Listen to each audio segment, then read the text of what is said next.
Oh, hello there, everybody. It's Unstoppable Stiletsy, and I hope you hear me. It looks like you do. Welcome to a Unexpected Age of Empires 3 Wars of Liberty cast a game stream for today. Yeah, that's pretty cool, right? Oh, absolutely. It's awesome. It's swell.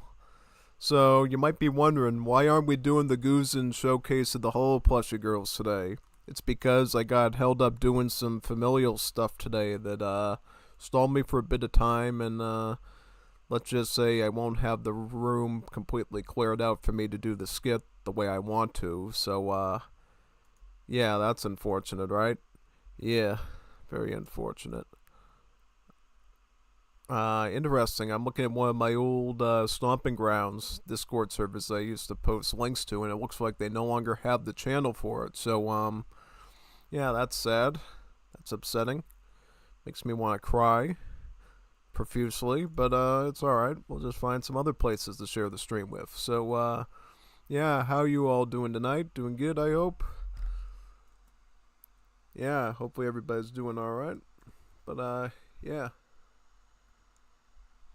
So, yeah, we're gonna do a cast of game stream of our good old Wars of Liberty player Nathan tonight, who posted a ton of games, mind you. I think he posted like over 16 something games. Plus, we have carryovers from last week that we could go over if we still somehow have time. I don't think we will, but this will probably be it with the Nathan stuff. But if we somehow have excess time, we could go and do those as well. But yeah, no. More Gommiustan versus Nathan battles. Also some miscellaneous 1v1s and 2v2s as well that I could potentially cover, so that's pretty nice. Yeah.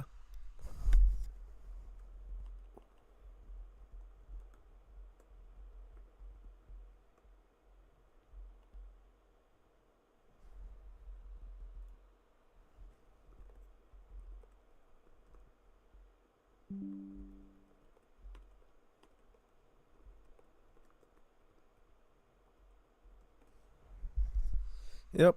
I ended up putting a funny post on the Wars of Liberty Discord, so I said, "Am live We'll see him player with game castings thanks to Nathan the Hot Dog Man." Yeah, if you didn't know, Coney Island, New York, there's a place called Nathan's. They got some good hot dogs there. Things I grew up on going to other states. Yeah, you might be wondering what Nathan the Hot Dog Man actually means. Well, it's because I love Nathan's hot dogs. And I may as well, make a reference to it, because why not? I honestly miss those hot dogs quite a bit because the place that they had near me, I think they closed it down because of lack of business because of the economy and COVID and stuff. So that was unfortunate. It was a good place to go for not just hot dogs. They had some good French fries as well that they'd stick cheese sauce on, and this like cream sauce and bacon, and it was like a ranch based sauce with chive and onion in it. It was good, and bacon, and then they had cheese and chili. It was delicious. I really miss that place. They still got them, but you gotta have to go down to like what, New Jersey or something for it. Jersey Shore. Yeah, I don't want to do that. I'm not going to Jersey Shore for a hot dog. That's for sure. State next to me, fine, but definitely not doing that. It's not worth it. It's not worth the money. Trust me. Though it may feel like it sometimes, but nah, I reserve the right to do that. Definitely. Yeah. If you ever come to the United States, go to the Northeast, get yourself a Nathan hot dog. If you're in New York, New Jersey, any of those states where they have them as restaurants, you don't just have to go into like a regular restaurant too. They got them as they have them also as inside the highway stops as well. That's the one I went into a couple of times going down to the DC area. So yeah, pretty much. I was trying to type and running into sort of that linguistic issue in my brain because I'm trying to write something down and then I'm trying to type it out. Yeah, no, it's a bit messy to try to talk and write at the same time because you're trying to speak basically two languages with your brain at the same time, and it can get a bit tough sometimes. But yeah, made it work. The thumbnail also looks good in Discord, so I'm pretty pleased with that. because there's a theme of today's games, if you haven't noticed yet. So apparently, we know Gommiustan, longtime Wars Liberty player, very skilled player, not just at Wars Liberty. He's good at Legacy. He's also good at Definitive Edition. He's good at Age of the World. He's good at everything Age of Empires 3. He's a very talented player. But apparently Nathan claims, at least he claims, I don't know if it's true or not, and we're going to have to fact check this today. Nathan said he somehow beat him in a 1v1. Can you believe that? I can't believe that. That's why I'm saying tonight we're going to see if we can verify his claims or not. See if the man's telling the truth. Because if he did do that, if he did beat him in a 1v1, that's really good. That's some good skill, man. Like, good for upping your game. But if he didn't do it, then we're just going to chuckle at him and say, yeah, right. You just want us to watch your gameplay. And then we'll just, brag about it. But, yeah, I'm pretty sure he's telling the truth. He's a very skilled player, Nathan, He's always given me a good challenge. For sure. I mean, we're probably on even playing grounds, I would say. But me, I'm a little bit better because I have wisdom and age on my side. Because I've been doing it since 2014. Well, wait a minute, no. I've been playing Age of Empires 3 multiplayer, I think, since 2016, but I've played the game itself casually against AI since 2012, I think. So I've been in it for a very long time, to say the least. That's why I told the Royal Clan people when they wanted to interview me to do casting for them and stuff, they said, how long have you been doing Age of Empires 3, man? And I told them, well, I've been doing it for literally a decade. And they said, no, we've sort of been doing this for a decade as well. So I'm not the only one that sort of says it that way. Yeah, it's kind of funny, because I'm trying to remember, when did AoE 3 come out? Did it come out in 2006, I believe, or some year like that? Yeah, came out a bit later in the 2000s, definitely. But overall, it's been a great game. Obviously, it's the mainstay of this channel. If it wasn't a good game, you wouldn't see me here. Trust me, there would be no Unstoppable Steletsy. If I would be on YouTube, it'd be probably some weird monkey balloons tower defense stuff. I'd have some funky monkey name or something. Wouldn't be no Steletsy. So, can thank Age of Empires 3 for bringing that to light. Oh yeah, no, definitely. Be fortunate that Age of Empires 3 brought you Steletsy's YouTube with all its wonderful content. And it is lovely content too. If you don't think it is, definitely tell me in the comments, but I think it's lovely content. The best content you'll find around. At least for AoE 3. I don't know about the rest. The people like the Pac-Man stuff I did. They love my Pac-Man repack gameplay. That got a lot of attention. Oh yeah, no, people love my Pac-Man repack stuff. I think I even got more views sometimes than some of the speedrunners for that on my streams. Some of them anyways. So yeah, people love it when I play Pac-Man apparently. And I love it when I play it too. If I ever do get a VTuber model and I sort of quote-unquote become an official VTuber with a schedule and all that stuff, we'll be going back to play Pac-Man World 2 repack again, right? As part of my debut. Yeah, I know. Hopefully with the controller so it doesn't feel as daunting and I can actually beat Blinky's spider thing in the volcano. Maybe even Spooky too. I need a rail controller to do that. This keyboard that I was destined with will not get me through that at all. I'm just telling you now. I'm just warning you, Jimmy, that it's just not going to work. Yeah, so what do I have to do now is the fun part of every stream. Download all the games and insert them into my directory.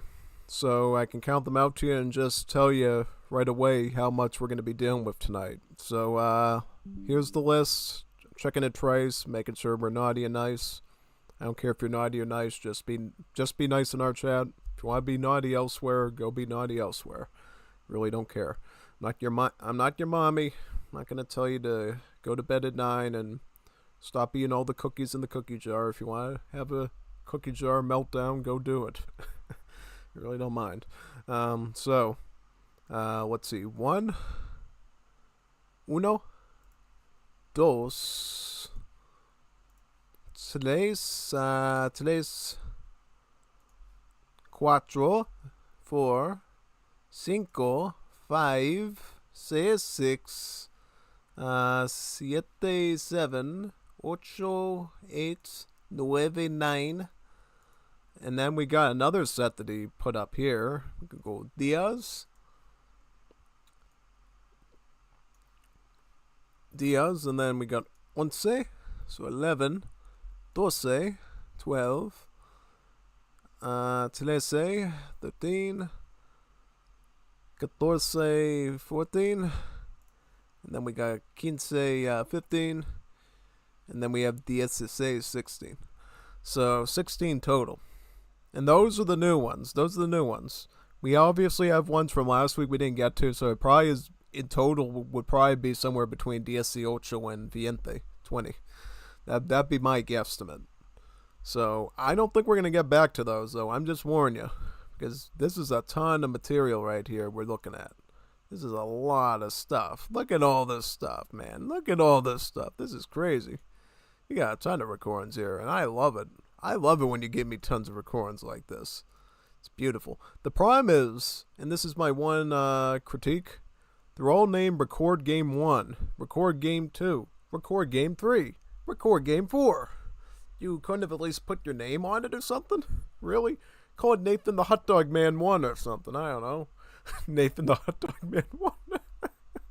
Yeah, we have to start calling him that, you know?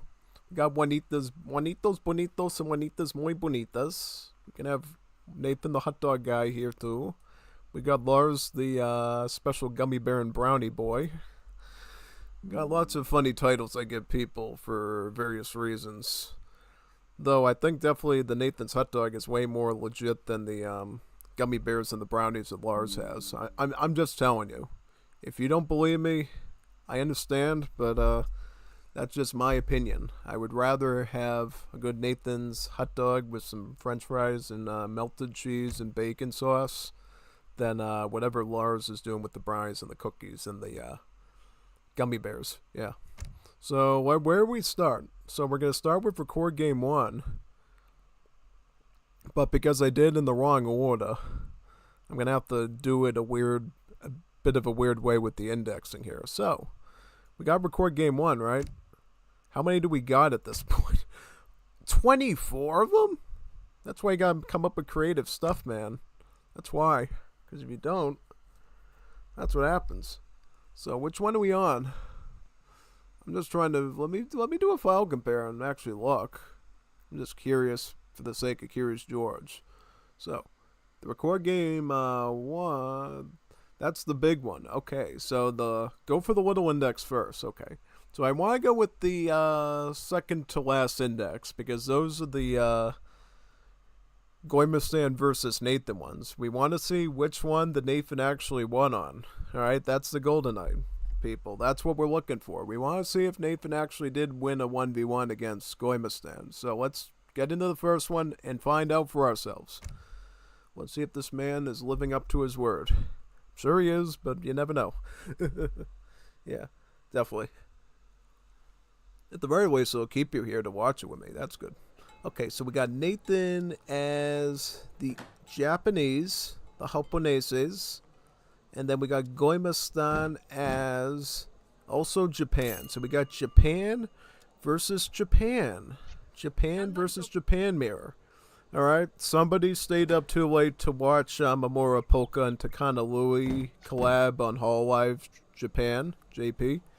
That's probably what caused this. But other than that, this should be a pretty interesting duel of the fates. A mirror matchup.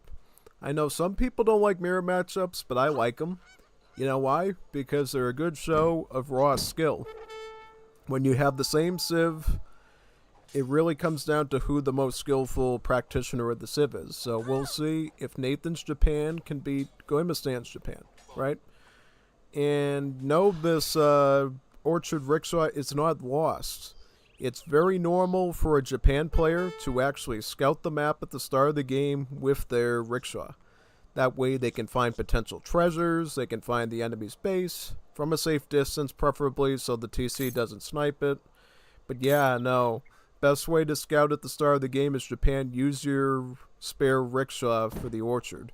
But it only works on maps where you get more than one rickshaw. Obviously, on maps that have a lot of starting berries on them, you might only get one rickshaw and you might choose not to waste it. But if you're on a map like this that has no berries, you more often than not will get 3 cherry orchards to work with. So you can just place the first 2 down and then scout around with the 3rd one. Yeah, it's a really good skill to have. So, what's going to determine who wins this one? Well, it's going to come down to a few factors. Biggest factor in the Japan mirror, who gets out the most shrines on the map and who gets them out in the most strategic positions possible. It's not just enough to get a ton of shrines to trickle resources, they have to be on spots that are going to attract up to 4 animals on them, so they're getting maximum return value on them. It's very important. And for that reason, best first card to get is Heavenly Kami. Heavenly Kami cheapens the cost of shrines to the point that they're actually affordable to spam, and it actually improves the trickle rate of the shrines to a small extent as well. So, it's a huge economic boost for whoever gets it, right? And that's why Nathan's getting it, and we see Gommiustan getting it. Now, it looks like Gommiustan is actually using the Portuguese consulate method of aging up, whereas Nathan is, he's also going to use the Portuguese consulate method as well. Very interesting. The reasoning of getting a consulate this early as Japan is because the Portuguese actually cheapen the cost of wonders, because remember, wonders are actually buildings that cost food instead of wood. So if you go with the Portuguese allies, you actually cheapen the cost of your initial starting wonder that you select from 800 food down to 680 food, making it a lot cheaper to get. And just having that Portuguese consulate active means that your shrines will also be cheaper to build while it's active. So yeah, there's sort of 2 benefits to starting out with the Portuguese consulate: to cheapen your wonder and cheapen your shrines. And it'll obviously cheapen all your other buildings too. So if you want to put down a barracks, put down a stable, put down a market, it benefits that as well. It'll even benefit a trading post if somebody wants to grab one of the trading posts on this map. So that's very good. Yeah, so yeah, we'll see how this ends up turning out right now. It seemed like Nathan got Heavenly Kami first, but it looked like Gommiustan had his Portuguese established long before Nathan did. So I don't know what's going on here. Did Nathan remember to align with the Portuguese? Because I don't see the flag on his little pole there. When you see this flag pole in the consulate with no flag hanging from it, that means that they did not pick the ally yet. He has the export for it, but maybe he forgot. Hopefully he remembers to do it now, because he's sort of getting into that threshold of food where he can actually afford the age up. Yeah, unless he's got some weird plan that I don't know about, which is totally possible. Totally possible. Now, this is how you can tell when somebody's really skilled with scouting. When they can actually scout around the map with 2 orchard rickshaws at the same time without getting any of them killed. That's actually really intelligent. Because obviously losing an orchard rickshaw is not that great, because that's literally 4.5k food down the drain, so you don't really want to do that, right? So Gommiustan's going to be going with Torii Gate. So he's going the aggressive route, which is interesting. I rarely ever see Portuguese consulate combined with Torii Gate. I actually find that kind of fascinating. Because normally what we've seen a ton of the time with the Japanese in Wars of Liberty, there's been a huge move towards doing Toshugu shrines. So the fact that they're starting Torii Gate, this is kind of an older setup, I think. Because I think for a long time before Cap came back to Wars of Liberty, people just assumed Torii Gate was the best option because of the XP bounty it granted you for train stuff and for killing stuff, basically. But honestly, it looks like these 2 players are thinking of maybe going back to Torii Gate, I guess, with the Portuguese consulate, of all things. Yeah. I mean, I guess having the Portuguese consulate will help with future shrines. That's good. Obviously, it's cheapening the cost of this market as well for Gommiustan that he's building. That's very important, so you can get your cherry orchard gathering text done, and you can also get your other things done as well here. So yeah, looks like this wonder's almost done. His should be kind of... I'm trying to see who's ahead of the game. So it looks like Gommiustan will age up a bit faster, and Nathan will be a bit behind. He has still not selected an alliance at his consulate yet. So I don't know if he's, choosing to maybe even go with the isolationism at this point. He could. He could go isolationism. It's totally possible. But we just haven't seen it yet. Yeah, definitely. That's the only thing I can explain of why he hasn't picked Portuguese. That he's going straight for Japanese isolation so he can make some of the Onabushi female Naginata wielders to add to his ranks.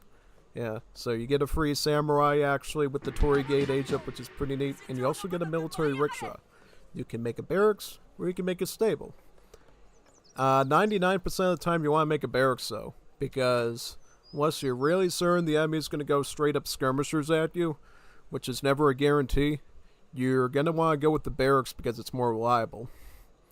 Shiguma musketeers are very highly mobile musketeers with a movement speed of 4.5, which is a lot faster than the average movement speed of 4, so they can get around rather quickly. And you also have the Kie skirmisher to complement the Shiguma musket in Age 2. So you get two powerful troops, whereas the stable restricts you to just a hand cav, which could easily be defeated by spearmen or bayonets and muskets. So you have to be careful of that. Alright, so it looks like Nathan is getting 4 vills, followed by 600 wood. Gommiustan, what is he going? So he went with the wood, right? What else did he get? So he just got the wood so far. He hasn't selected his next card yet. Interesting. He is going to go Kie Skirmisher for the start.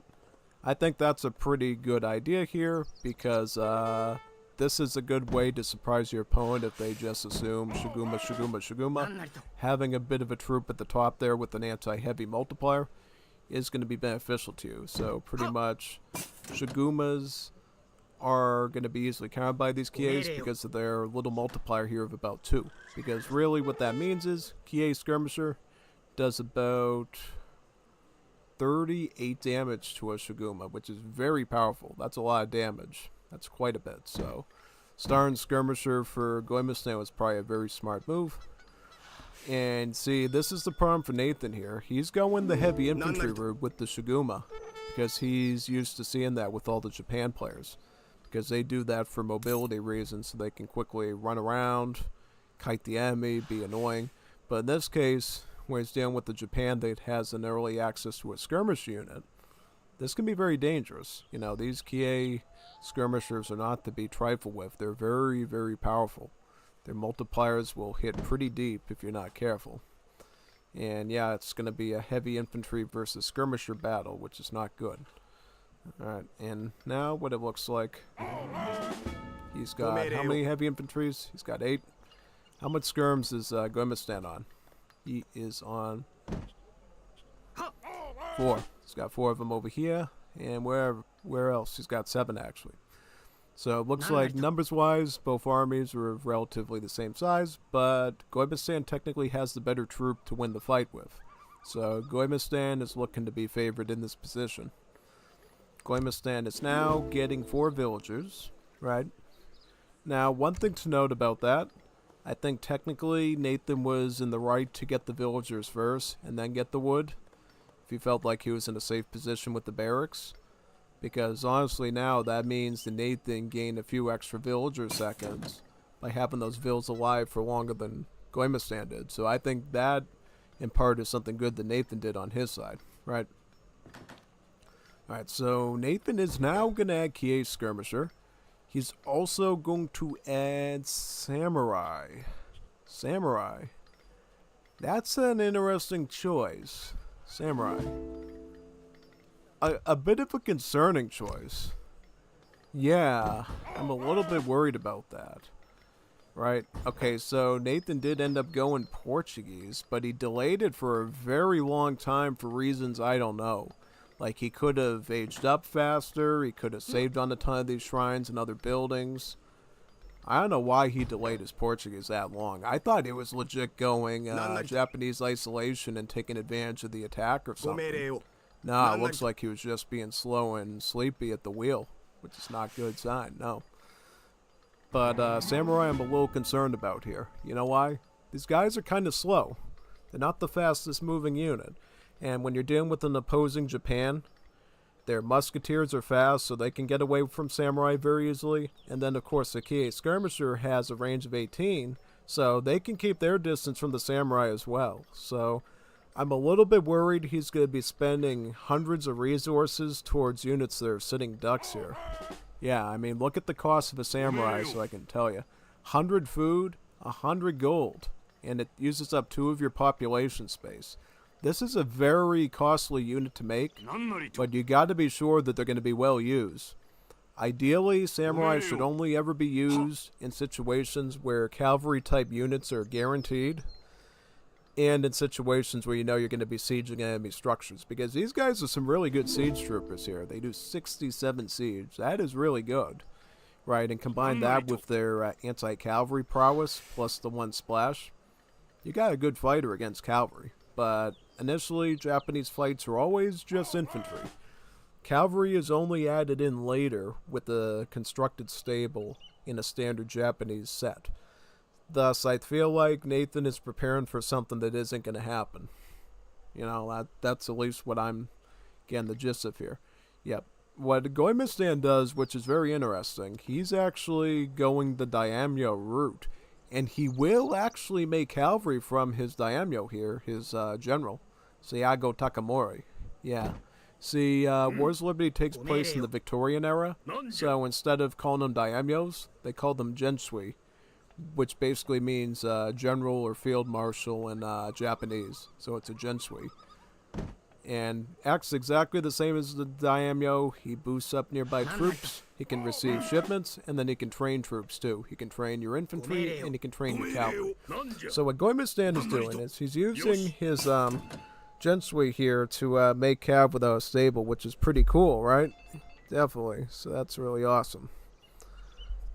But what this does mean, though, is, surprise, surprise, it seems like Nathan's prediction of the Samurai actually might be useful now, you know, because I was worried that Gommiustan was going, excuse that, what I was saying is basically I believe that Gommiustan was going to go the standard route and just go Shiguma Kie combination, just do 2 types of infantry together. But surprisingly, he's going skirmisher cavalry, so there's a good chance that the Samurai might actually be able to connect to these horsemen and maybe get some snags, some kills there and be worth it. Yeah. Would be kind of surprising, you know? Also, it looks like both sides are kind of getting to the point where they can get their first batch of consulate troops, their Akademiko skirmishers, right? So, looks like Nathan goes in with the Samurai first. I don't like this idea. This is kind of risky. I would keep him in the back. I would have kept the Samurai in the back as a backup unit, because now you're sitting ducks to the skirms. This is some bad micro right here. You never lead with the Samurai. You lead with your army of infantry first, and you keep the Samurai in reserve, so when the cavalry get close and try to pincher at you, you can just pull them out from the side and hack at them. Because now you just lost a couple of those very expensive units with very little return on it, right? Ooh, he's got his general in the front there. That's not good. Oh, wait a second. Ooh, wow, look at this. Look at that. He goes right into melee with the Shigumas, pulling out the katanas. The general has fallen off of his horse and he's dead. This is great. This is beautiful, actually. You know how good this is? This is a huge win here for Nathan. No, Nathan did a good job, because now Gommiustan has lost his access to cavalry until he can build a stable up here. So that kind of crippled him. Oh, he's doubling down on the barracks now. So I think Gommiustan has sort of realized, hey, I have to... Oh, no, that's Nathan. Nathan built a stable. Okay. But yeah, no, Gommiustan is doubling down on double barracks, whereas Nathan is going to now go barracks stable. Very nice. Also, what cards do they send? So it looks like Gommiustan is sending his first batch of Kie skirmishers in, whereas Nathan has sent all of his Kie skirmishers and just has his Shigumas left, right? That's important to keep note of. One thing you always want to look out for in fights in H2, if they stay in there for a prolonged amount of time, when is the first person going to lose all of his cards? Because once they lose all their army cards and all their crate cards and they're still stuck in H2 without any real economic progression, that's a good sign that they're going to lose. So you got to be on the lookout for that. Both sides clearly have tons of cards that they can still use, so we don't have to worry about that just yet. Still not really a concern just yet in the battle. But overall, I feel like Nathan definitely got a huge edge by taking out his enemy's general, because that's going to deny literal HP stats on his enemy that the general was giving him. Also, he did technically deny him the access to cavalry as well, as I said before, so that's great. So what now? So it looks like both sides are sort of just skirmishing with each other right now, looking for a good avenue to shoot. Kie are going to be the front man to sort of lead the assault, and it's going to sort of be a grudge match between both Kie sets. Even though Nathan does have the cavalry advantage here, he can recruit tons of Gunto riders to charge his skirmishers with. So that could be an advantage, it could be a disadvantage. It all depends. You know, obviously if Nathan is being negligent with these cavalry and he runs it into the Shigumas, that's bad. It'll be a huge waste of resources, like the way he burned through his samurai before. I think the samurai were a real waste before, and he should have just made a couple more Shigumas. Maybe he'd be in a slightly better position here if he had more infantry on the field than katana-wielding samurai. Alright, so the Guntos, being very careful not to commit too soon. They gotta look for a good opening, right? Also, if you're going to stand, make sure that you're mixing Shigumas into the whole formation. So if he does charge you with the cavalry, he's going to take losses no matter what. It's really hard to do, but if you can set your formation that way, that's going to be preferred. That's what you really want, right? So resources on the ground, who's doing better? It looks like both sides are kind of doing alright, but maybe Nathan's doing slightly better in food. Yeah, he's doing slightly better in food, and he's training up Shigumas right now, so it's hard to say 100% who's... Yeah, I think both sides are fairly similar in economy right now, so I don't think any player is really slumping on macro, per se, just yet. Okay, so Kie's... Oh, he backs up, he's retreating. Nathan is receding. He has chosen not to take the fight just yet. Maybe he wants a home field advantage. Maybe have his town center available to lob some shots at him. Totally possible. I think right now he's got such a big army, Nathan, that he can afford to lose ground and choose the battlefield that he wishes to fight on.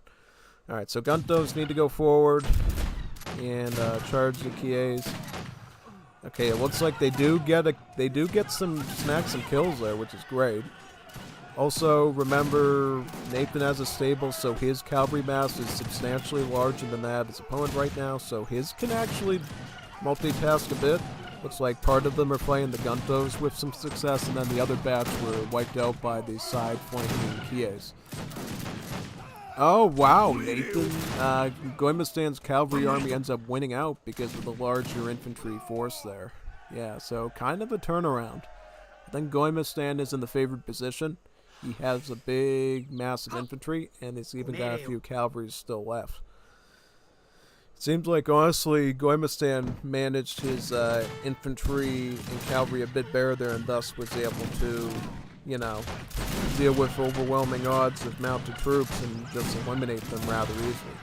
And see, he throws his Guntos in the front there, and then there's a Kie there to swipe them with the katana. Yeah, that's not good.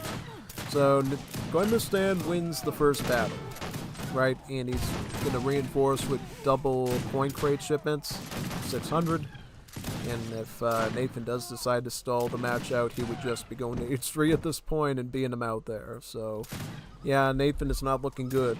Our hot dog man is probably very frustrated and wants to get himself a Nathan's hot dog right now. Yeah, and I would too.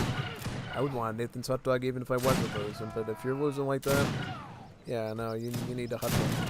Get your composure back again. Yep, so Gommiustan takes the first match. That was a very solid, clean mirror between both players. I think they took slightly different philosophies. I think the Gommiustan philosophy ended up working out. So, critiques-wise, I would say certainly, if you're Nathan, you got to commit to your Portuguese consulate right away. Don't forget it, because that's one mistake where he slumped up, I think. And who knows, maybe having another extra shrine or two with an earlier Portuguese consulate could have won him the match. Oh, absolutely. That was insane there, man. Big time. Yeah. Oh, Gommiustan left us some comments. Hello, Strutzy. How you doing? Through sending 600 wood first, you're able to build up more shrines more quickly. Yeah, that's a very interesting point. Normally in Definitive Edition, what we actually see is people who will actually use the Shrine Rickshaw card instead of that, actually. So, kind of a different philosophy. If you're in a Definitive Edition game, instead of sending wood, you would actually send the Shrine Rickshaws to do it, because the Rickshaws are independently operated, and you don't need the Explorer, the Villagers to build them, and then they build more quickly. But yeah, in the Legacy game, which Wars of Liberty is classified as, you would actually use 600 wood to build up your shrine numbers alongside your other productions. So yeah, that's absolutely true. Without a doubt. Yeah, that was a good start match, honestly. Looks like Gommiustan's Japan is looking a bit better there. Let's see our game number 2 here. Record game 2. Who's winning in that department? This should be quite nice. Is it going to be a mirror match again, or is it going to be different civs?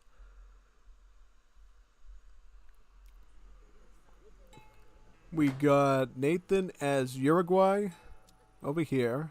He's playing as Uruguay. And then Gommiustan is playing as Maori. Maori versus Uruguay. That's a pretty interesting matchup. I'm kind of surprised by that. You know, theoretically, I think I've tested this matchup before. Typically, the advantage goes to Uruguay. Uruguay is classified as a S-tier civilization because they're very strong with their start game aggression, and they can build up some rather powerful builds around their outlaws and their immigrant battalions. So I think, you know, just looking at the civ straight up, I would put the cards on Uruguay, and I would say Maori would be on the back pedal. But it obviously depends on how good the Uruguay is and how active they are on the map. I feel like a strong, active Uruguay that's very aggressive and charges in right away with some Gallego muskets and really presses the opponent should be able to win this out pretty well. But then again, yet the Maori knows how to defend, get a quick voyage to the Self Island Fast Fortress. Maybe they have something up their sleeve. Yeah, so we're going to have to see how both players play this one out, honestly. I think the big difference is the way that the Maori and the Uruguayans work. So the way the Uruguayans work is they're a Latin American civ, so they get these wonderful things called immigrant colonies when they age up that they get to choose. And from them, they can access some very powerful technologies, but the main thing they can do is they can send these battalions of immigrant soldiers, which varies from colony to colony. For Uruguayans, they can either get grenadiers through the Polish, they can get Uhlans through the Germans, or they can get a musketeer through the Arabs, which I think is pretty good. Obviously, statistically, they're very different than said troops that you have in the Definitive Edition game, so it's a bit more complicated. They're not just straight up rebrandings of those units, so yeah, I'd have to explain them to you as we see them. Yeah, whoa, look at that. Yeah. The Uruguayan Explorer is insane, man. Instead of, you know, using a regular rifle to snipe a treasure guard, he literally lobs an entire bomb at them and sends them flying in the air. This is one of the more epic explorers you're going to see in the game, because he literally is a grenadier as an explorer, which is very rare to see in any sort of mod. He did end up getting a Huamaca, which is going to be great for reconnaissance and scouting out his opponent. I can't recall. Oh, wait a minute. No, you actually can. I was thinking, could he tell if his opponent is going for a specific voyage, and he actually can't because, believe it or not, when you're the opponent and your enemy is doing a voyage age up, they actually go completely invisible on the map, and you can't even tell what they're aging up as, which is kind of scary because you can't tell if they're going from one of the more powerful slow age ups or if they're going from one of the quicker, cheaper, weaker ones. Yeah, so really varies. One thing you can always try to do in Age 1, if you're fighting the Maori, try to snipe this guy, their Explorer, because Maori actually need to use their Explorer to do the voyage age up. So if you can snipe them in Age 1, that's actually an instant GG, and you win the game automatically. That's mainly something for a civ that has a strong Explorer like the Mexicans that has anti-hero multipliers that they can just win games instantly against Maori. It's kind of insane. They can literally stall their age up time and make it like fatal for them. Yeah, but we're probably not going to be seeing that here, just saying. We can check the deck out and see what Maori's actual plan is. So it's called Static Deck. Let's see what the highlight's going to be. So we got 3-Vil. You got this card, Moko Mokai. This is a very critical battle card that you should always have for Maori. It makes it so that when you destroy enemy units, they actually generate you gold in addition to XP. So you can actually replace a lot of your gold mining operations as Maori just by destroying huge armies with the superior force, which I think is a pretty neat thing. Also with Maori, there are these cards that cost 2 shipments instead of 1, but they're extra powerful. This one, for instance, instead of giving you 700 wood or 5 villagers, actually gives you 800 wood plus 6 villagers. So it gives you villagers and crates, plus the value of both is larger than normal. So 800 wood instead of just 700, and then 6 vills instead of 5. So this is a huge economic boost. And you might be wondering, where do you get all those shipments from? Well, it's simple. The Maori age up system has these things called voyages, and the more expensive ones that you go with will take long to age up with since you're sailing out longer on the water, but they end up giving you bigger rewards, and more often than not that reward includes extra shipments. So kind of like aging up with mercantilism in a way, because you're gaining all these free shipments if you're willing to risk the longer age up times, that you can stick into very powerful 2 shipment cards like this that can grant you a ton of crates and a crown of villagers in the end, which is quite good. And there's military ones too, by the way, that give you huge batches of infantry troops as well, so it's not just limited to economy either. Yeah, and about halfway through the voyage, the boat will actually turn around and steer back in the other direction, which is a cool animation. Right, so what we're seeing here is the standard setup for an Age 3.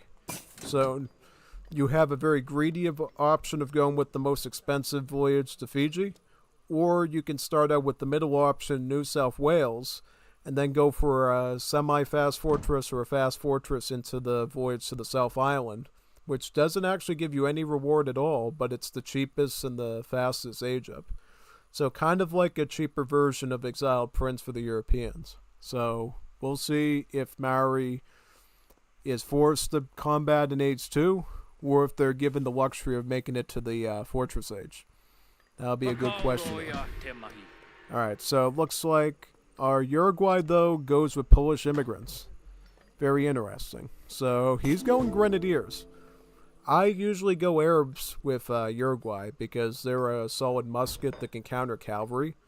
My biggest concern here for Nathan, if Gommiustan decides to go with the fighter unit, kind of the Maori's version of the Coyote Runner, he's going to be in a load of trouble because that's like cavalry, so he'll really be struggling hard. That's why I'm a little bit hesitant usually with going with Grenadier as Uruguay these days. I would much rather go the musketeer route with the Gallegos of the Arabs, and then maybe look for doing some anti-infantry down the road with the more later immigrant like French or CSA even. So yeah, so he's already trained about 4 Grenadiers here, Danube Legions, and he sent 2 cards. He sent Arlabales, which doubles the amount of immigrant houses you can build for your given immigrant choices, and he also went with Legion de Extranjeros. Basically, this is a training card that boosts the training rate of your infantry immigrants, so these grenadiers, as well as your mounted ones, your cavalry ones. It does not affect artillery ones. For balance purposes, yeah, balance purposes. Yeah, so it looks like out of the gate, Nathan's just going to hard rush Gommiustan with a big army of grenadiers here. The way these grenadiers work is drastically different than Definitive Edition. So these grenadiers, what they do is they throw a bomb, and then they go into musket combat for 60 seconds, and then they throw another bomb again. Their grenade throw is actually just a charge attack, and their real combat is with the firearm. So there's the charge attack right there. Attacks the dingoes. Probably will wipe them out rather quickly since they're just little animals. Yep, unfortunately, Peter will not be happy with the explosion that was done to those dogs, but whatever. Yeah, right now he's going to target the market, it looks like, since it's a external structure. But what he doesn't realize is that he's kind of fallen into Gommiustan's trap. Gommiustan is totally fine if you rush his market, because what he's really doing is he's setting up for an H3. He's going with the voyage to the South Island. This is the one I talked about, is the super cheap and fast one that doesn't give you any reward. So this is essentially a naked fast fortress, and Gommiustan is already constructing his training ground. This is where he makes his primary troops. His skirmisher unit, the marksman, his spearman unit, the spearman, conveniently named, and then the fighter, which I said was sort of like the coyote runner variant. So in a sense, Maori's primary military works exactly like the Aztecs. You know, they sort of get their own slinger, they get their spearman, and then they get their guy with the club to act as cavalry on foot. So yeah, if you want to sort of think of early game Maori, just think of the Aztecs. Except instead of a war hut, they get like normal barracks-like structures here called training grounds that cost about the same as a barracks. So yeah, he's going to make some of his marksmen right now so he can counter the heavy infantry tag on those grenadier troops. And then what he's probably going to do is he's going to probably upgrade them right away to one of two different options, depending on what he likes. He can upgrade them to the Tupara marksman or the Purakuma marksman. And depending on which one he gets, it will apply different statistical properties to the marksman unit. Yeah, see, the initial Maori military looks very small because you only get 3 soldiers at this structure here, but you get different upgrade paths that drastically changes how the unit works. So he can go for a Purakuma marksman that has more range, or he can go for a Tupara marksman that has sort of like a shotgun weapon that does lots of splash damage up close. Unfortunately, though, mass-wise, he doesn't have a lot of army right now, and Nathan has been well established building military for a while now.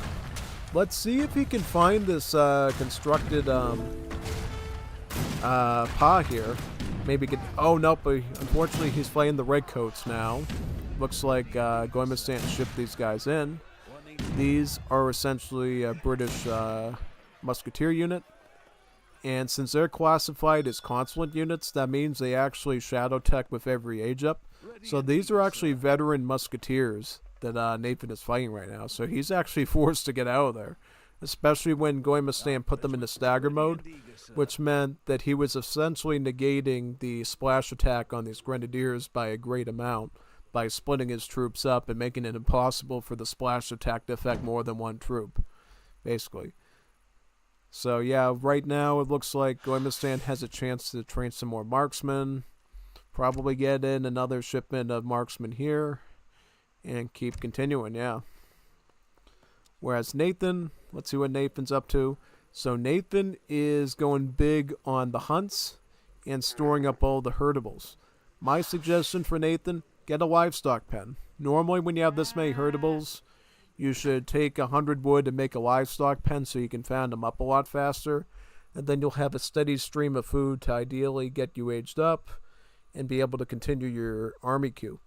Because now that your opponent is an age ahead of you, you got to be careful. Because the worst thing that can happen to Nathan right now is Gommiustan goes with the Purakuma marksman with its extended range, and then that extended range ends up shredding his grenadiers before they can even get close. That's what I'm mostly concerned about for Nathan right now. Is he's got to watch out for that extra range, poor Akuma marksman riding up on him here. But we'll see if that ends up happening. One thing that did happen because of that early pressure that Nathan applied, Gommiustan was a bit short on resources. And it's going to take a while with this double town center setup here for Gommiustan to actually have enough economy to plow himself ahead, really. Yeah. It's kind of the weird dilemma that the Maori run into is they're one of the only civs that can like build 2 town centers in age 2 with their PA structures. But unfortunately, it's a little bit slow before you see the Maori economy really starting to flourish. It usually takes a large amount of villagers and some architects before, that eco really starts to shine. Whereas other civs like the Latin Americans, it's a little bit more streamlined, You just train vills, and then you get hunting dogs, and then you're all set. Yeah, so I think if Gommiustan can hold on here, he's got the advantage. Oh, watch out. Uh-oh, that's not good. I've a problem there for Nathan. You got to make sure you pay attention to your grenade troops, because what he just did there, he wasted most of his charged grenade attacks on one soldier when he could have maybe gone 3 or 4 there.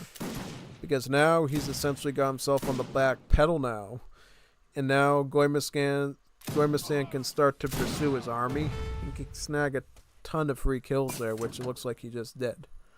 Yeah, that's not good, because now Nathan's an age behind and his army is starting to fall back. He is starting to age up now with the Polish, and he's going to go with the French wave, it looks like, which I think is a pretty good choice. French wave will give him access to some very solid troops in the form of the Red Devil Cavalry, the Foreign Legion Cavalry, and then the Palatine Guard. The Palatine Guard's like a Doppelsoldier that uses a halberd. The Foreign Legion Cavalry is sort of like a Dragoon that also has some anti-musket multipliers, kind of like a Rifle Rider, and then the Red Devil's sort of just like a... I would say it's more like a Sawa or a Naginata Rider in terms of function. Yeah, so really good against skirmishers. Yeah, so I wonder what Nathan's going to do now that he's in age 3, and he can now start to make his more advanced immigrant units. Also, since these immigrant units are tagged as consulate troops, they also get Shadow Tech when you age up. So you never, ever have to spend resources to upgrade your immigrant units. They're always going to be upgraded for you. That's what makes the Uruguayans a rather solid civ. They save a ton of wood and gold on upgrade costs.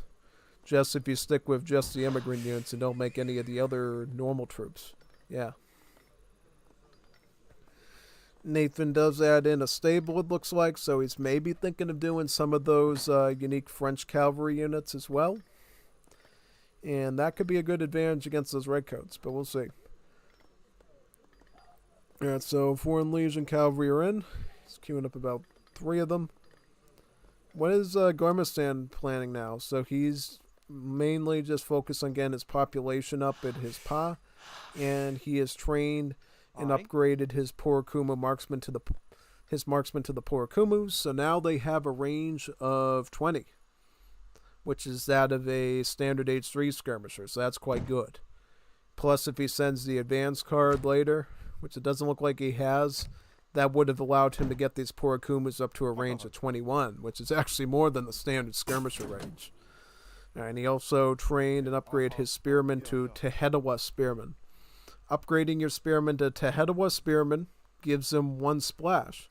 So they actually do some area of effect damage, which is quite nice. So he's going with sort of a marksman spear combo as well as any remaining redcoats that he had. Seems like in comparison, Nathan isn't really prepared for combat. Yeah, no, Gommiustan has been really keen and skilled at growing his army over time this game, whereas Nathan has sort of been throwing troops left and right, and hasn't made a considerate effort to keep a large standing army here, which I think is going to hurt him here. Because all Gommiustan needs to do is he just needs those Tehedawas to siege, and then it's game over. Yeah, pretty much. Yeah, I don't know who that is. Getting a lot of scam calls here, man. It's crazy. Yeah, it looks like that town center is being sieged right now. It should be an easy cleanup for Gommiustan. Yay! Very nice. Oh man, that's unfortunate. Ouch. Lost the town center. That's never good. Oh man. Oh boy. That's not good. Oh man. I feel like the troop choice was also questionable with Nathan because he knew that Gommiustan was going the skirmisher route with the marksman. So why did he think going with the dragoon type soldier was appropriate? I don't know. Like, in that situation, probably the best he could have hoped for was going with the hand cav, the Red Devil, and then just using his grenadiers to try to muddle off the heavy infantry. Because now yeah, look at how fast he's losing those troops. And also, these Foreign Legion cav are not cheap. 80 food, 120 gold. That's kind of expensive, you know. That's an expensive cost to lose, man.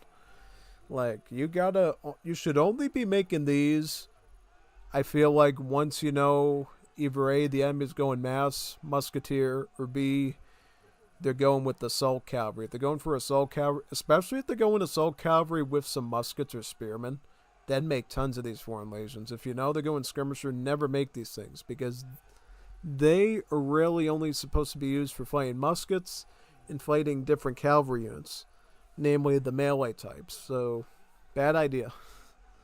And I think it cost Nathan that match right there, honestly. Not good at all. So now we're going to boot up into game number 3. This will be quite good.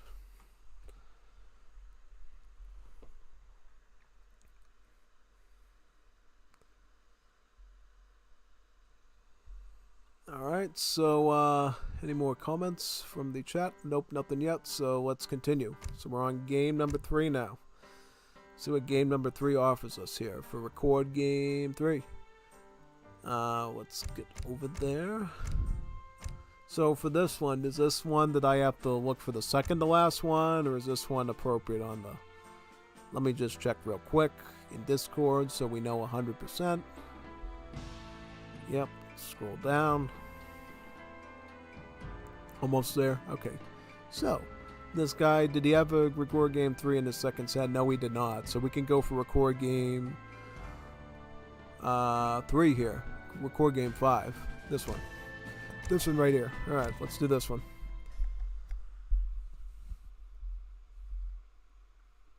Gotta keep track of these so I do it right.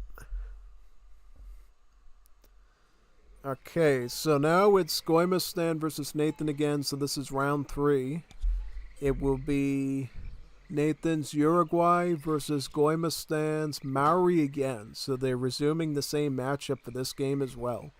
But this time the map is changed to Parallel Rivers. Parallel Rivers is always an interesting 1v1 choice because I feel like it's a lot easier here to rush your opponent because the distance to your opponent's base is not that far away, but the rail length of the map is going from bottom to top when it comes to searching for things like hunts and mines. Yeah, basically you can win this one outright in H2, I feel like, by running across the river there. But if you want to expand later, you do have to use town centers and towers to do so, because you get rather far away from your base very easily. Yeah, so we're going to be looking at the same matchup this time. This is presumably the third match after the one we just saw. So Nathan kind of knows now what to expect with his Uruguay, and probably has to come up with a bit of a different game plan. Yeah, that's what I would totally do in this situation. I would be thinking to myself, alright, obviously going Grenadier, Dragoon against Maori opponent is a bad idea. Perhaps maybe change it up a bit. Yeah. If I was going up against a Maori, I would just be going Musket, personally. Galego Arab Musketeer, the Galegos. Because they got a kind of a unique stat to them where they're a little bit cheaper than a Musketeer in food, but still reasonably statted. So, yeah, that's personally what I would have done if it was me. I would have went with Galegos. That's at least my opinion. But he can do whatever he wants. If he feels like he can get away with Ulans or Grenadiers, go for it. It's just going to be a little bit different, you know. Obviously, with the German immigrants, it's a Ulan type cavalry, so it's like a glass cannon. low HP, high attack, so you have to be aware of that. And then, obviously, we saw what happened with the Grenadier troops. Sort of when the Grenadiers throw their first bomb, then they lose a lot of their bite, and it's just their bark at that point. They kind of just go down to being sort of a musketeer with a bit of pierce armor almost. And not even that sometimes, so you gotta be careful. I feel like at least with the Gallego muskets, their stats kind of hold true. Always consistent, always a good backup. Good shield against spearmen, but also great counter against cavalry. So yeah, that's at least my opinion. Now in terms of decks, are we looking at the same decks? Yes, we are. Looking at the same decks here. Now, one interesting card choice that I think would have been a good idea, personally, would have been the Stone Adzes card that you can get in your Maori deck. And that card actually gives you all the wood chop and text for free. Even the ones that are available in ages later. So that's one card I would tell the Maori opponent to consider getting is Stone Adzes. Gives you all your wood chop and text for free. Saves you a ton of food and gold.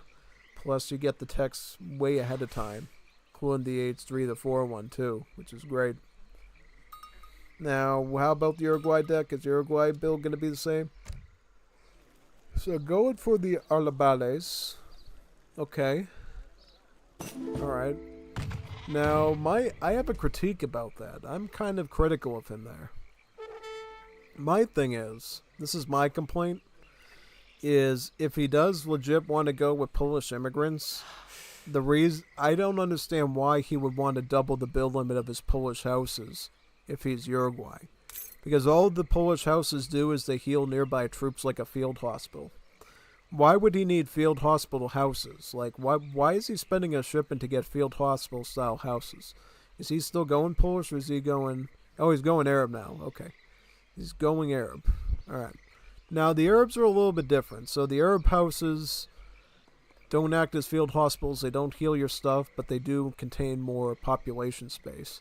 So I believe they house 15 population instead of 10, which is the standard house population. So, yeah, I mean, even there I wouldn't get that Arabales tech for that. I would have personally went with the trickle card that they get. I think it's called Baltissimo. Yeah, I think it's called Baltissimo. It's the trickle card that Uruguay gets. It's sort of a Uruguayan version of Sumptuary Laws. So it gives you a bit of food, wood, gold, and XP at the same time. And in fact, I think the volume of food, wood, gold, and XP is actually a bit larger because export is not included in that equation. So they just give you a little bit more of the other resources. So, yeah, I would start out with Baltissimo for the trickle.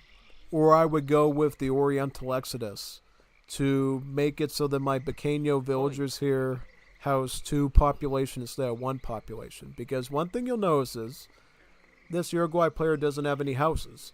It's because these villages here called the Pequeños actually provide their own housing space. So they give you a +1 population when they spawn. Now, there is the card that I mentioned, Oriental Exodus, that does give them a population housing thing of 2. So they'll give you the housing for themselves, so they'll give you the +1 pop, and then they'll give you another +1 pop that can go into infantry or anything else. So you're basically saying if I get Oriental Exodus early, then I save a ton of wood on houses that I would need. But apparently in Nathan's world, it's better to just get a higher build limit on those immigrant houses. I just think he's wasting a card personally. Whereas Gommiustan is using his shipments much more wisely by going with actually useful cards, you know. This is a beautiful card. 800 wood plus 6 villagers for 2 shipments. That's a good value right there. So I feel like Gommiustan for the time being is just going with the more valuable card options, and Nathan is just picking up poop. Yeah, no, I mean, I'm serious. Like, most of the immigrant houses are not worth getting that early. So the fact that he cares about the build limit is a little bit kind of a... Like, he could have started with this. He could have just avoided getting cards altogether and just started with this one. And it would have made more sense. Because at least this is a training card. But yeah, no. Personally, if you're not going to run Baltissimo or Oriental Exodus, the only other thing I would maybe consider as an immigrant card option would be actually to send this, which is the advanced immigrants, because that at least gives you access to another colony you can use later. That's at least something that can be used right away. Yeah. But there is the argument that Spanish immigrants, when you run Arabs, is a waste because their primary troop is another musketeer soldier, basically. So you got to be careful of that. That's what I think is sort of the issue that you run into there. Basically, is there's no real reason to be running Spanish immigrants if you're just going to be using the muskets of the Arabs anyhow. Because the only other troop that the Spanish get is some sort of raiding unit that has a lot of siege, has anti-vil multipliers, and trickles a bit of gold. But yeah, no. For me personally, I would rather go Beltesimo or Oriental Exodus. Yeah. Okay, so he's starting out with Gallegos right there. That's what I would do personally, so he's playing a little bit more like me. Yeah, definitely. I would assume, as far as build is concerned, Gommiustan's going to be playing it similarly to the last game. He's going to be going for a naked fast fortress if he can. If Nathan is on his feet and pressures him, obviously that can't be done so easily, and Gommiustan has to make some real decisions about his defense. But if Nathan leaves him alone, if he totally respects him there, then yeah, that would basically do it. I prefer Polish Grens for Uruguay. I was who told Nathan to try them. Oh, so you sabotage Nathan in your competitive games, man? That's not good. That's horrible. Why would you sabotage your friend that you're fighting against and giving him questionable decisions? It's all right though. I mean, Grenadiers are totally justifiable. It's just that they're a lot harder to run. Oh, now this is interesting. So it looks like Gommiustan actually went the opposite. So he's doing the New South Wales age up now. Right now. This is pretty good because I believe this one will actually grant him a shipment now. So he'll actually get a shipment for doing New South Wales from age 2 to 3. Because that's what I do. I do Fiji first, and then I do the cheaper, faster New South Wales for the age 3. Because it's still substantial enough to give me a shipment. And then in age 4, I go with Van Diemen's Island or Tasmania to get even more shipments and some bush rangers. So this is a little bit up my alley, what he's doing here. Yeah. Also, Nathan is not being a very formidable, aggressive opponent right now and just sort of letting him be. So, yeah, you may as well get that Fortress Age in and then beat him up with the Marksman again.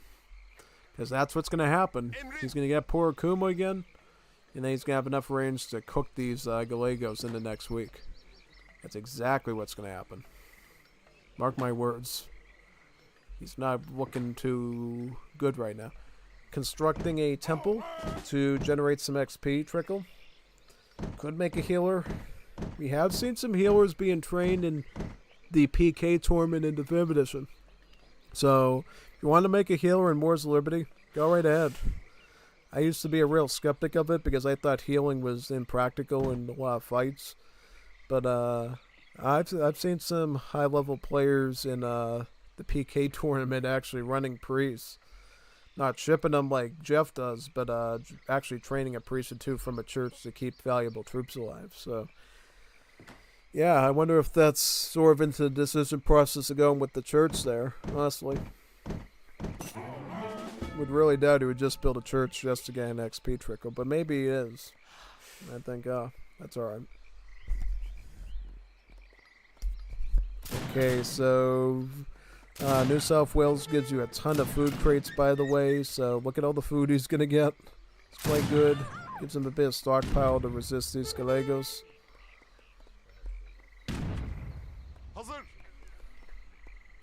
Alright, what is Gommiustan going to send in first? So he's going to train some marksmen, and then he's going to train some spearmen, right? Ooh, Nathan the hot dog man. You got some villagers right here to stick in your hot dogs if you can catch them. Is he going to find them?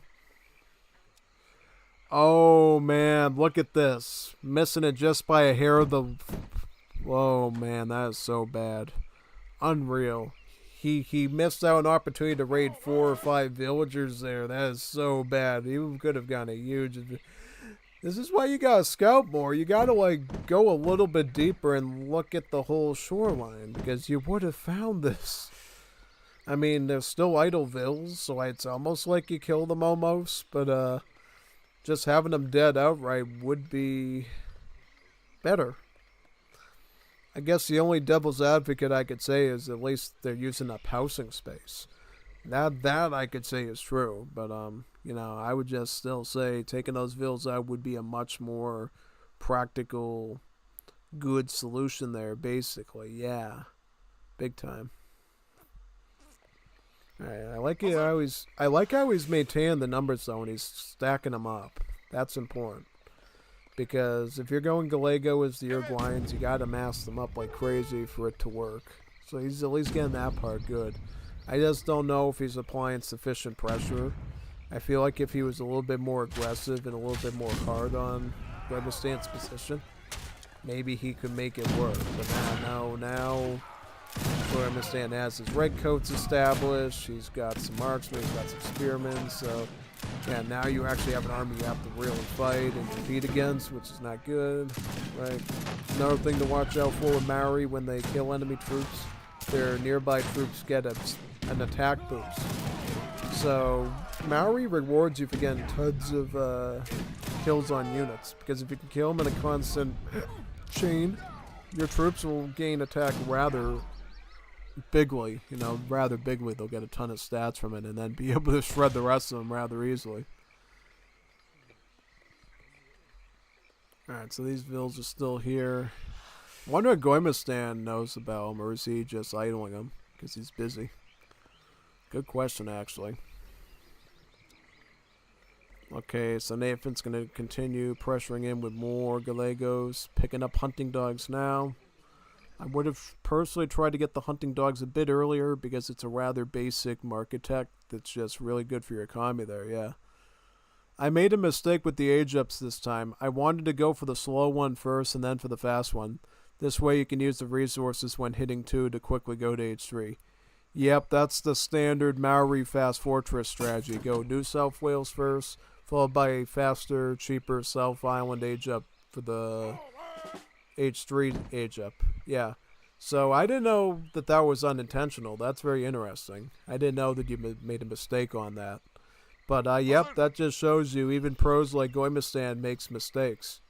They make mistakes in choosing Grenadiers with Uruguay. They make mistakes with picking which age ups to go with. Yeah. Probably was a misclick, I'm assuming, but it's fine. Seems like it's working okay for you still, so I'm not saying it was a bad thing.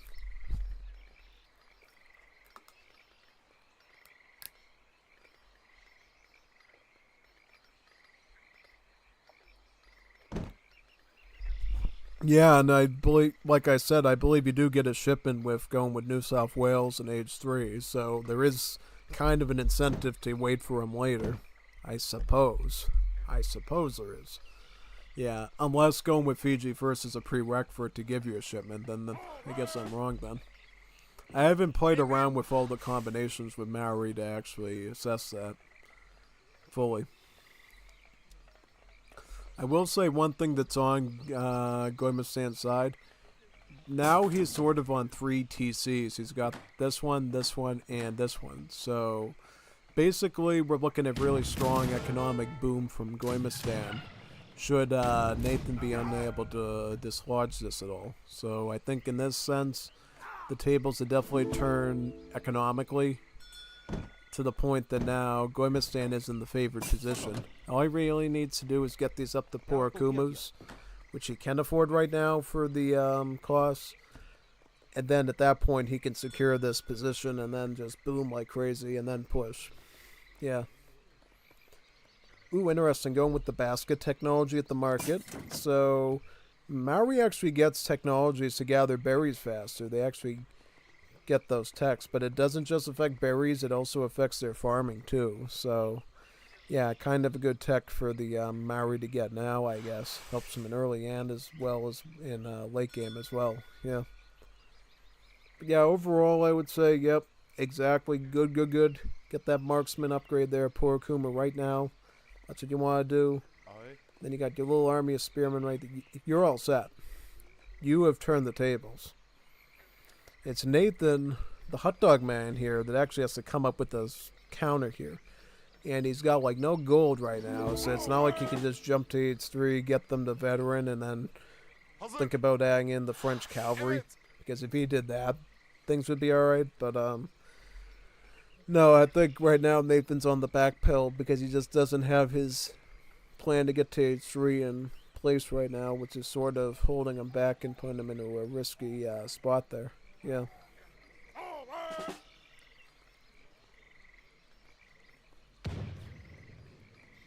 I like how he's setting the patrols there. Yeah. Yep, interesting. I don't know if I'm into patrols that much, personally. Because I feel like if you do patrols, then the units are more susceptible to being ambushed by the enemy. You kind of just want to keep them in a safe space where they're not going to be sniped.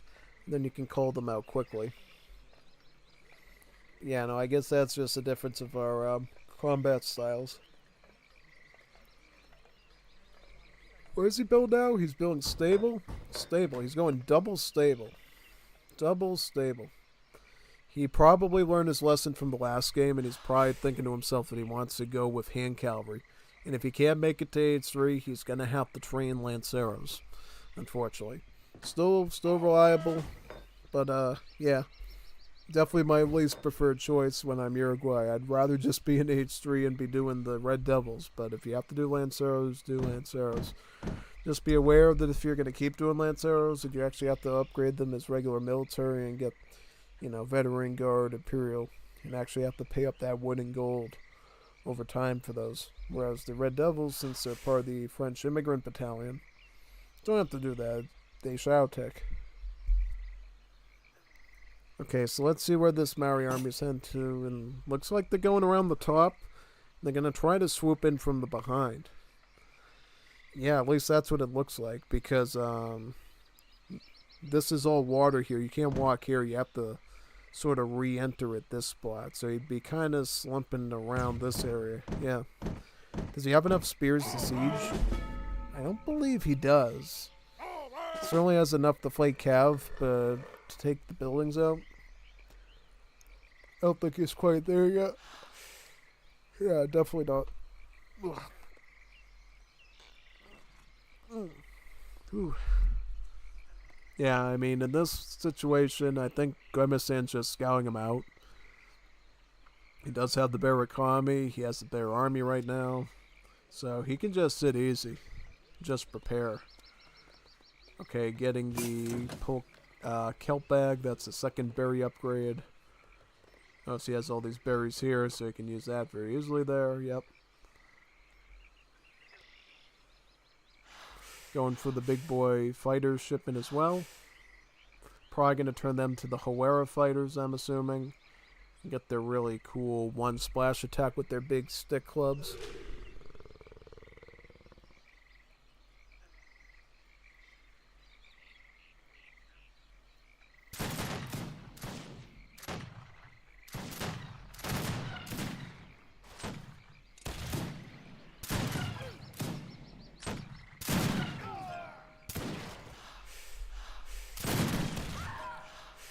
Alright, so Lanceros here with Gallegos. Very nice.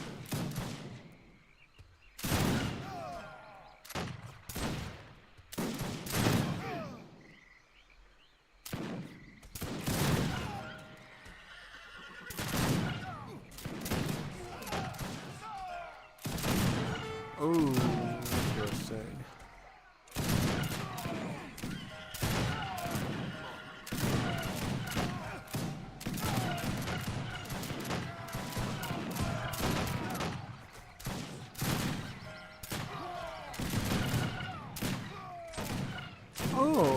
Okay, so looks like because he had so many Gallegos there, it looks like Nathan's getting some decent performance. I mean, I still think Gommiustan's going to win this because he does have the skirmisher soldier with his belt there, but kind of impressed with how that Gallego mass ended up working out.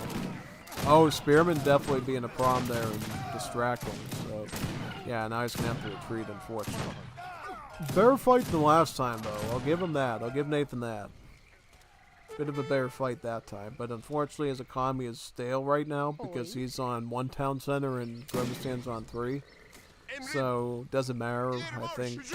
After that fight, Gommiustan is in the favored position still, and he's going to be able to reclaim those numbers of marksmen lost rather quickly here. So, I think in that sense, things are definitely looking better for Gommiustan compared to Nathan. Alright, so he's going to ship in some conscripts. I don't know about that. I would just be shipping in these guys, personally. Because when it is time to age up, these guys will shadow tech in the veteran because they're immigrant troopers. And the conscriptos won't. You'll actually have to upgrade them at the barracks, since they're a standard unit. But interestingly enough, Uruguay does actually get Royal Guard muskets.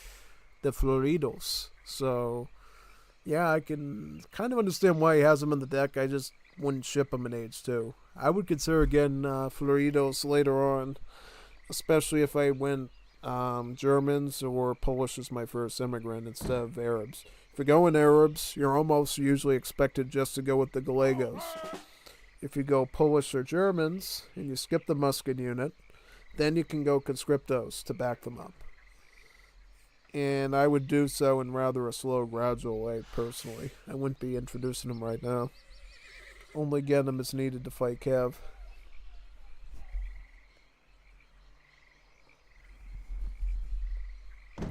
Just getting the cage trap now. This is the same as the steel trap, the second hunting upgrade. So I think in that sense, I feel like that's sort of why Nathan's economy is kind of out of whack too. Not just that he's below in town center numbers, but because he didn't even have the second hunting upgrade into effect yet. You normally want to get that around Age 2 if you can, as soon as you can afford to win the gold. But maybe Nathan thought that he was constantly going to have to produce troops to, survive, and he didn't think about market techs. It's always important that you think about those market techs sooner rather than later, so that your score just becomes a little bit better. Yeah.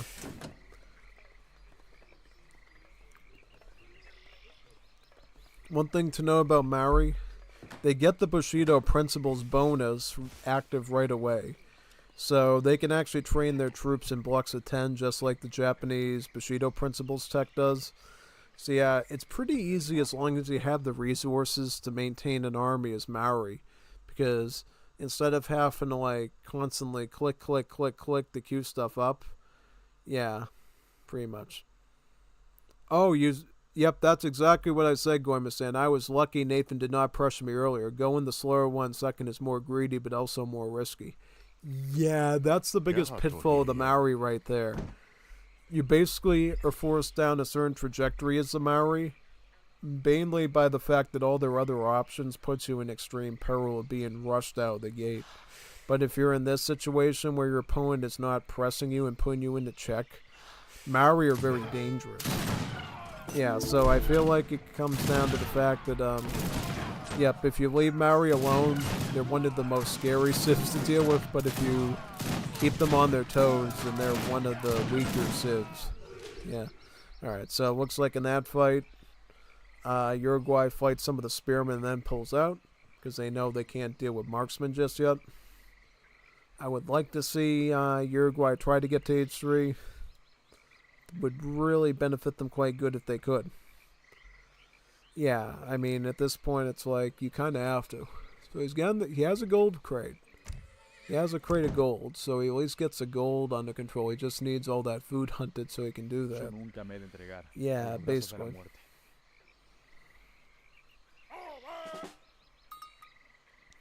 Alright, so more Gallegos being trained, so at least he's maintaining your numbers. That's good. But he just needs to get to Age 3, get them up the veteran. Maybe bring in some French immigrant cavalry.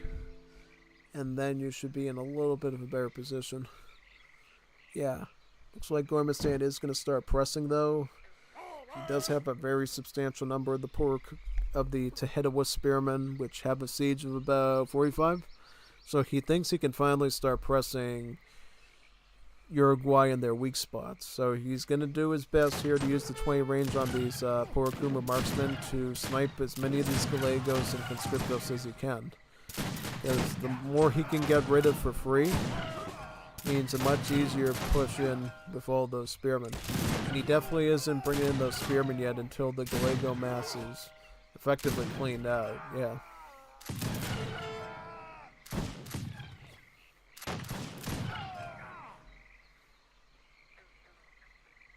Oh wow, look at that.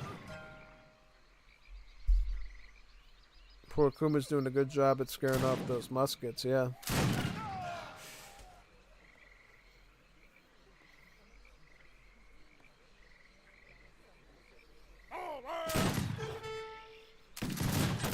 Oh, good micro there by the Maori. Just look at how many free kills he's getting here because of that 20 range.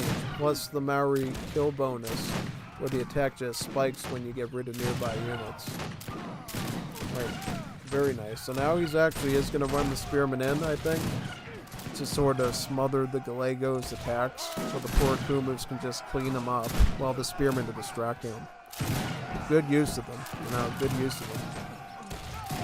And at this rate, it looks like his number of poor Kumas will be enough to clean up all of those Gallegos with the help of those spears, yeah. Even the Spearmen are doing a pretty good job because of their splash attacks, yeah.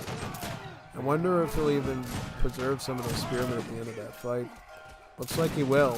Yeah, no. Good cleanup there by the marksman. Made a huge difference there, yeah.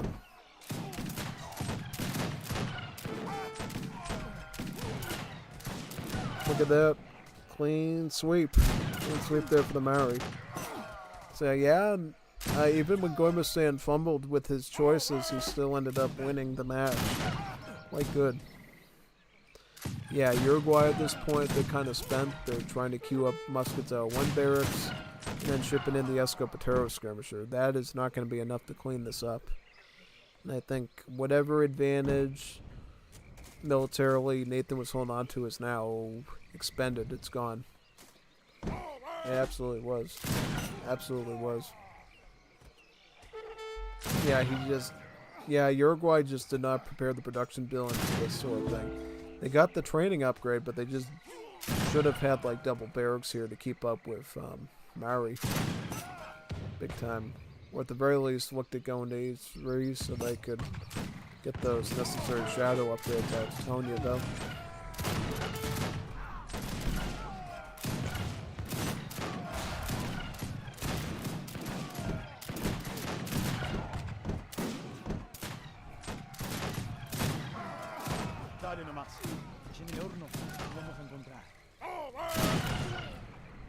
Oh wow, look at that, Gommiustan's down the natives in too.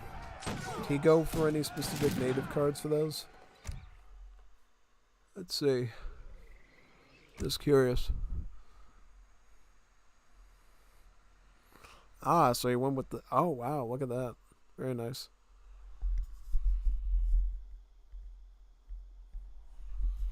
Good match there. That was a good third one. So now we're going to go into the next one. Let me boot it up. Game number 4. Game cuatro. See? Let me just make sure we're on the right recording, though. I have to check the Discord here.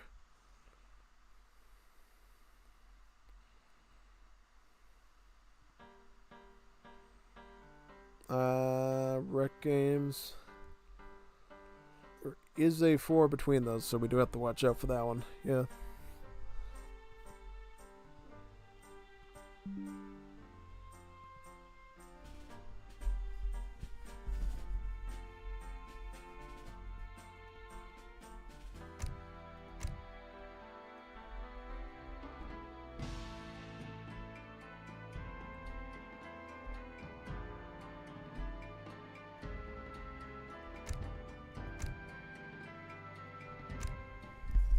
Record game 4, game 4. Here we go. This should be it.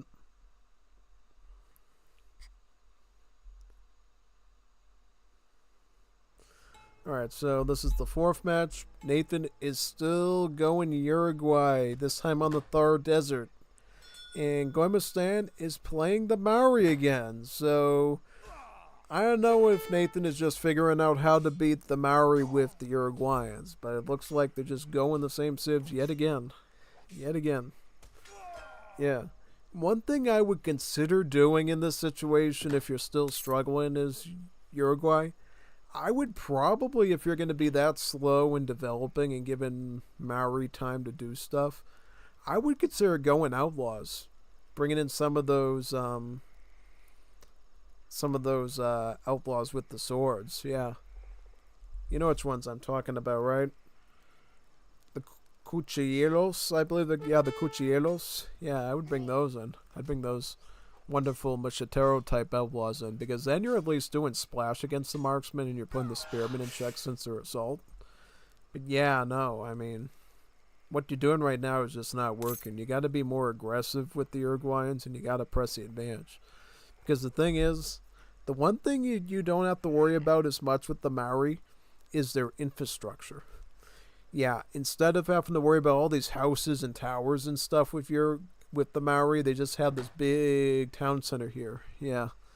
And fortunately, the HP is actually less than a standard TC2. It's only about 5,000 until you start upgrading the thing. So you could theoretically just box the Maori into their town center here called the Pa and just do that. That's the one thing you get to do against the Maori. You do not have to worry about all these houses in the front giving them a warning and towers shooting at you. You just have to worry about the big boy structure.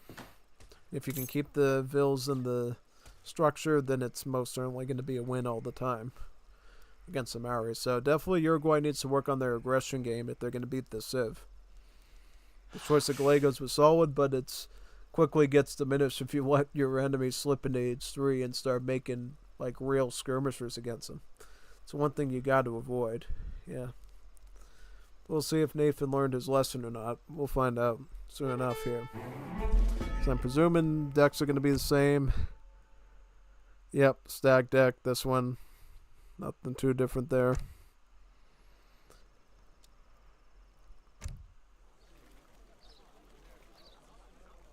Still running out of ballets there. I just do. Again, I think this is a waste of a card. You should put Baltissimo in and at least get some sort of a trickle. Or get Oriental Exodus so he can save on having to build so many houses with wood. This is just silly Willy. Yeah, this is just a silly Willie Nelson type setup here. This is really a waste of a card.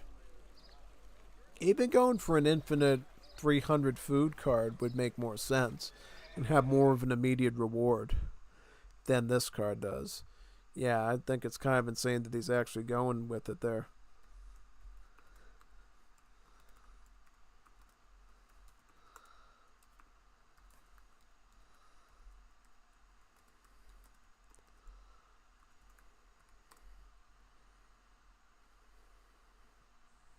Big time, yeah. Okay, so did you get this right this time, Gommiustan? Oh, he did it. Did you do it again? Did you do it again, Gommiustan? He's going with the Self Island again. Or is he simping? Is he simping hard for Nathan? Is he fumbling on purpose to help Nathan out? Give the dog a bone. Oh no, maybe at this point because he knows Nathan is kind of slow to the wheel of rushing. He thinks he can gamble out the greedier option. Yeah, I guess so. I suppose. We'll see if it ends up working though. Yeah. Basically. How far along is Nathan in his age up? So he's just sort of starting it up right now because that's the thing. Like, Gommiustan can theoretically, fit that, finagle in that Fortress age just because Nathan is aging up at a somewhat slower time, giving him a bit of a window to pull that off there, yeah. I think that I don't have enough confidence in myself, which is why I don't put any pressure. What do you mean pressure? Like, do you mean like doing aggressive rushes? I feel like with Uruguay you have to rush though. You have to be an aggressive Zulu type player to use Uruguay effectively. I'm just telling you from a tactics standpoint, if you're going to be a good Uruguay player, you need to know aggression good. You need to be a good rusher. Uruguay rewards very strong H2 rushes in 1v1. And then you follow it up with H3 timing and H4 timing with their additional immigrant acquisitions.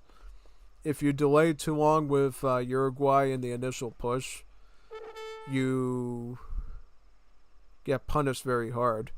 Yeah. So what happened here? Did you just sort of resign in this one because you're still aging up? That's weird. What happened? I don't know. Did what happened? And this one was so short. It was only 4 minutes. Was that really the whole game, or was there an error? Maybe that was just such a fast age up time for Gommiustan that Nathan assumed that he was moving slow or something. I don't know. Kind of an interesting one though. I feel like you could have still fought that one, but yeah, I don't know. Yeah, maybe that was psychological warfare by Gommiustan made him think that he was aging up so slow that he should resign. Instead, he just did the weak reward with age up. Psychological warfare, man. It's the most powerful warfare in the world. It is. It is. Like, mind games. Mind games are so powerful in strategy games. Not just like Age of Empires, but even chess.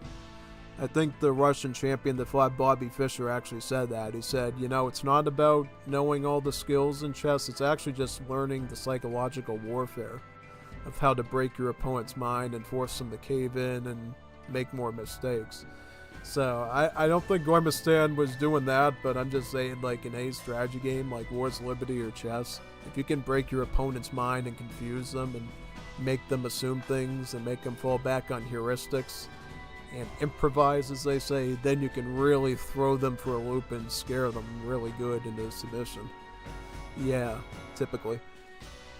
I do that a little bit with my builds. I love to scare them with huge armies and really wacky stuff so they just don't know what to do and then they cower in fear. It's kind of funny. But it takes a lot of dedication and planning to learn those types of builds, just saying. So if you want to get into the sort of that thing, you'd have to learn it from me, how to do really scary builds to get people freaked out and to resign early. It's stuff like the Egypt Fast Industrial is good for that, but it's very risky. Yeah. Okay, so what? Okay, so Nathan is playing Argentina now, so he's changed up the civ. Gommiustan is still doing Mari. Okay, so I think in this situation, Nathan has decided to change up his game plan a little bit to a more economical civ. Yeah, I feel like if you play Argentina, they're a little bit more geared towards playing more passive economically. So if you've decided that playing more passive economically is your thing, I feel like Argentina is a little bit more up your alley. Yeah, because the thing is with Argentina, you're rewarded for sort of playing more cautiously because you can put that wood and other resources into your herdable economy, and then you get rewarded with lots of food and never running out of food. That's sort of the way Argentina works. With Uruguay, you're very much expected out of the gate to attack people. With Argentina, you are incentivized to focus on your herdable economy first, get the pastures established so you can get all those free cows, and start fattening them like crazy with the Solidaros card, basically turning them semi-fattened upon spawn so you can save on the fattening time. Yeah. I mean, you can play aggressively with Argentina too, but it obviously hurts them. Yeah. So yeah, I think you're going to have a bit of an easier time with Argentina as long as you follow the magic steps, really. Yeah. That's sort of the gimmick of Argentina. Their main gimmick is the villagers are obviously mounted on horses, so they move really fast. They don't count as cavalry, by the way, so do not try to rush them with pikemen. It's a bad idea. It's not a bad idea, but it just won't work as good because obviously they'll just run away on their little horse and go, nee, and go away. But yeah, those are the two aspects of Argentina. Number one, their villas move fast, so they're easier to avoid bad situations. Second one, they get a building called the pasture, which is this huge farm, so you can put villas on to gather it at a very horrible rate. But it also spawns cows over time, and it can fatten the cows too, at I believe double the rate of a livestock pen. Double. So it's actually a really good fattening building on top of making the animals for free for you so you don't have to put the food investment like you do with other civs. Yeah, so basically with Argentina, the main plan is try to establish one, two, maybe even three or four pastures, get that food economy really set up good, while still making sure you maintain a barracks or two worth of patricios, which is sort of like your strong musketeer unit that the Args get, and then gradually, setting up to get more and more patricios over time. And if you run into a really bad situation where you need some sort of, mounted help, you can get some infernales. You can do that, it's just not normal. Yeah.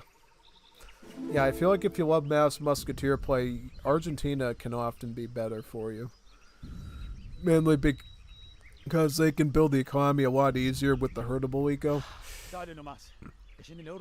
And then the Patricio is actually a much stronger musket than the Gallego is. Because the Patricios have hit points of like 200, so they're very durable. And if you can stack those out of 2 or 3 barracks, you'll have a little bit of an easier time against things like Porokumus and Spearmen. Yeah. So I think in that sense, going the Argentina is probably up your alley here. I can tell you right away. But we'll see. We'll see if it's happening. It looks like Gommiustan said, I destroyed the campfire because it was annoying when selecting bills. However, it's needed for shipments. Therefore, we had to do a That's not true. You can actually receive shipments at your your town center. So I think you kind of resigned for nothing there. Yeah, just so you know, you can actually... at least from when I played Maori last, you can change your shipment point to the town center. So, did they remove that from the UI or something? Because I don't remember them ever changing that with the UI. I thought you could always change your shipment spawn to a town center as Maori. So, I don't know. I'm just saying that personally. I know 100%. Rush, yeah, I always have army, but I don't use them against Goimo because he's the best player and I think I'm scared to lose all my units, but I must rush. You have to think about the matchup. Maori always goes Fast Fortress or they lose, so you can try to annoy and kill some bills with low risk. See, yep, Gommiustan is telling you something very important there. When you know a Civ relies on Fast Fortress to be reliable, you're often expected to poke holes at them, take out vills, maybe slow down their economy a bit, so when they do reach H3, their unit training ability is severely diminished, and you can actually fight them fair. Fighting a couple of skirmishers is easy. Like, if you have to fight just like 5 or 6 skirms with like a big army of muskets, that's pretty good for you. But once you give them an easy edge in economy to the point that they can get like 20, 30 skirms, now you're in trouble. Now you lose. Yeah, because there is a cutoff point with army sizes where you can beat someone in H2 with a large army of muskets, even if they're running skirmishers, if the numbers are very small. But if you don't pressure that economy and start shaving off their vills, they're going to go 2-3 town center and then it'll be game over. And that's exactly what Gommiustan did in that matchup. But I see now you're going with something a bit different. You're going the outlaw route with the town hall and getting Codizimo. Now, this can be actually an alternative way to playing Argentina. Right, so Argentina also gets access to the Cuchillos as well, on top of the Matrero. So some of the, yeah, that's actually true. It's actually true that the Args get some very powerful outlaws. I think they get the Cuchillo, the Matrero, and then the Malevo. All 3 of them are very powerful options, so honestly, going outlaw with Argentina is not a bad idea, actually. And I think you're onto something here, because now when you go with Codizimo, you get a second Codillo, and then you can double queue up those outlaws. And then the outlaws, when you get Codizimo, lose 2 of their pop space, requirements, and now there are 3 pop units instead of a 5 pop one. And then you can go with something reliable there. Yeah. Now, one thing I will say, you probably should have went with the pasture instead of a barracks. If you're gonna be going straight up outlaws like this, just go outlaws, establish your herdable economy, and then come back to get the barracks later. Because you still gotta work on that herdable economy when you're Argentina. The longer you wait off on doing that, the worse off you are, basically. Yeah, you gotta be very cautious of that, yeah. Alright, so it looks like Gommiustan did get his age up correct this time. That's good. And here comes the Cuchillos. Let's see if you can wipe out a Villa too. We'll see. Yeah, I mean, it is true that it is a bit slower to deploy outlaws. That's one thing you gotta watch out for, but maybe you're onto something there. We'll find out. Find out soon enough, yeah.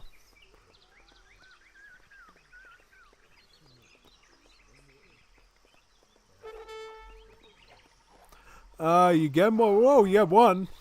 Okay, that's good. Got 1.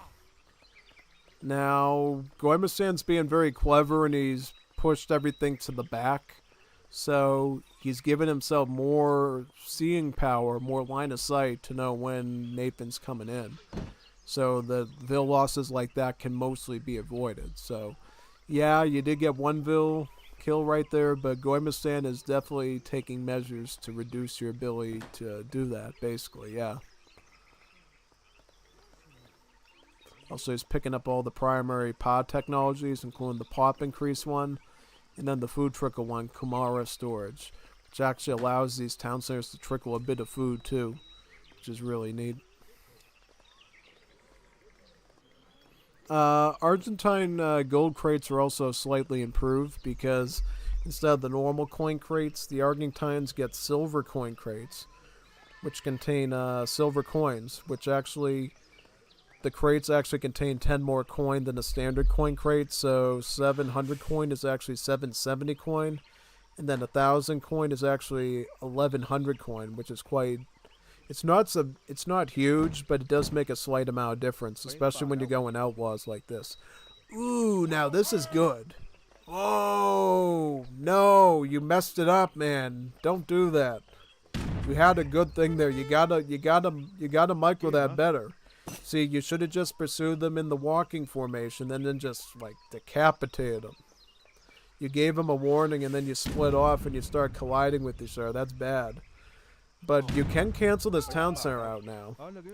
Try sieging this structure here. Try pressuring this.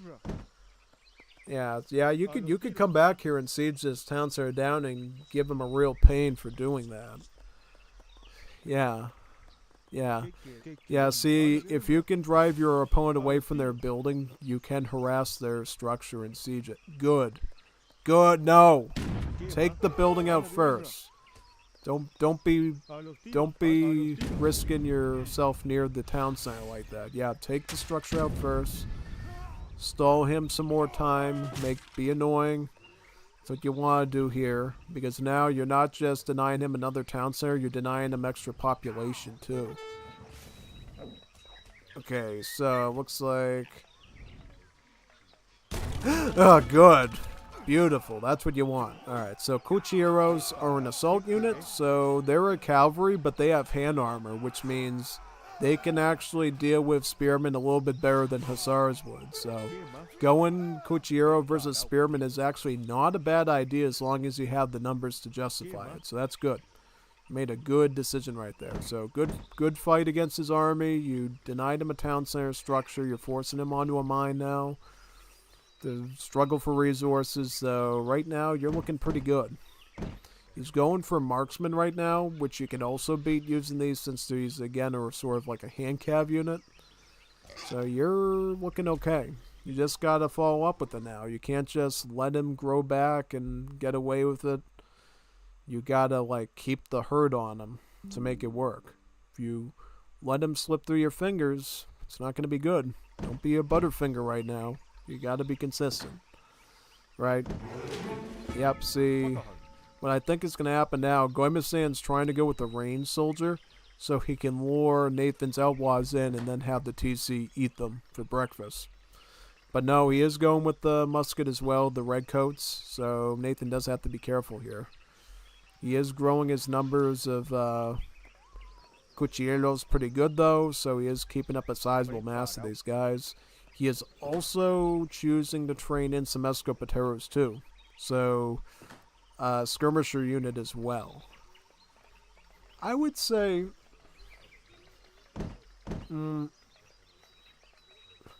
well, here's the thing. Here's the thing I'm still worried about with your Argentina. You are still not building any pastures yet. That's very concerning as Argentina. You got to get those pastures down. That's the only way you really start to grow your economy as Argentina, is getting herdable economy.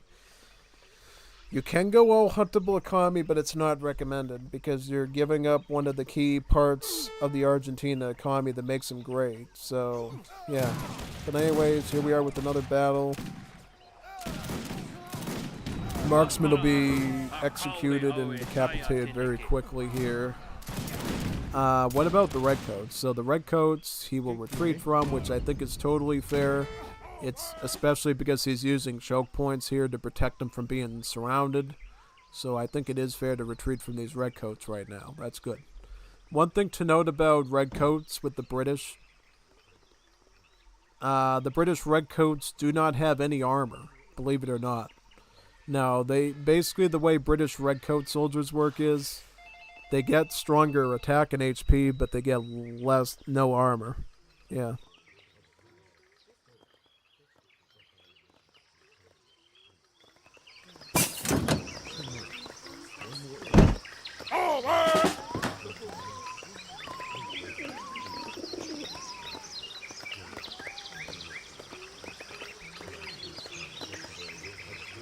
Preparado. Dígame, señor. A sus órdenes.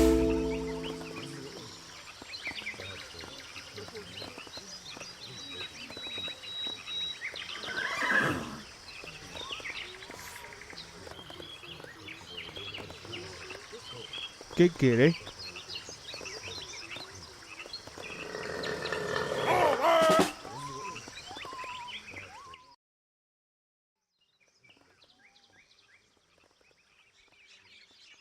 Looks like Nathan has decided to get a combined arms approach, so he's got his cuchilleros here. He's shipped in about 4 infernales. These are kind of like a mounted pikeman, so they have multipliers against all types of cavalry. And then he's made the escopeteros. These are actually early game skirmishers for Latin American civs. So you know how the Europeans have like their crossbowman unit? Latin Americans get these guys. They actually wield a shotgun weapon that deals about 1 splash. So they can actually hit multiple soldiers with bullets, which is really nice. Gives them a very distinct advantage over other civs, but the only drawback is these guys unfortunately have a longer range rifle using a shotgun, so their range is only 14 instead of 16. So it's more likely for them to be kited, but if they're not being kited and they're in like a straight up shooting fight, they're most likely going to win against larger armies, which is really cool. Yeah, definitely. So, yeah. Looks like this pie is coming down. Gommiustan's still in H3, right? How's Gommiustan's economy right now? So his economy, after that trouble that Nathan caused, is a little bit weaker than the previous games, I think. But he's still doing rather well. I feel like Nathan is just trying to make sure he can make the right army to push, so I think that's pretty fair. Yeah, so, yeah. I got a delivery that's coming in a few moments, so I'll probably just leave it on this view and let you watch it, and then I'll come right back and we can talk, okay?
here's the big mass of Escopeteros. I just noticed this now. Look at how big this mass is of skirms here.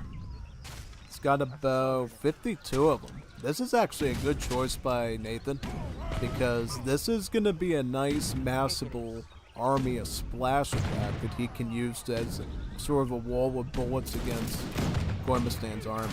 They'll even be somewhat effective against these scout units because of the splash and how they sort of back each other up with damage. Yeah, see, even against the cab units, these Escopeteros are still sort of doing good. The only thing he has to watch out for with these fighters is the fact that they're Huera fighters, so they actually have one splash. That's the one thing you gotta be careful with these guys. Looks like he is beating them though. He also did throw the cuchilleros at his ranged troops in the back, which was a great tactic, because he effectively is gonna cut right through those fighters too. At least for the most part. He's gonna have to make sure he targets well with these Escopeteros into the center of their army, so he can get the most splash out of it. But still, he's doing okay. He is beating his troops and running his army dry, which is at least decent. Try to finish off those redcoats since they are a little bit pesky there too. Very good idea. Yeah, overall good fight by Nathan. How's his economy looking? Does he have a single barracks, double barracks? He can afford multiple masses of these Escopeteros still, so that's good. But I will say, you gotta come up with some sort of counter-cav now. Do you have a stable for Infernale? No, you do not. See, that's where I would be a little concerned. Or I would add Patricios in. Get a few Patricios with the Escopeteros, because now you have to pivot more towards anti-cavalry. Because now that your mass is dead, the fighters are a huge threat. You need to watch out for now. And how's Gommiustan's economy doing? Alright, so food's okay.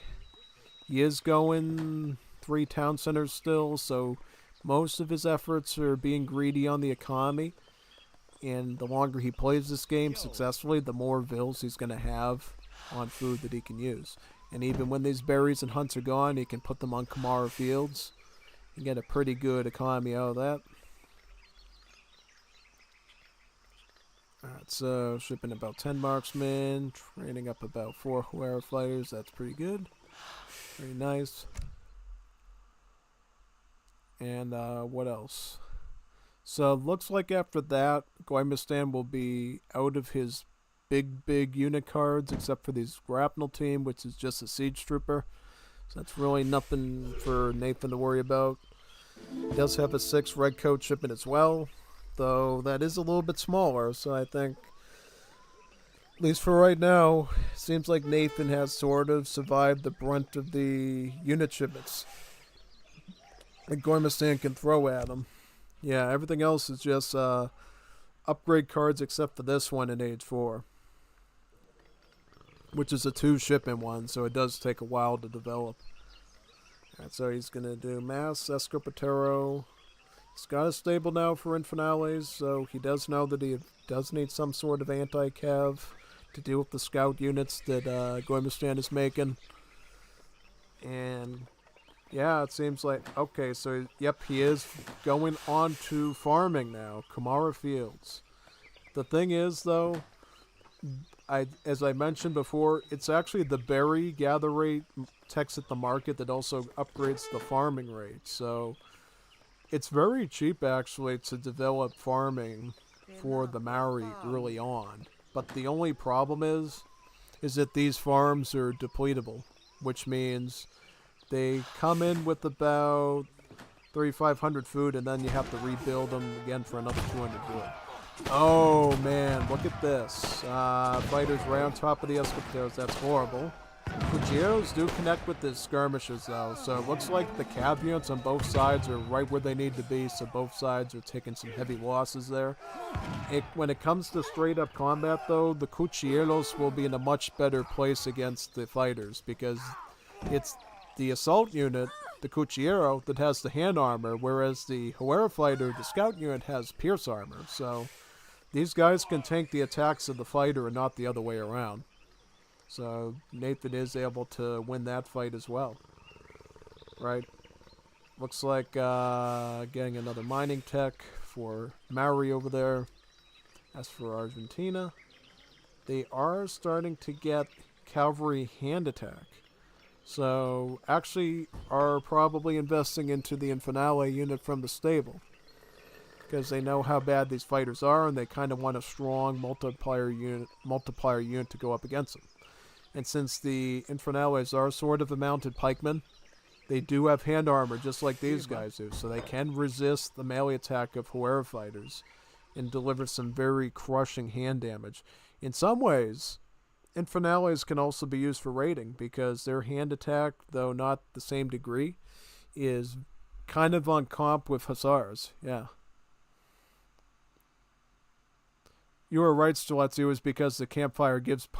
I didn't... Oh, wow. I didn't know that the campfire gives you population. I'm just learning that now. Oh, man. So you did really shoot yourself in the foot there by doing that. Yeah, no. That's not good. It's not good at all. Gotta be careful of that. Yeah. I didn't know that the fire was that important. I always assumed the fire was just a random home city shipping place that you could go to. But yeah, no, that's crazy. I thought the only things the Maori had to give them population is their town centers and their Explorer. The Explorer actually gives you, I believe, about 10 population as well, which is a cool fact. But you'll notice when you're playing as the Maori, when you're doing the voyage in the Age Up, because the Explorer just sort of disappears and becomes part of the voyage, you actually lose 10 population, and then you basically can't train villagers. So kind of the Maori are kind of a painful civ because they give you the illusion that you can train more villagers like the Asians do. But when you lose that 10 population and then your PAs are, not even available yet to make more stuff with, then you find out, okay, now I got some problems, yeah, basically. Alright, so we got Tehedawa Spearmen, Warefighters. We also have a couple of grapnel team members here. Now, these guys are really neat the way they work. So what they do is they take this big log, right? They throw it over the structure that they're attacking, right? And then they have a rope connected to the log, and then they yank it backwards. So when you think of a battering ram where you're bashing the wall down from the front, a grapnel team is kind of the opposite. Instead of pushing forward, they're pulling forward, if that makes any sense. So instead of like slamming a big log into a wall to try and knock it over in the front, they're yanking it backwards using the rope so it falls in the other direction. Yeah, it's based on a real siege tool that the Polynesians and the Maori use to be able to knock down the fences of their enemy. They have like a real long stick. They would throw it with a string, and then they would yank it back and knock over their fences and then attack their enemies. So that's actually based off of a real-life Polynesian siege weapon, which is really fun. And they add something similar to the catapult as well, and that's why the Maori also have their own catapults too, which I believe they call stone throwers here, just like they actually do in Age of Empires 1, which is kind of an Easter egg in a way. Because in Age of Empires 1, before they called the siege weapons catapults, they're initially called stone throwers. That's what the Maori call them here.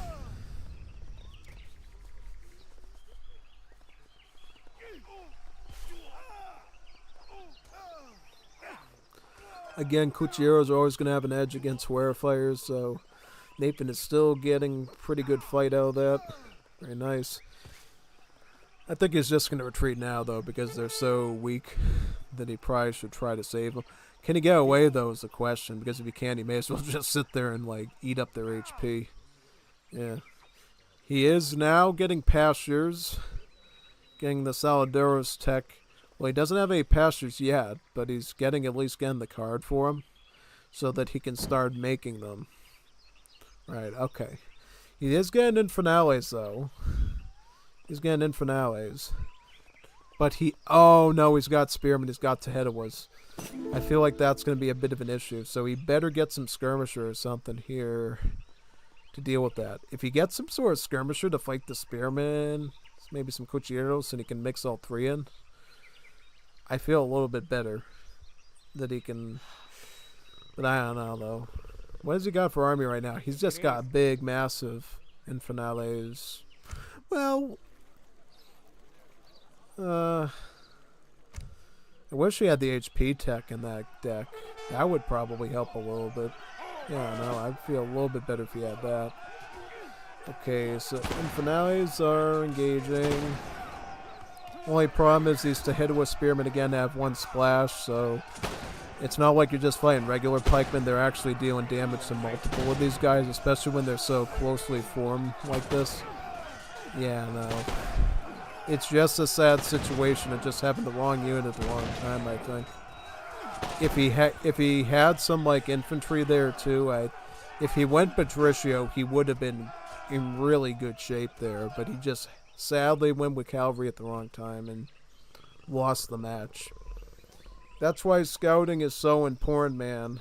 You gotta scout. You gotta reconnaissance stuff. Because if he scouted and knew that he had spears, he would have known to use the barracks to make patricios. Yeah, and then he would have been really swell there. Yeah, he would have just shot through all the spearmen and would have had hand armor to fight everything. Yeah, no, that's a big oopsie doodle moment there to be Argentina. Yeah, big oopsie doodle, pretty much. Yeah, it's alright though, it's fine. Yeah, it's okay. It's okay, brother. You get other chances, I think. Alright, so now... Oh, GG. There we go. Called it. Okay, so that is the 5th game, right? So now we're on the 6th game, right? We're breezing through these pretty fast, so let's boot it up. Go into the next match. Let's see what we got. Very nice. Alright, so let's look for game 6. I'm just going to check in the Discord server real quick to make sure that, you know, the recordings are good here. Let's see. Okay, so there is a record 6 in both sets, so we gotta look for. Let me see this.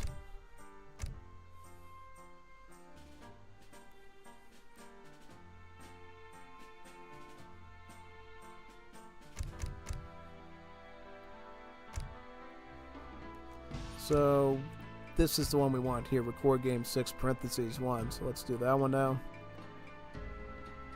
What this one is. Is Gommiustan going to keep up with the Maori, or is he going to be changing to something else? Who knows? Alright, so let's see what Nathan's doing. Nathan is playing Mexico. That's a strong civ. That might be the civ. And what is Gommiustan playing as here? Let's see. He is playing as the Danish. So he's playing as the Danish. I was gonna say, Nathan said that he won one of these games, supposedly. That would be a game winner if he was playing as Maori and then he got sniped by the Mexican explorer. That would be one of the easiest 1v1 wins you can pull off against Gommiustan, is just have the RNG to find the enemy explorer and then down him. That would be so fatal. It would ruin the whole build and they would be dead on the spot. Yeah. I'm just saying, I was like, wait a second, is this the one where Nathan might win? I'm like, nah, definitely not. Alright, so Mexico versus Danish is an interesting one. I will say, if it was me, I would put my bets on Mexico. As long as it's being done correctly. If it's being done incorrectly and without proper advisement and stuff, and Danish might squeegee through it. So there's a bit of a difference between the way these civs work. So the Danish, they get these wonderful things called ox carts. They're kind of like the ox carts from Age of Mythology, but not really. So the way ox carts work in this game is they help nearby villagers gather resources faster. And you can I believe you can also garrison your vills inside. Yep, you can garrison them inside of here. See that? Yep. So if the vills are in trouble, you just stick them in the good old ox cart. It also has hack armor, so it's more immune to things like hussars and stuff, which is cool. And then the other thing the ox cart does is when you no longer want it around, you can turn it into an economic building. So you can turn it into a mill, plantation, market, dock, called an anchorage for Danish, and so forth. So, yeah, they are basically like homestead wagons from Age of Empires 3 Definitive Edition, but they actually boost your villagers up to keep them around. So, yeah. I would personally keep them around as long as you can until there's a severe risk that they're going to get sniped, and then quickly turn them into either a mill or a plantation, depending on what age you're in, to get the most bounty from them. That's usually what I would do. Now, going with an ox cart as your first shipment is kind of an interesting one. So, somebody might have to explain it to me. Do the auras stack for the ox carts, or are they just sort of... So, oh, wait a minute. So you're using sort of like a spread then? Or... Yeah, because normally if I was playing Danish, I would either go Colbertism first, or what is called free trade in this game for the food trickle, or I would bring in about 2 batches of 2 villagers. I would use the Infinite 2 Settler card to send the settlers twice. Because Danish is one of their Civ bonuses, gets a free shipment at the start of the game by receiving a bunch of XP crates that they can quickly grab up to get a free card. So normally you go for a card right away. That's why he already has his first card done, and then he's going to get another card right away after that. Yeah. Whereas Mexico's got a very powerful defensive bonus. So if you destroy one of these villagers, the Telequejols, they leave behind a grave for the Dia de los Muertos, basically the Mexican Day of the Dead. They have a grave, and then there's a food offering at that grave. They will trickle you food after so many seconds after the unit has died. Yeah, and then there's this other cool bonus too, where a lot of cards and text will give you these guys. This guy sitting on top of the carpet up there in the sky. It gives you a free unit called a I'm trying to remember what they're called. Basically, it's an early game skirmisher called not a pistolero. It's not. Is it a pistol? A doliente, yeah, a doliente. And then you get that free doliente, and essentially it's just an early game skirmisher, and then you add to your mass. It's pretty helpful. Also, Mexico gets this good structure called the Presidio. It acts as a secondary town center that queues up units more slowly. But it's sort of like a mini fort, because it can train infantry and cavalry just like a fort, and has a more powerful range attack than a town center, and it's always shoots. So it's basically like a fort and a town center put together. But because it's a spammable fort town center, it does train the units slower. Yeah. It was one of the new additional nerfs to the structure. It used to train units at the same rate, but they decided to nerf it. So basically players wouldn't be able to just spam stuff out of the gate and play like the Portuguese with these things. There is sort of a catch-22 to them. But not really. They're generally good to spam. Try to spam as many of these Presidios as you can. And the build limit for Presidios goes up 1 per age. So in age 1 you can have 1 of them. Age 2 you can have 2 of them. Age 3, 3. Age 4, 4. And then in age 5 you can have 5 of them. And there is a rule. They have to be built within a certain radius of a town center or another Presidio. So you can't just stick them in front of your enemy's base and like rush them with them. They actually have to be built within a certain circle of this TC. And then once you build the Presidio, then the next one can either be built within the circle of this town center, or it can be built within the circle of this. So there is a bit of a defensive rule to these. You're not quite as free as the Portuguese just to, establish all these covered wagons on the map and start going crazy with them, unfortunately. Yeah, but it's still very good, And as I said, Mexico gives you the best advantage of all, which is immunity to raiding. Because obviously, if you get raided, you can punish your opponent hard by getting a huge sum of food to basically slap them very hard with an army. Yeah, in fact, there's a card that unfortunately this player doesn't have, which actually I think triples. I think either doubles or triples the food offering of the grave when the villager dies. So you actually get a slight amount of a profit from the villager dying. So you get a ton of food from it. It's really good. And then if you lose like 5 or 10 villagers, then you can like usually get out huge batches of like conscriptos or lancieros and really punish them good. Yeah. So Mexico's going to go for 700 wood, get some infrastructure up. Obviously, since they nerfed the Presidio to train units slower now, you do need a real barracks usually to keep up with your opponents.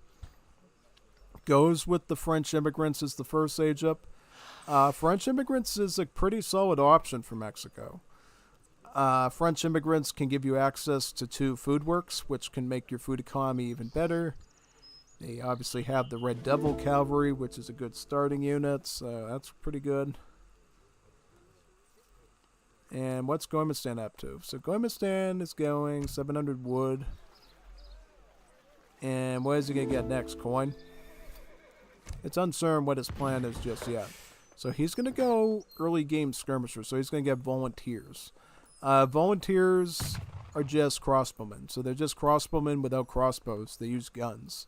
So the multipliers, the range, all the stats are the same as Definitive Edition crossbowmen.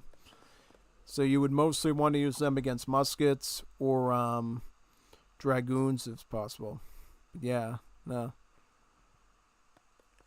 And normally what you can do is you can combine them with this unit here, the Landsoldater, which is basically a Danish musketeer, but it's like a more extreme version of the Russian musketeer. So it's even cheaper, but even weaker. It's like, on their own, they're like total rubbish, trash. But you get huge armies of them, you're all set. And then you can combine them with these guys, and then you get big armies of stuff, which is great. One choice that Gommiustan made, which I think was a pretty good idea, he did get an anchorage to take advantage of this water. So this map here has a really distinct advantage where this whole body of water is sort of just yours to exploit. So Gommiustan decided that he was going to get an anchorage to start fish booming on it like crazy. Yeah. Which I think was a pretty good idea. Yeah. One good thing that this anchorage building does, which is really neat, it actually boosts the fishing rate of nearby fishing boats. So not only can you fish boom with this anchorage like any other dock, it actually allows those fishing boats to pick up the fish even faster and thus lead to a really good food rate. Yeah. It does look like Mexico's hidden very strong though with the mixture of mucheteros and conscriptos, which I think will be a very dangerous combination. Looks like he did ship in the mucheteros and he's going to go for a full double mass of conscriptos, one out of the barracks, one out of the Presidio. Yeah. I would say personally, I wouldn't get the stable until you're ready to start pumping Lancieros out though. You probably could have held on to that wood for some architects personally and some things like that, but who am I to say, you know? I'm just still unstoppable Stilezzi here, but yeah. Alright, so going with 600 wood now. I think that's a good choice because then you can essentially get any marketex you haven't already gone yet. You can also think about maybe getting some more mucheteros to push these early game skirms with, which is good. Ooh, nice. So I think you're doing pretty good here because this number of Landsoldatars is still rather low, which means conscriptos will beat them rather easily. Yeah.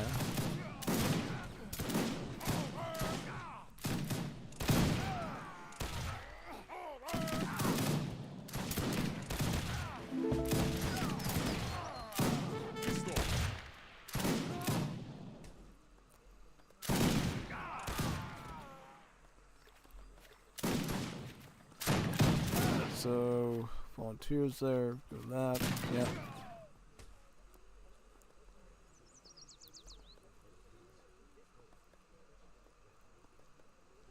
Still doing double barracks, conscriptive there, whereas Gommiustan is just going to go Landsoldatars, pretty much, yeah. The good news about Landsoldatars is because they're so cheap to get, you can basically almost always keep them queued up, which is nice. It's only 50 food, 15 gold. Quite an affordable cost. Especially on the gold. They're practically free in gold, which is good. Also, it's going to ship in a reinforcement of volunteers for a bit more anti-heavy infantry. So what I think maybe Gommiustan is hoping for is mass musketeer with a bit of skirmisher support from the volunteers. Which could theoretically work. He just needs to make sure he maintains enough housing space to maintain those masses. But thankfully, he does have 600 wood in his back pocket, so he can actually keep somewhat of an army size alive there to basically keep him rolling in. Yeah, pretty much. Yeah. I thought Goima was going in full with the other unit, the anti-inf, but there was Pikes, and I said, no! Oh, that's unfortunate, because I was wondering, like, you made a huge assumption there that he was going to go with, like, all scout units, and then you got burned so bad there. Yeah, that's unfortunate. Big time. But yeah, let's see if this Conscripto and Small Doliente mass can deal with these Lanceletars. I do think Danish is kind of a weak civ, honestly, personally. So, if it is going to be a 1v1, I feel like Mexico does have a pretty good advantage whenever they're playing the Danes. At least in theory. At least in theory, yeah. No, I think in this situation, because you got so much massable muskets on the field, maybe the volunteers are making a huge difference here because they're kind of just being ignored. Yeah, no. Unfortunately, yeah, it looks like you are losing your army of Conscriptos. So, yeah. That's sad. That's a little sad, yeah. That's a little upsetting. But yeah, it looks like Gommiustan is indeed able to maintain both queues of these land soldators with very little issue. So, I think now Gommiustan is looking in a bit better shape. He's also picking up the team infantry attack card. So the range attack on these land soldatars is going to slightly go up on top of the range attack of these volunteers as well. Still going with the mass conscripto. I'm a little concerned about that. At this point, I would consider either going more in the Machitero route or maybe getting some artillery mixed in with the Foundry. Get some artisanal guns. Because Mass Musketeer is not working for you anymore. You gotta find another solution. But even then, I feel like the Mass is just so big on the Gommiustan side that you're kind of running on thin ice right now, my friend. It's not good. Yeah, no, you're on thin ice, buddy. He's growing at a faster rate than you're producing, so yeah. Because the thing is, even though, good, you are shipping in some artillery, so that's good. As I was saying, the problem is, again, is the fact that the work rate of this building is not that great compared to the barracks. So this is like working at the full speed of a barracks, but this one is like less than a barracks. So it's kind of like you have 1.5 barracks instead of 2 when you're queuing up both of these. So it's a little bit more of a unfortunate situation as Mexico here. Yeah. See if we can queue up some more conscriptos there, yeah. And then the 2 artisanal cannons shipment is coming in as well, which is quite good. Yep.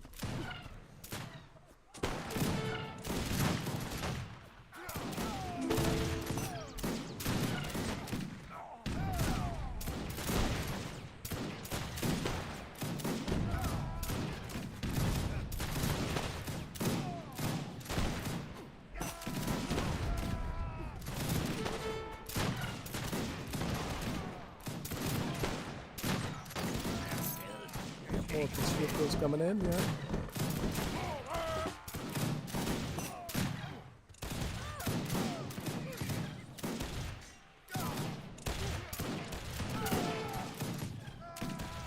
Oh, nice. Mexico is recovering a bit.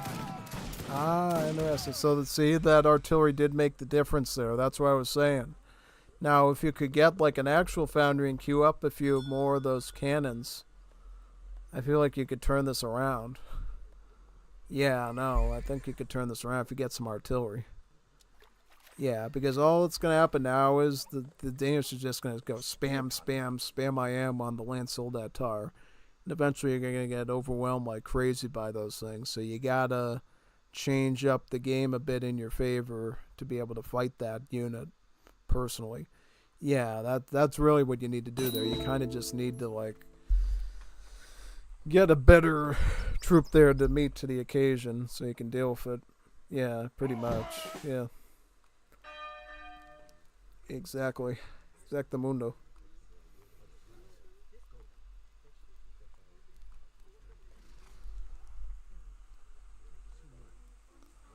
Okay, now he's alternating, he's doing one volunteer queue and one land soldater queue.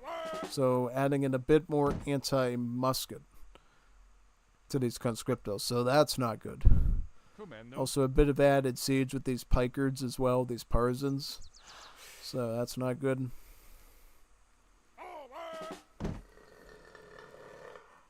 Let's see how this one ends up going.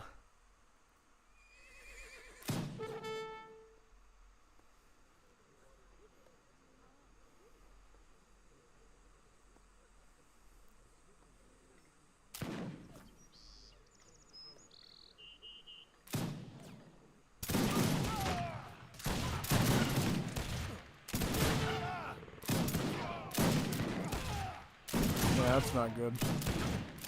Right up against your structure now, so it's not like you can recover your troops that good. Yeah, that's an unfortunate loss for Mexico. Yeah, I think in that one you just had to change your units a bit.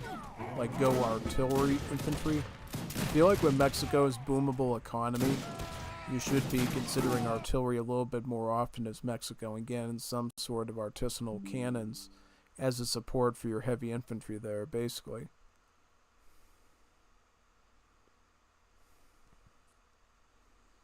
Pretty much, yeah.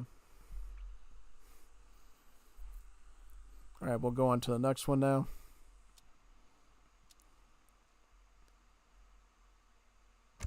Game number 7, right? Yep, let's go on to game number 7. Boot it up. There we go.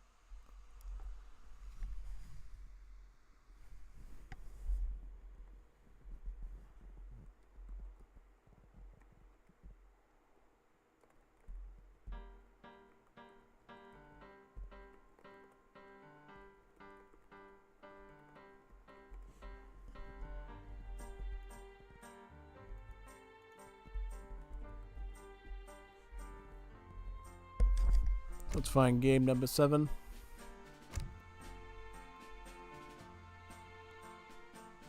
Core game 7. See which one that is. It is this one, right? Yep, this one. 3.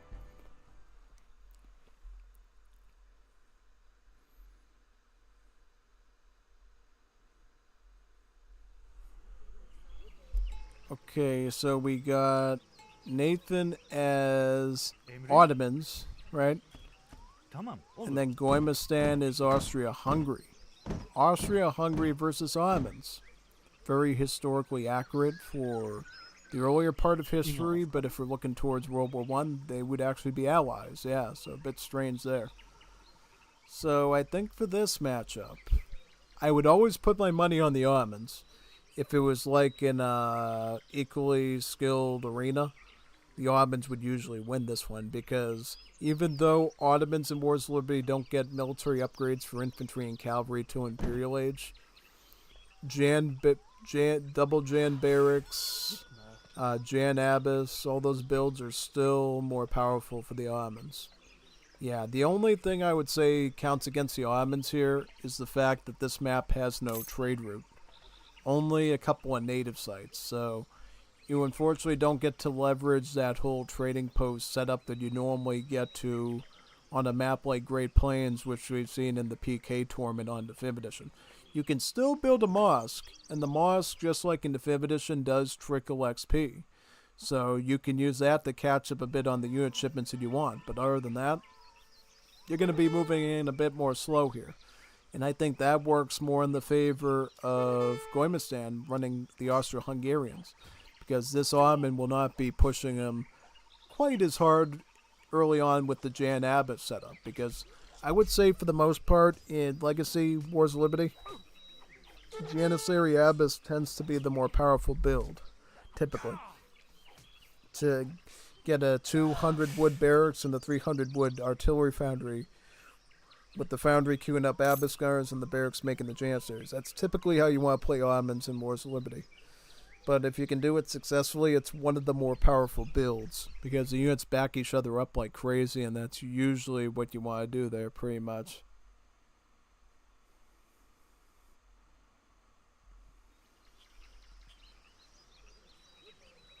We can also check the decks as well, just so we can see possibilities-wise. Alright, so this Ottoman, from what it looks like, is running one of the more 1v1 oriented Ottoman decks. Kind of similar to the ones we see in Definitive Edition, only this one has advanced trading posts instead of capitalism. I would make it my mission to have one that has capitalism as an option instead of this advanced CP, because this one is heavily reliant on you having access to large-scale trade routes, and thus this ends up just becoming a wasted card. Whereas capitalism can be a little bit more useful with the gold trickle. Yeah.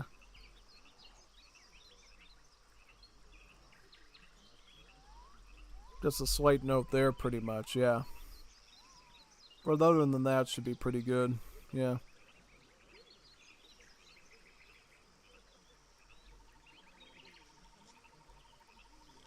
Alright, let's see what Gommiustan's run for a deck, though. Okay, so he is running what looks to be a more military upgrade-oriented Austria-Hungary deck. One thing that you're going to note about the Austro-Hungarians, their villager cards are bigger. So instead of 2 infinite villager, they get an infinite 3 villager card. And then instead of a 4 villager card, they get a 6 villager card, which is pretty cool. Yeah. Actually, no, it's actually 6 villagers instead of 5, yeah. Because the main way Austria-Hungary works in Wars of Liberty, they get the Ulan type bonus that the Germans get. So instead of free Ulans, they get free Hussars. But because Hussars are just so beefy and powerful, the number of cav you'll get will be less. So for Age 2 cards, you only get 1 free Hussar. In Age 3, you'll get about 2 free Hussars, and then in Age 4, you'll get 3 free Hussars. So it might look like the shipment looks worse because you're getting less units, but it's because the units are a little bit more substantial. Getting a Hussar on the field is a much more longer-lasting unit than getting 2 Ulans on the field. So just keep that in mind, yeah. Well, I think in terms of unit resource value, 1 Hussar is equal to 2 Ulans, and that's why they do it, basically. But yeah, definitely if you 1v1 Wars of Liberty Hussar versus a Ulan type cav, the Hussar will always win. Just because of its overall HP supremacy there, I think. Yeah. Looks like Ottoman goes with the Governor General, gets some gold, gets a tower.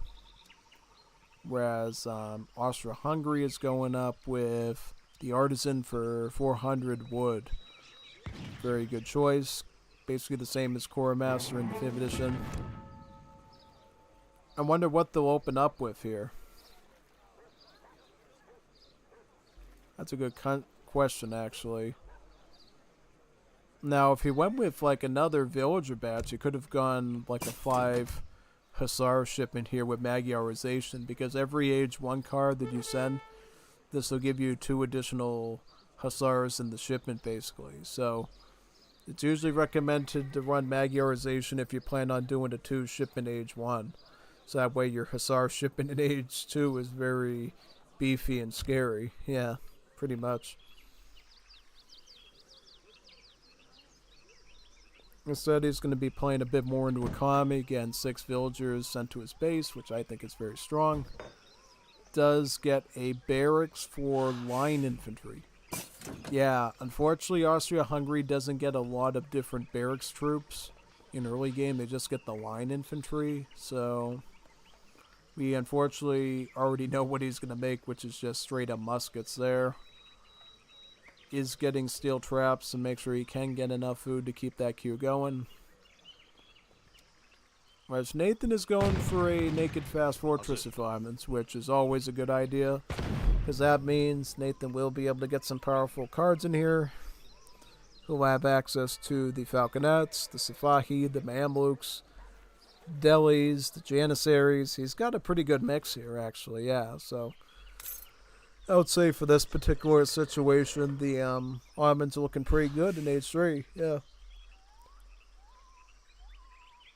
I think you'll probably want to start out with some sort of big batch of Janissaries, maybe, and then maybe add the Falconets in. Who knows? Or maybe he'll go Safahis too. He can do that because they're one of the only. They still Shadow Tech normally, so those should be very brutal here. Yeah, quite good. Alright, so which one did he get for the age up though? Oh, the Cornet. So he's gonna get free hand cavalry with it, so he'll get some free delis, yeah. Yeah, so some free hand cav with some falconets. Could do that. Could be possible.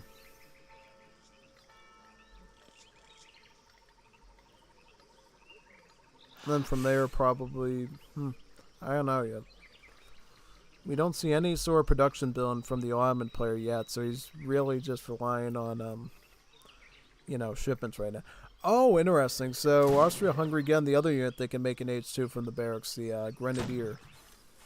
Gommiustan did say he enjoys Grenadiers quite a bit, so he's going to start Grenadier, it looks like. Unfortunately, Austria-Hungary did do good scouting, and they know he does have handcav now. Right, these handcav will completely obliterate these Grenadiers, so he better retreat with those very quickly. Otherwise, he will lose them rather quickly there, yeah. Alright, so he's still maintaining queues of Grenadiers, and then he's shipping in the Lodemarian Free Cossacks, the Free Cossakans. Yeah, so these are just renamed Hajusi skirmishers. So a lot of anti-infantry, but not a lot of anti-cavalry. So to get anti-cavalry, he will need to switch to queuing in some line infantry there to deal with that.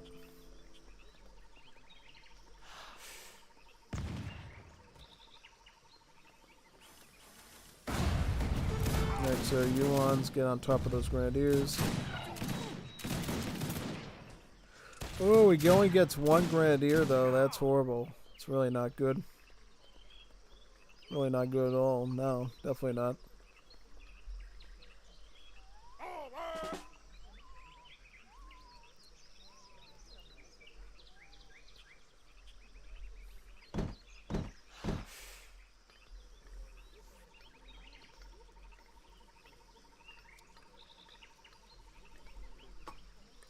Is he going industrial now? He could be going industrial age. Yeah. He's got a ton of food. He's floating so much food. It's almost as if he's going industrial age. Huh. I would still go foundry here to get Abbas. I don't know what the stable is for, because you know that he pivoted towards line infantry. So why are you going stable? You can't train assault units out of the stable as Ottomans, so you're a sitting duck against those bayonets. I would go foundry. I would go foundry, get some Abbas gunners, leverage some of those H3 cards, and then fight them out that way. Delis? No, you want to get Safahi. Safahi or Mamluk. You don't want to be getting Delis. Delis is really a bad idea. Because I see you went through the rigors of going for a naked fast fortress, but you're not making any of the good cards that they pass. Which is the Falconets, the Safahis, and the Mamluks. You're just wasting an H3 for nothing. Can't do that. If you're going to go H3 with Ottomans, you got to make it count. Alright, you're going to send the midmen in. Thankfully, they'll have multipliers against the Grenadiers since they're still considered to be siege troopers. Right, take out one Grenadier there, take out another one. Probably the most amount of defense you're going to get, and then once those are dead, you're dead. Alright, then you ship in the delis. Again, no upgrades, so it's just a straight up H2 unit there, which is good.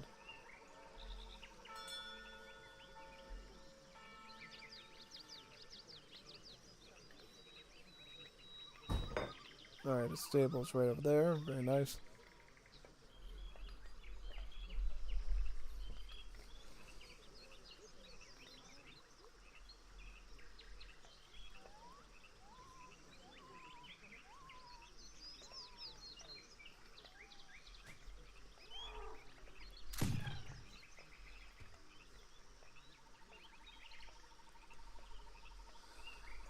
I don't know, man. I don't know the insistence on the stable, though. That's what I'm mostly concerned with, because you don't have an assault cavalry option. It'd be one thing if you could train Safahis out of this thing and then beat them with that, but you don't get that option as the Armans. Sadly, you don't get any assault cavalry.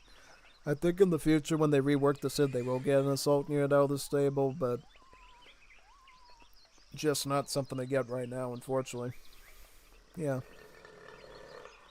And look at all the line infantry he's got. These scout units are completely toast. Texas toe. He's double stabling. He's doubling down on it, too. That's really not good. No, if you're going to go double production building, you got to get like some sort of barracks or foundry with the stable. You can't just double stable Ottomans. It's very bad.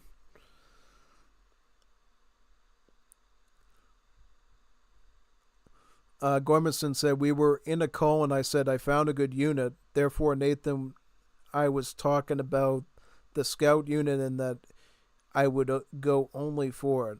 I was also laughing because I did not expect the full cab mass. Can you activate gatherers on resource in the options? It's a nice thing to know. What do you mean activate gatherers on resources? Like know the different numbers of villagers on each resource?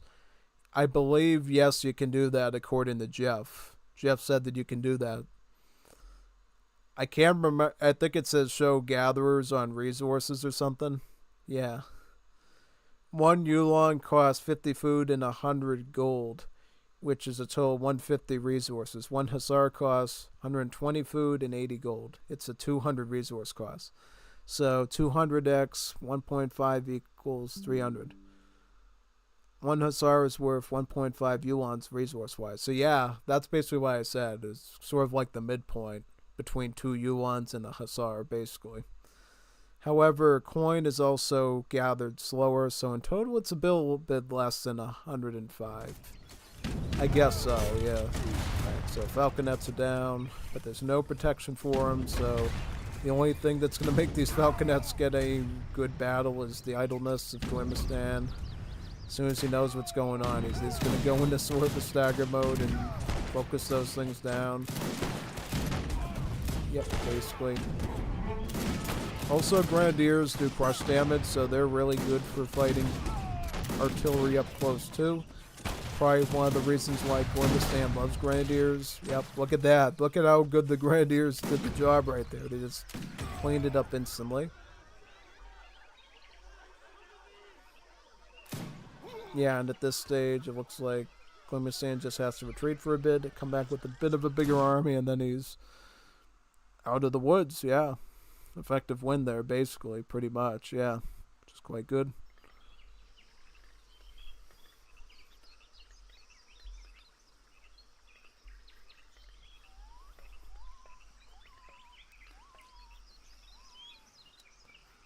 Eight Janissaries, quite nice.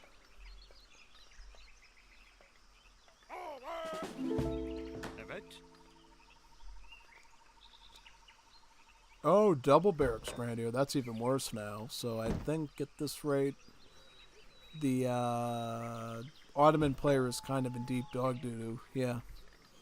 Because he has like no way to sort of overcome a mass of infantry this large. 8 Janissaries is not going to get it done. Unfortunately, it's a little bit better than just going all cav, but nah, not good. That's all I can say. Kind of a big miscalculation by Nathan there. Pretty much. Pretty much. Yeah. Yeah, the rule of thumb is with Ottomans, always go Janissary Abbas. Janissary Abbas is your most reliable play. Janissaries to beat the scout units and then Abbas to deal with the rest. Yeah, and if they go mass assault, then at least you have the Janissaries there that you can sort of micro around them and stuff. Yeah, Jan Abbas is like best legacy Ottoman build out there. Anything other than that is going to put you on thin ice, probably. Yeah, just saying.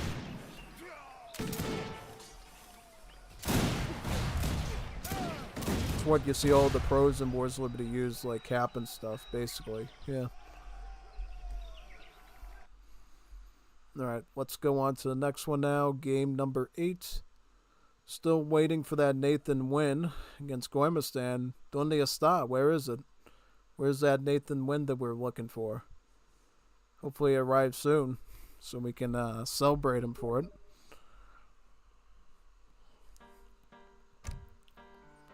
Record games. Recorded game 8. This one right here, right? Yep, this one. Then the 9 one next.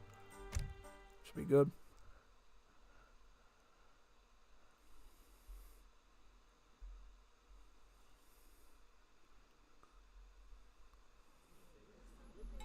Okay, so Nathan is running all admins again.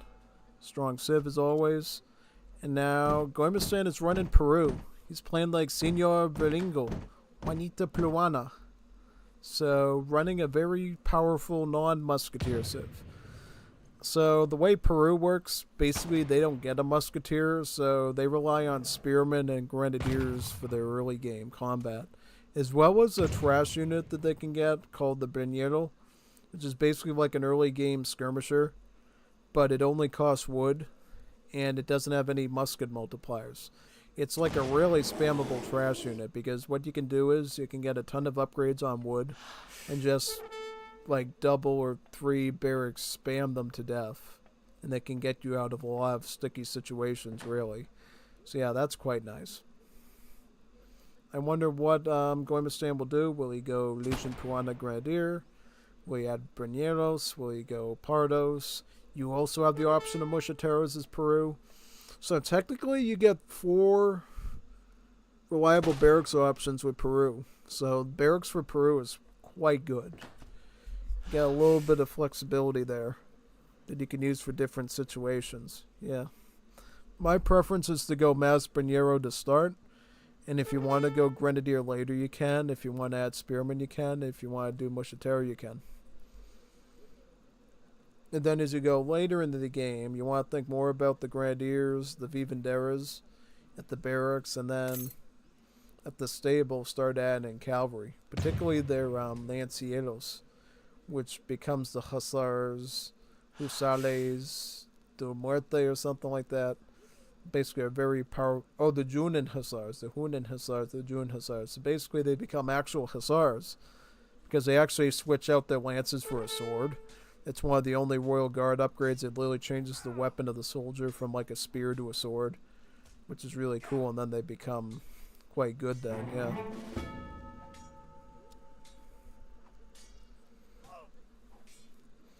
Alright, so 3 Cholos coming in for Peru. Yep.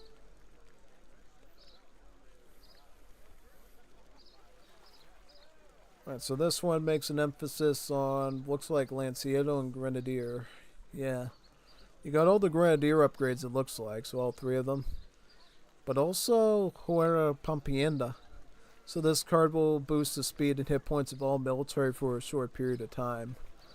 So it gives them a bit of a slight statistical boost to get the fight done, yeah.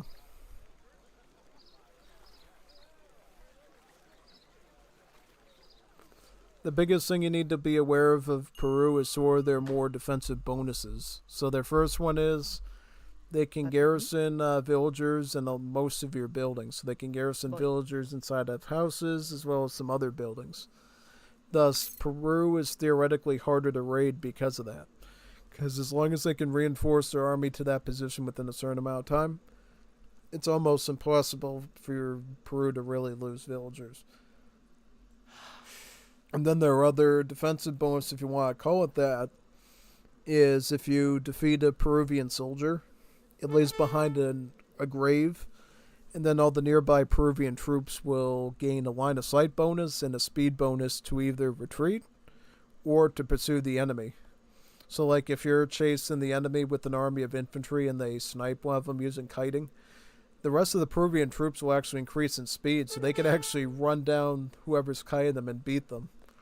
Or in situations where you're losing, or you don't want to take that fight, the Peruvian units will get the line of sight and movement speed needed to retreat without taking any casualties. Something most civs kind of lose out on, because if they got a unit that's really good at kiting and chasing you down, you can often lose most, if not your whole army, but Peru is usually able to avoid that, typically. So what immigrant again? They're getting the Irish wave. I think it's a pretty good one to start with. Irish wave will basically give you access to the Zabalito. It is a early game. I think it's an early game green jacket, I believe. So sort of a skirmisher that's better against dragoons and muskets. And then for text, I believe it gives you some powerful food trickle one, I believe, and then some other one. It's pretty good though. It's very solid.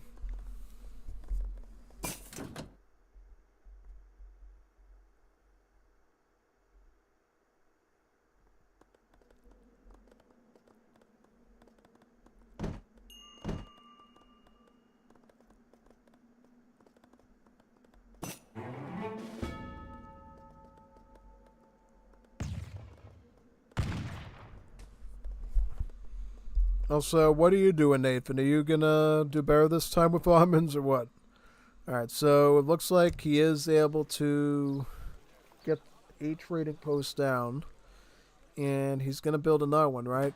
So where's his explorer at? Right there? Okay. So this is a good idea with almonds. Whenever you can, try to eat up the whole trade route. Because Ottoman unit shipments are some of the strongest in the game.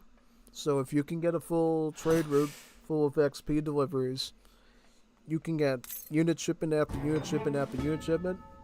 And then you can develop the crates as well. You need to age up and get the more powerful shipments. So in that sense, Nathan is playing pretty okay right now by just focusing on shipment after shipment. Now after that, I would say probably go with the gunsmith so you can get some free Abyss gunners. That's what I would do. Because I think the Abyss gunners will be great against majority of what Peru's going to typically throw at you. That's just me. And then from there, probably just go Barracks, Foundry, so Jan Abyss with some H3 cards. There you can develop some pretty good momentum. Yeah, you'll have to be kind of careful with this Peru. Because Peru's army is nothing to be trifled with. Now, they can mass up on you pretty quickly, and then things get pretty deadly there. That's definitely one thing you gotta be aware of, pretty much, yeah.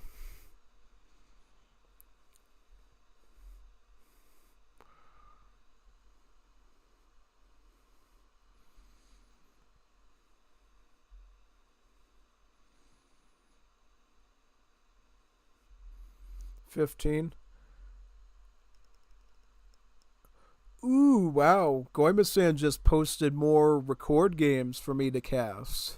Wow. That means we're going to get a stream next week, too. That's awesome. It's good to see the Wars of Liberty community coming together to get some good recordings out for me. That's swell. That really is swell. I love it. I love to see it, man. Keep up the good work. It's record games like this that keeps the game alive and people entertained from watching my stream, so that's good. So is he getting... Oh, he's getting the cornet again, so he's getting the hand cav. I think that's alright. Particularly if Peru gets Grenadiers. Oh, he's going the artillery route. Okay.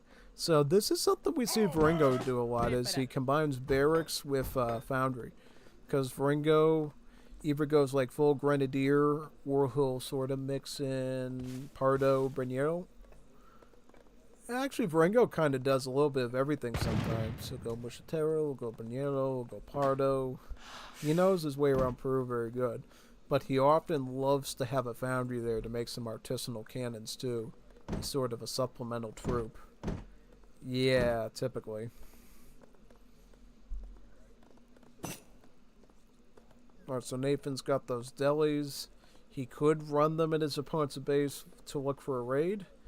Then he would effectively be able to take out his artillery. Right? Yeah. Gommiustan's getting his second wood chopping tech. Should be able to afford a full queue of Pardos there at the barracks, which looks like the area is starting to queue. These are essentially your Latin American pikemen. So these are the guys you want to run towards cavalry, typically. Statistically, they're quite similar to the pikemen, so In any situation you'd use the pikemen, you would probably want to use the Pardo for that. What makes them a bit different is their food cost is a little bit higher, but their wood cost is actually less. So if you have less access to trees during the game, the Pardos are kind of the more cost-effective troop for you to use, where tree wood economy is not as feasible. Alright, so a villager is lost. He should just charge onto that artillery and take it out for free there, but maybe he doesn't feel as confident with his low number of cav. Totally possible. Looks like the Armin Explorer was trying to scour around there and now is being pursued by artisanal hands. Just not good.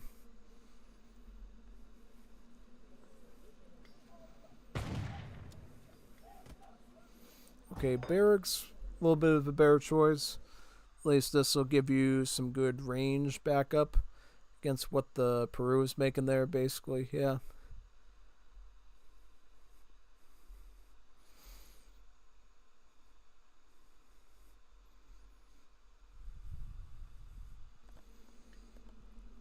Emrin.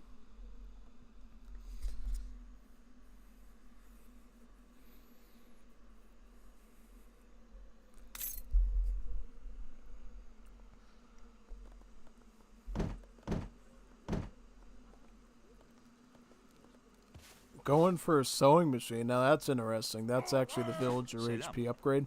So maybe he's expecting a raid of some kind. Alright. Going for the Mamluks, that's a good option here. Mamluks will definitely be rewarding. Because the Mamluks, since they're cav, they'll overrun these artillery. And since they're assault, they'll have hand armor and HP to actually fight these spearmen as well. So I think that's definitely a pretty reliable choice. I would just prefer if you kept the barracks moving along with Janissaries instead of idling the queuing here. You got to make sure you're constantly making military. Yeah, because you're dealing with a very powerful civ in Peru. You got to make sure you keep the military there so you can essentially cav the mass needed to fight their stuff pretty much, yeah.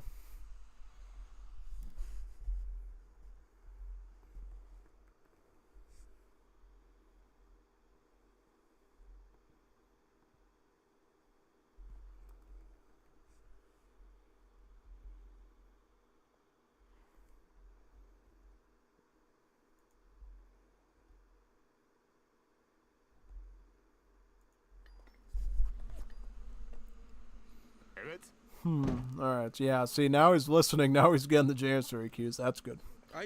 The one good thing about Wars of Liberty and Legacy is the Mamluk shipment still contains 5 Mamluks, whereas in the 5th edition they nerfed it down to 4 Mamluks, so Mamluk card in Wars of Liberty is roaring a lot louder than it would in the 5th edition, just saying, so if you love the Mamluk card in the 5th edition, try out Legacy so you get one more Mamluk on top of it, man. It's just a much better experience for you, pretty much, yeah.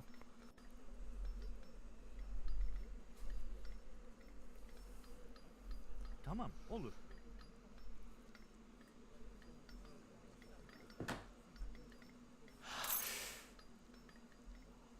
Hazır. مستعد.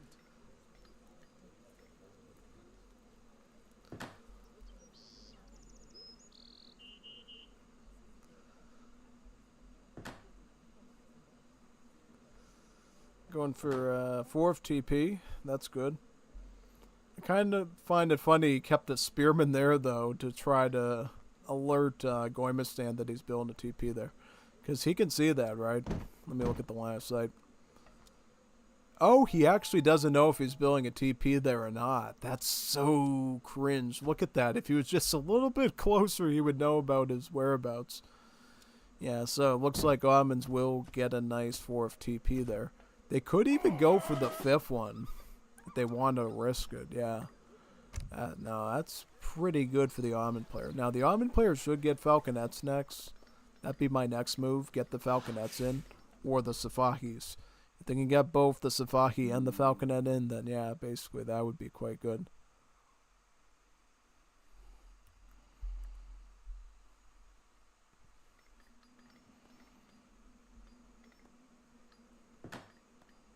Hazır. Doğru.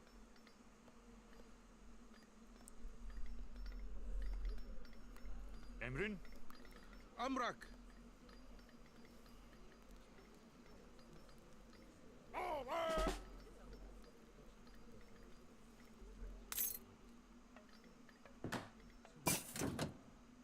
مستعد.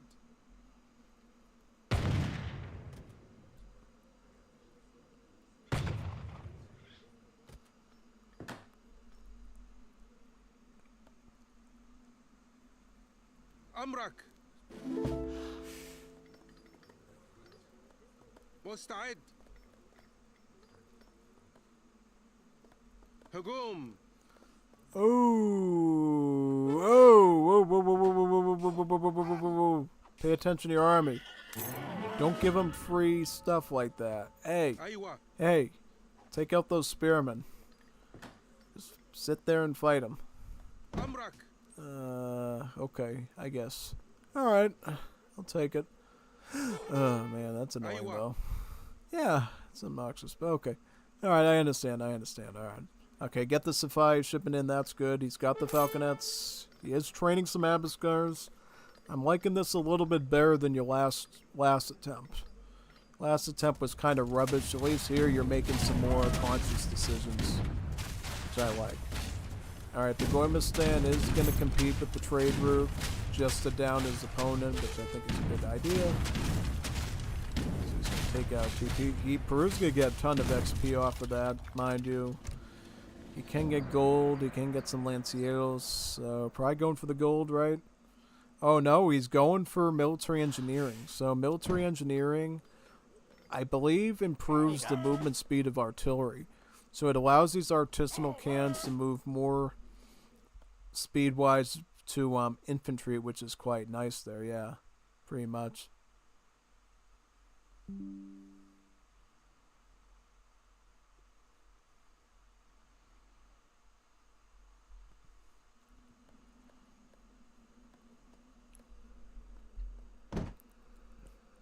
Oh, okay, this isn't good for Gommiustan. He's... Okay. Yeah, definitely Nathan's looking a much better spot here, I think. Yeah, no, this is really good for our good Nathan hot dog friend, for sure. Yeah, very good, actually. Very, very good. Okay, oh no, look at, oh no, he at least gets a, ooh, he still got some units dead, but, yeah, no. Nathan should be leveraging these assault cavalry against these spearmen right now. He's got assault units that have hand armor and high HP and splash. He's got enough cavalry to actually challenge this army here with his range units. By him just waiting and stalling and letting Gommiustan build up more spearmen, he's actually giving Gommiustan as much of a chance as he can to fight this. He's got to ideally take the fight now when he... Oh my... Oh, Nathan, what are you doing? You got the favorable army, but you just lost your falconets for free. Whoa. That's not good. Alright, so, yeah, just run your assault units in and get these artillery off the field. Please. For the love of God, do it. It's your best opportunity to do this. You don't get a better chance, because, see, now he's going to run his spearmen up, he's going to protect them. You lost your falconets, now you lost your range support. He's giving up his whole army here for free. Look at all the kills Gommiustan's getting, and now Nathan's just... Oh, and then he's retreating, too. Look at the ratio, the kill ratio. This is horrible. For all the troops that Nathan managed to develop, he lost majority of his good stuff there. And now Gommiustan's going to pursue him with the artillery, which is now moving closer to infantry, and now he can, like, nuke his infantry. Oh, man. This is really bad. Really, really bad, actually. Nah, quite bad.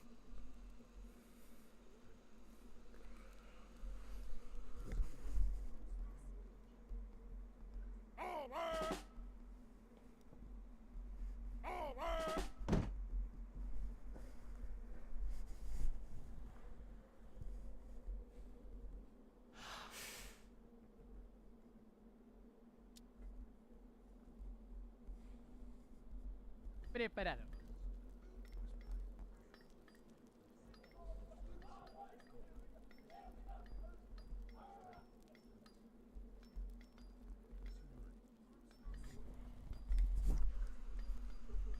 How did this match get swapperooed so fast?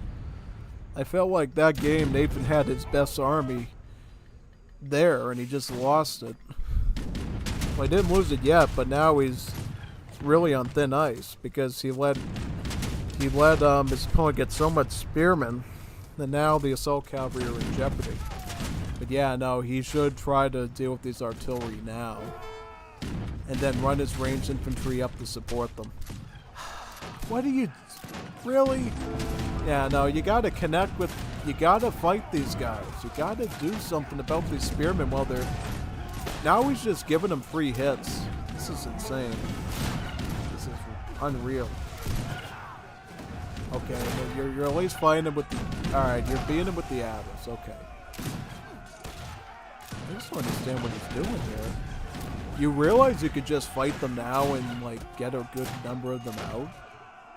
How much resources are they on, too? So his economy is not that good. Yeah, alright. You should have just fought them earlier, man, because look at all the damage he's been doing to you for those past few seconds. This is crazy. You gave him a huge advantage.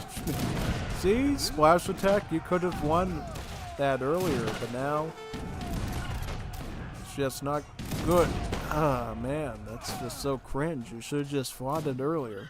Just got it over with and the spearmen would be gone. Now, gave him everything he needed to basically run the advantage on you. That's, like, really, really scary there, yeah.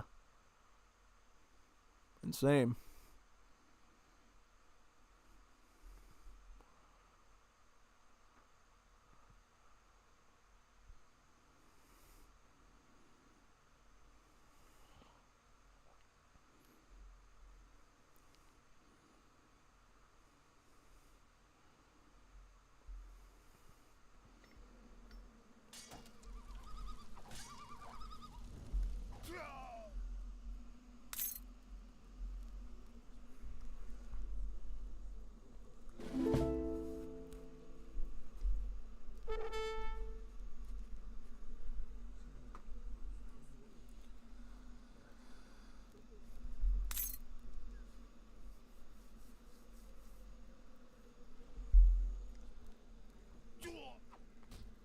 I just don't know how this turned around against Nathan so fast. I'm still shocked by it.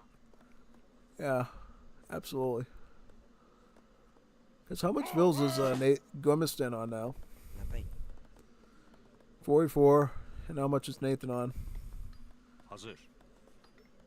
25. See, that's what I'm talking about. He doesn't even have enough resources to build his village or build him at the mosque.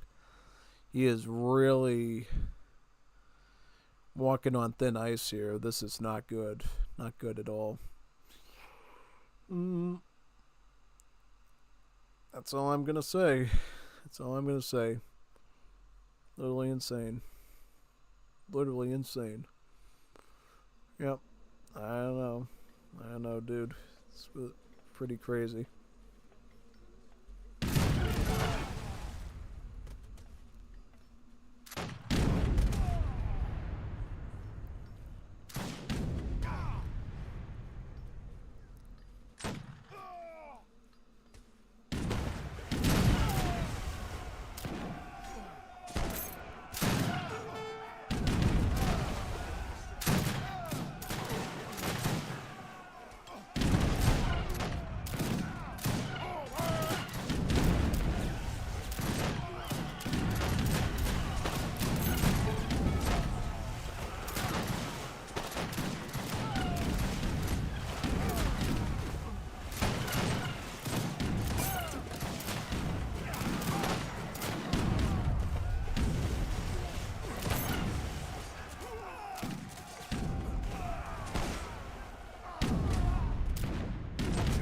Man, look at that. Wow. Crazy.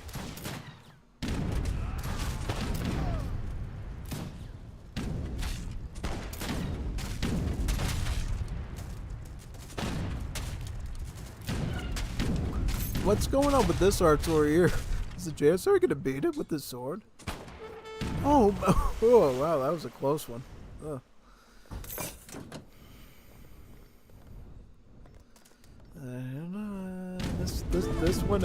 This one Nathan could have won if he just managed his army bear. Like he should have just charged the assault cab at the spearmen as soon as he could, and had the falconets and the infantry there to back them up. He left his falconets exposed and let them get sniped by a couple of artisanal cannons. That was so bad. And then, oh man, that was, he split up in the wrong way with his army, and it just went so horribly wrong. Yeah, I don't know, man. That was, that was scary. I'm gonna say that. That was definitely spooky. Oh, big time. Let's see game number 9 now. It should be an interesting one. Yeah, definitely looking forward to this one.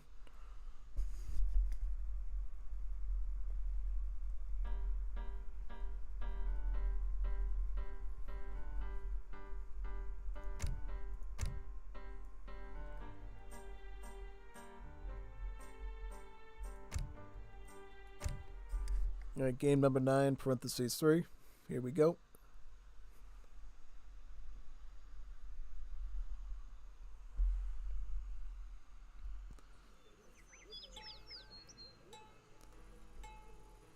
Emrin? Let's get this. All right. So Nathan is running almonds again. Gommiustan is running Peru again. This time the map is Adirondack. So mostly a land map, but you do have the water section up here if you want to do any sort of fish booming. So yeah, it's a pretty nifty map. You also get a trade route, but the trade route is definitely less favored towards the almonds here. On Klondike, which is the last map, you could get like 5 possible trading posts on it. But on this map, the most you can hope for is 2. The one here in the middle, and then the one down here.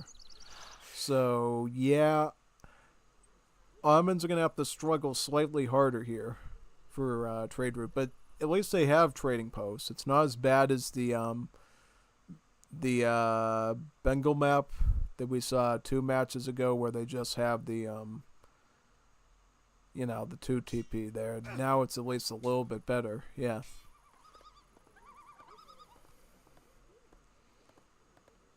But we'll definitely see what the deck choices are here and see if it's at all any different than the last match. Yeah. Okay, so Peru starting up right away with the market. Probably going to get hunting dogs, so that, right? You just need like a wood treasure or something that can get their hunting dogs tech going right away.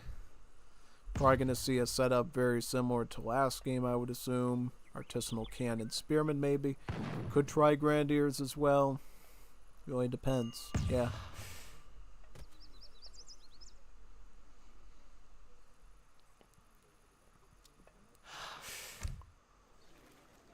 Alright, nobody's got a shipment yet, right?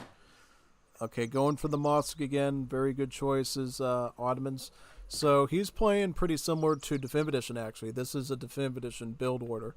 Mosque, trading post, house. Basically, you get the XP trickle from your mosque combined with the XP delivery from a trading post to get really good substantial experience point deliveries as almonds needed for all of your big boy unit shipments. So in that sense, I think almonds will be running a bit strong here, honestly, if they do everything right. Then for deck, all this, yeah. Still, I would get rid of this and put in capitalism. So that way you could afford your Janissary queues a bit easier. And that gold could even go into Abyss too, so yeah. I'm just saying in this situation, advanced trading post is not going to be your friend, because you only have one other possible trading post to collect. So it's only like an 80 wood discount. And I don't really think you're going to want these Huron natives either, these 1-dots. So, yeah, basically. Pretty much what I'm saying there.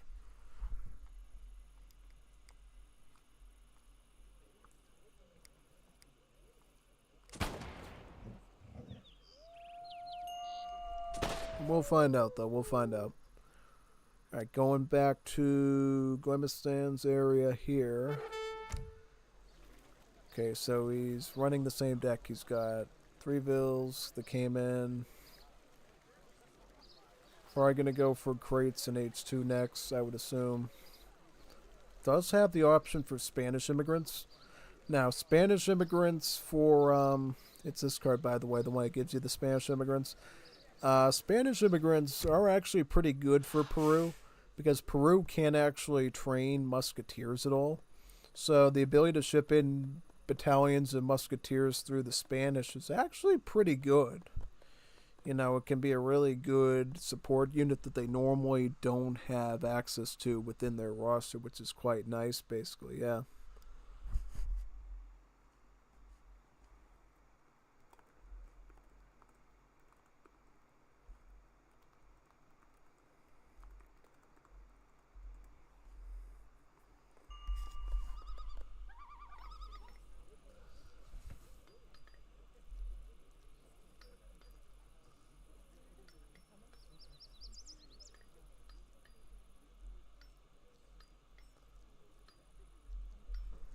Alright, so Peru is first Japanese wave. Okay, now Japanese wave can be very interesting. Japanese wave for Latin American immigrants, they actually give you access to cherry orchards on the first age up. They give you some cherry orchards. So, yeah, Japanese style economy. And their villagers, very similar to the Japanese villagers, can't gather any meat on the map, but they can gather from berries, cherries, and mills. So, yeah, kind of like the Japanese villagers you always knew. And they can build shrines. They can build shrines that they're just coined as Japanese immigrant houses. Just that you can only do them in a limited number. You can only build like 3 of them if you age up as them in age 2 only. And if you age up with them in both age 2 and age 3, then you can get 6 of those shrines. Yeah, it's kind of neat. Yeah. Now, if I remember correctly, I don't think you can actually get Japanese immigrants as Uruguay at all. I believe. Yeah, no, I don't think you can. So, unfortunately, because if that was the case, then I believe you would be able to get 9 shrines as Uruguay. But yeah, no. Still a pretty good boost, because obviously those are 6 big trickles coming from shrines. And then you do get a similar tech to the one that you get as the Japanese from the immigrants. That lets you, I believe, double the rate of resources you get from all shrines. So that's at least something to look forward to as well, basically. Yeah.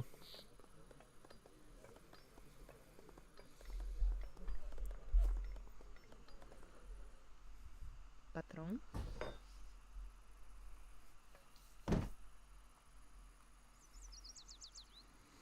Okay, so starting Pardo here. Good choice.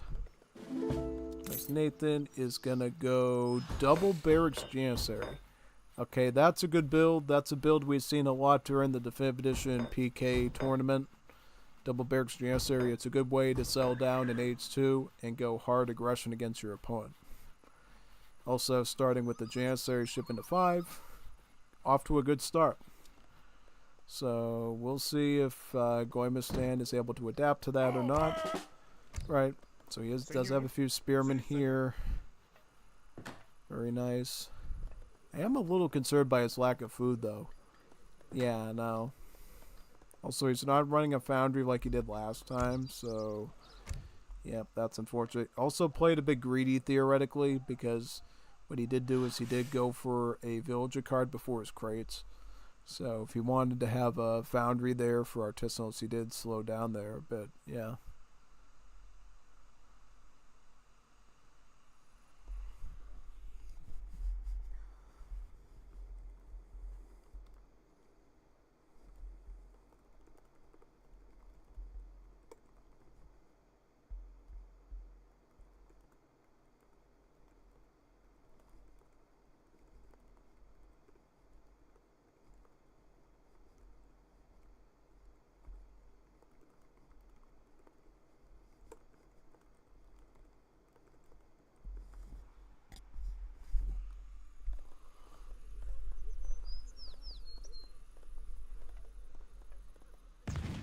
Escucho.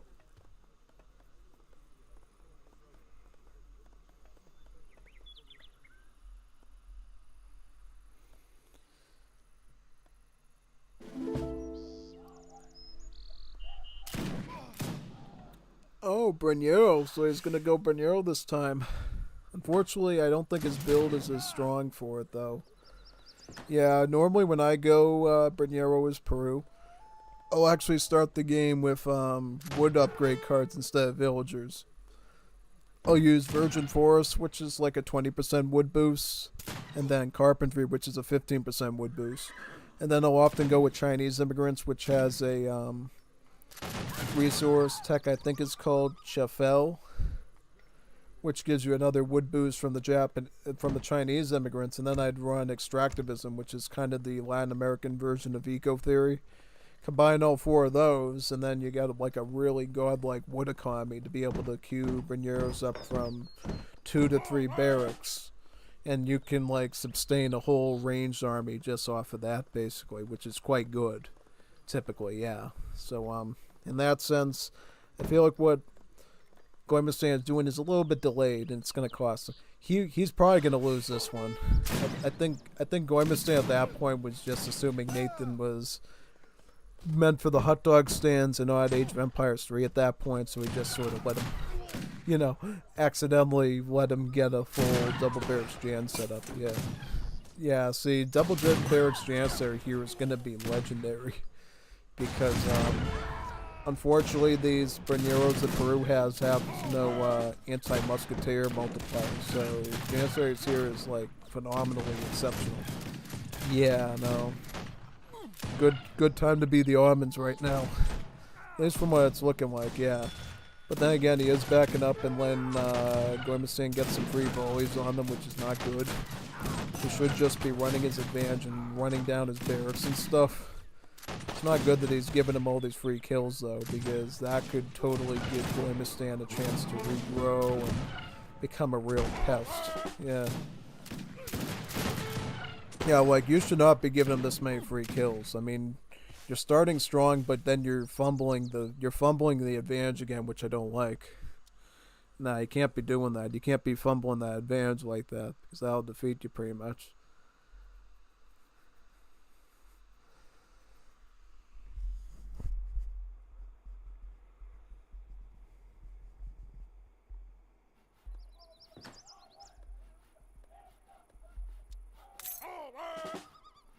Emrin?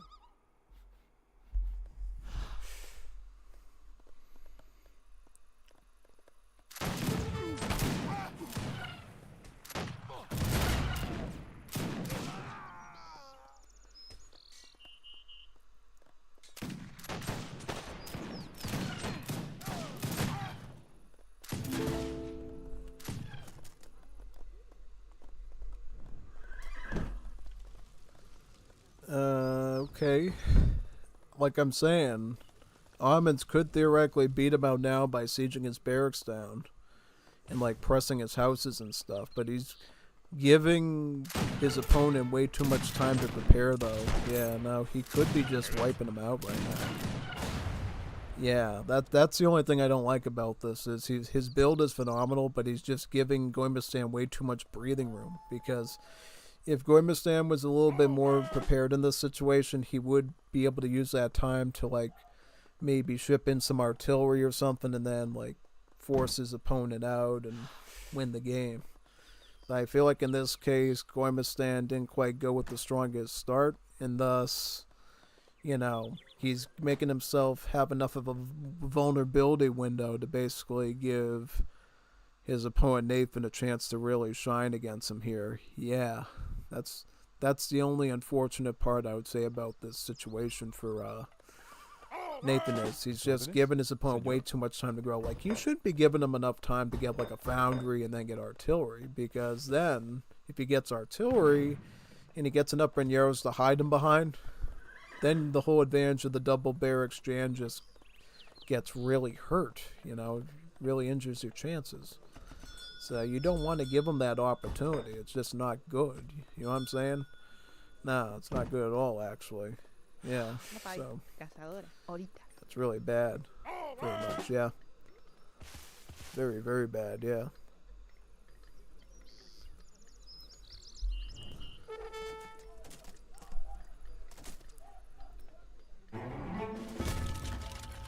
I like that you're sieging the houses, though. I like that. That's good use of your time, so do that. Because obviously artillery takes up 3 pop space, so if you can, like, butcher those houses, you definitely become a nuisance to your opponent. So I like that bit. Alright, so he's going 1 stable, double barracks Jan. Okay, fair. Now, if you catch your opponent off guard with some cav, and force him onto some spearmen, I guess that could be good. Just figuring out what his game plan is here. Alright, now he's bringing in the gold so we can get a ton of artillery. Doing some more Banero. Alright, I think the cavalry here might be good, because that might be the thing that upsets the balance for him and ends up hurting him quite a bit.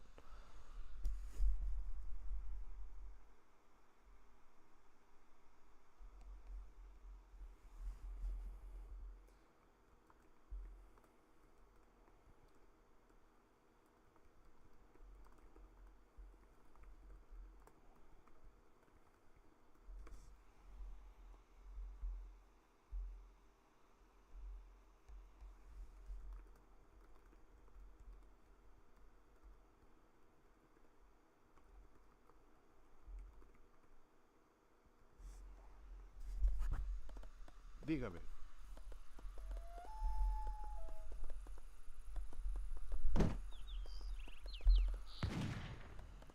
¿Mis órdenes?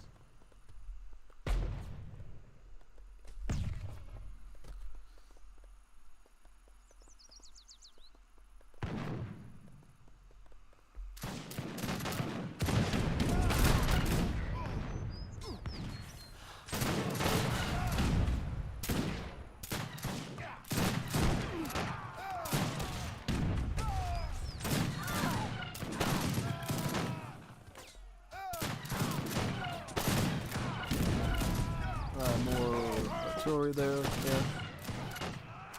Diga. Ahora.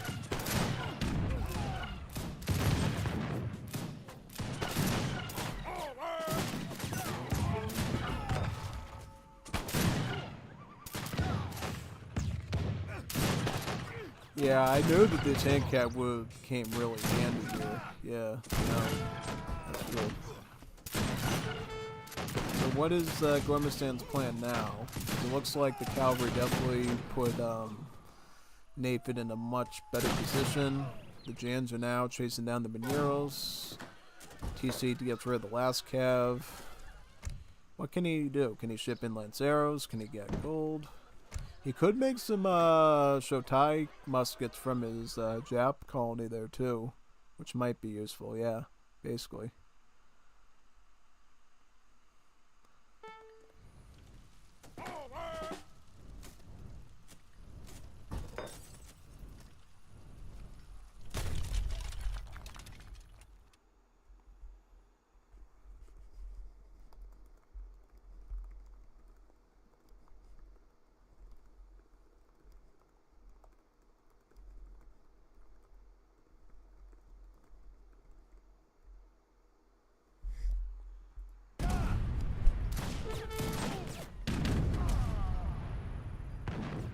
Prepara.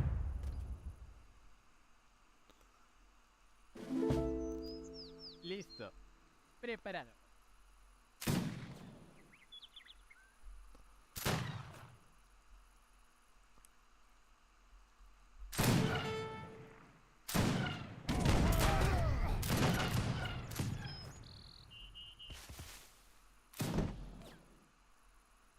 Órdenes.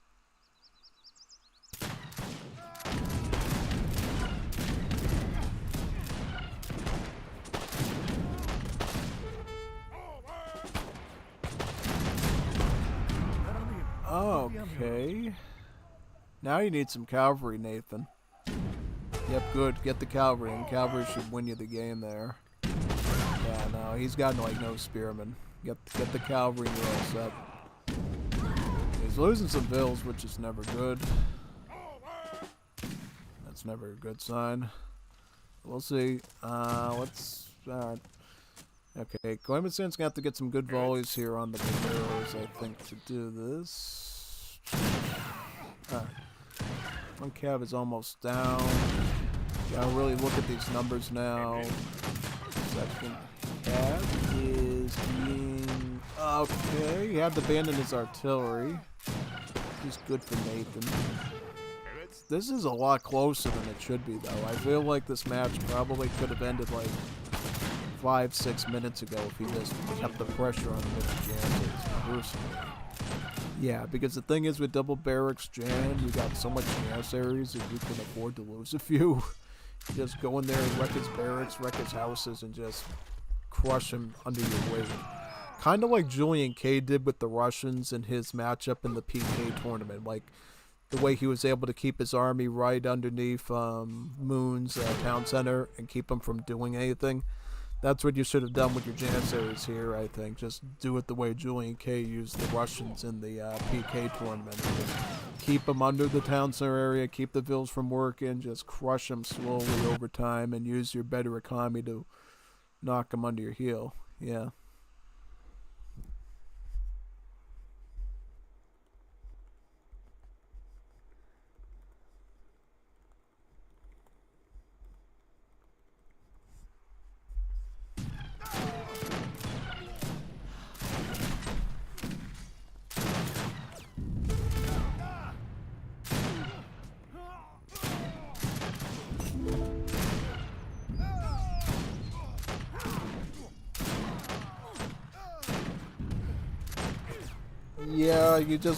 Yeah, you want to, just because your strategy was super duper good here, it looks like. Yeah. Good choice on the double barracks Jan. That was a good way to, like, wail on top of Peru. Because the problem with Peru is they lack that skirmisher with the anti-heavy multiplier. So if somebody tries to go Mass Pinheiro, the raw stats of the Janissary really creeps up on them really fast. So that was actually like the perfect play here, honestly, and that won you the game. Good attempt by Gommiustan though to defend, because unfortunately, you know, your opponent did give you a bit of time to regrow, so that was good. Yeah, pretty much. Okay, so some Shotai here. These will do pretty good against this Cav with their little katanas. It's kind of funny because they are they have the visuals of a Kie, but the stats of a Shiguma, which is kind of funny. Yeah, it's kind of like a mismatch between both units, basically. Yeah.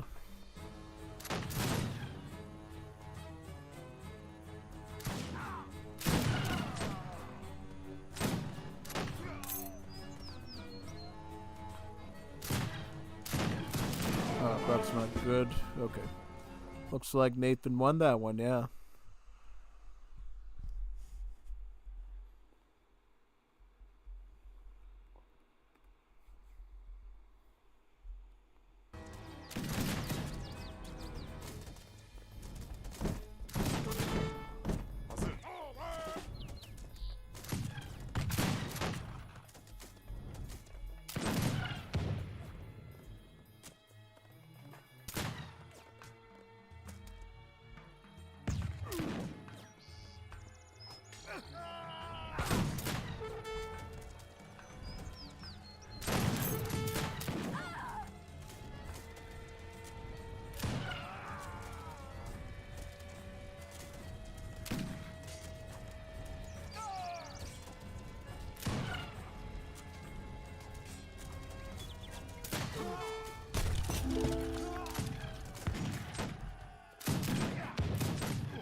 GG.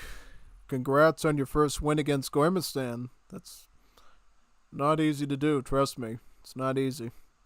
Took me a bit of ingenuity to do it myself, so that was pretty good there, yeah. The game I lost with Peru was actually the first game I played with Peru. After that, I adjusted to the artillery. Oh, interesting. So that was so the one... Okay, so Nathan got the order wrong on that then. Okay. Alright. That's kind of fascinating because I always assumed that the Klondike game was the first one, and then for some reason you changed up the game and wanted to try something else. Okay, so that makes sense. All right. So now Nathan is officially weak against your Peru now. That's interesting. Yeah. A little piece of victory. Yeah, a little piece of victory. But let's go on to the miscellaneous games that Nathan submitted before that actually. Have to scroll down to it though, unfortunately. And we will be able to continue, yeah? See?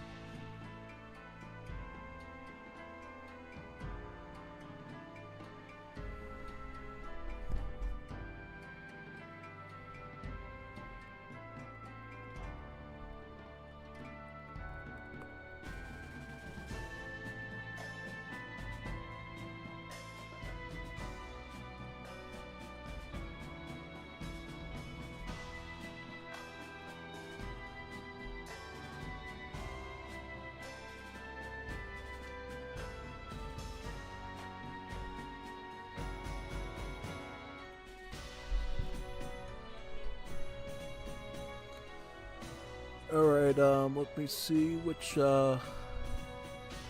game is it. Okay, so it's record game 1, but it's the biggest parentheses one. Okay, that should be pretty good. Let me see that one now.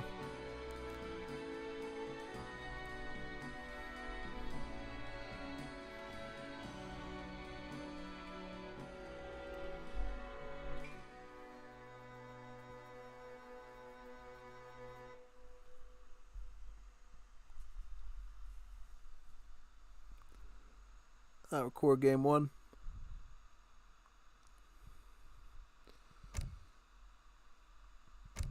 Record game 1, 24, right? This one?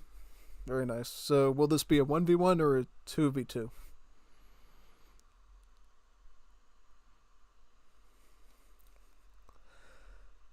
Now we're sort of in uncharted waters. Okay, so we got a 2 versus 2. We got Nathan and Alucard versus Gommiustan and Sagawai. I feel like I would put my money on Alucard and Nathan there personally. Yeah, no. Alucard is a beast. I wouldn't want to deal with Alucard if I could afford to. He's a very deadly opponent. And then Nathan combined with him, that's pretty scary. Alright, but anyways, what cities we got here? Gommiustan's running Belgians. And then, Sagawai is Colombians. Okay, Colombia's a pretty interesting city. We don't see a lot of. They play kind of strange, but sometimes can be very good. And then on the other side, we got Nathan as Serbia and Alucard as United States. I'm going to have to judge that one a bit. I feel like USA can be a drag sometimes to a team. Sometimes USA is the best civ to use because of their Louisiana Tiger play, and sometimes I just feel like they're underwhelming. So USA is probably one of the weaker civs that you could pick, at least in my opinion. But Serbia for Nathan. Serbia is like easily an A or S tier civ. Now Serbia can do quite good. Serbia is a pretty reliable team game option, so I like the Serbia. But on the other side, I would say probably Gommiustan's Belgium is a very strong play, especially on this map, because you got a trade route, and then you also have the native sites as well. So I'm definitely liking this setup here, honestly. Yeah, I'm definitely liking this. Sagawai with Colombia. Colombia could also be a very good play here, but Colombia's going to have to really know what they're up to, honestly. Yeah, so the way Colombia works is they're the only Latam civ that gets to make decisions about their age ups. That's a bit different than the other civs. So they can choose to either go immigrants or they can go with just Colombian member states to get different ultimate units. Yeah, so they can either choose to play around the immigrants and have it be Brian with shipments, or they can just train their own native soldiers, which are pretty elite and strong. So, yeah, really is kind of a cool diversity there. First card is 3 Juanas, the Colombian villagers, so that's a pretty good start. Nothing wrong there at this point. Also, where did Gommiustan put his trading post? He put it on the native side. Now, that's a good choice. That's a good decision. Because basically, Belgians love natives a lot. Particularly, they get a really cool training card in Age 3 that lets them train natives super fast, basically. Yeah, pretty much. So, that's cool. What else? I'm trying to think. Well, I think in this matchup, probably on the age up, you're definitely going to want to make sure, though, that you put your next frontier wagon on trade route. Yeah. Because the way Belgium works is when they start the game, they get a thing called a frontier wagon that they can either make into a tower, a saloon, or a trading post. And then they get one with each age up, too. So basically what I'm thinking is probably for your first age up, you're going to want to make sure that that frontier wagon, if you want to be greedy, put it here. But if you want to be defensive, you can put it in this spot too. Yeah. I'm assuming from what Gommiustan did, we might see a lot of Cherokee riflemen here from the Belgians initially, which could be a very strong play against Serbs. Because Serbs love their muskets, their recruits, and they have some really good upgrade cards for them. So one way you can sort of subdue that is with skirmishers. So yeah, I could definitely see Cherokee riflemen being a very key play here for the Belgian player. Yeah, definitely, 100%. Also, I believe, if I remember correctly, that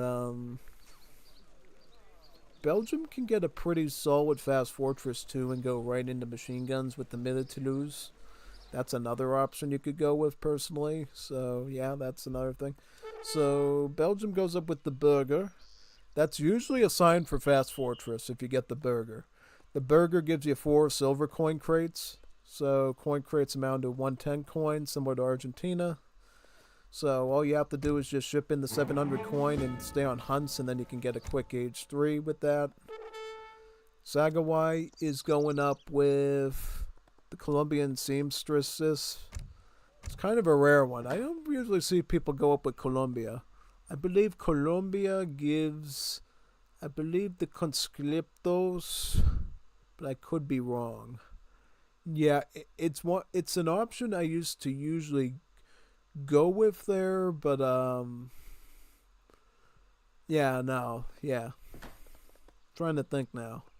Yeah, back when Colombia first got their major rework into this new Civ, I used to use the Colombia seamstresses a lot to get some free conscriptos to rush the enemy with, but later on I decided, you know what, it's better just to get the ones that give you a ton of crates instead. Yeah, basically. Yeah. The one neat thing about Colombia, though, when you're aggressive is they can actually build tents using their infantry and cavalry, which count as these cheaper but weaker military buildings. So you can build a tent barracks. It's only 100 wood, but it's super flimsy. Or you can build a 100 wood tent stable. And then you can build tents themselves as houses. And then just make a crazy forward base with them, just lacking the artillery. The only downside is you can't upgrade military am, though, so you still need like a barracks or stable at home to get your veteran and guard and imperial upgrades. And then you'll still need villagers to build things like artillery foundries too, unfortunately. Okay, so Serbia goes with the barracks politician to get some three free Hajusi skirmishers there. Yep, these guys are pretty interesting. So they're supposedly sort of your replacement to European crossbowmen for the Balkan civs, but they give up hit points, so they're very weak in HP. But what they make up for it is their attack. So their attack is actually pretty good in the fact that they get more multipliers. So their multiplier against muskets is actually 2. So they actually do a lot of insane damage to muskets. Kind of having similar stats to like a Dutch skirmisher almost, at least when it comes to damage output, which is quite nice. Yeah. It looks like Colombia gets Colonia Tovar. This is one of the more powerful Age 2 Colombia cards. It actually gives you access to an immigrant colony because of the way the Colombian age-up system works. You don't actually get any immigrant options in age 1. You actually have to wait till age 2 to get a immigrant option based on the member state that you aged up with in age 1. So if you want immigrants in age 2, you have to get Colonia Tovar to access this card to get the German immigrants. You can also run this card too, the Spanish immigrant one, so theoretically you can still get 2 immigrant options as Colombia, even without going with any immigrants officially, which is really, really awesome, you know, because then you can get all 4 of the ultimate units from all the member states and still have 2 immigrant options to run in the late game. Thus, giving Colombia players a lot of flexibility with their unit choices, which I find quite nice. But obviously, if there's one unit you don't like of the ultimate units, you can still go for 3 immigrants, you know, which I think is also option worth exploring. But it just means that you have to pick your age 1 Colombia member state properly so you can actually access that immigrant, you know. And the neat trick too is if you research a immigrant for an age up as Colombia in age 3, because you don't have access to him in age 2, you actually get the technologies from age 2 and age 3 combined, making that age up option actually twice as good as it normally is, because you're effectively getting 4 techs for the price of 2, which is a really nice deal. And then from there you can just go with Colombia member states and just get like 3 cool trainable ultimate units on top of having a Germany colony and a Spanish colony, which is great. And as you can imagine, since age up politicians give you 4 options, that means you have 4 different immigrant options with Colombia. You can go with French, Arabs, Confederacy, or I believe Irish. So lots and lots of options there. It's really sweet what you get. Okay, so it looks like USA is going to rush in with Louisiana Tigers. These are kind of a special unit. They're actually part of the assault class. So similar to like Macheteros and assault cavalry. But they're a dismount version. What sets them apart is instead of having like a splash attack or being good in melee, they use the firearm. But they deal anti-infantry multipliers at range. Basically, these are the same as the mounted riflemen that you see. Yeah, they're either, well, let me explain it this way. You know how you have mounted riflemen in Definitive Edition as a mercenary, and then you have the mounted infantry that the Habsburgs get as the native site in Definitive Edition? That's sort of what these are, but they're on foot instead of on horseback. So they count as heavy cavalry and deal a range multiplier against infantry. That's how they function. So really not too different than Definitive Edition. You know, they're just basically just mounted infantry, but they're not mounted on anything. You're just on foot. Yeah, but they still count as heavy cavalry regardless. So dragoons can actually kill them at range, which is kind of interesting, you know. So not the same way that you would normally deal with them. You can't fight these guys with skirms that good. You would want to fight them with like dragoons usually. Or you can run them with spearmen too in melee, and they'll fall pretty quickly to that as well.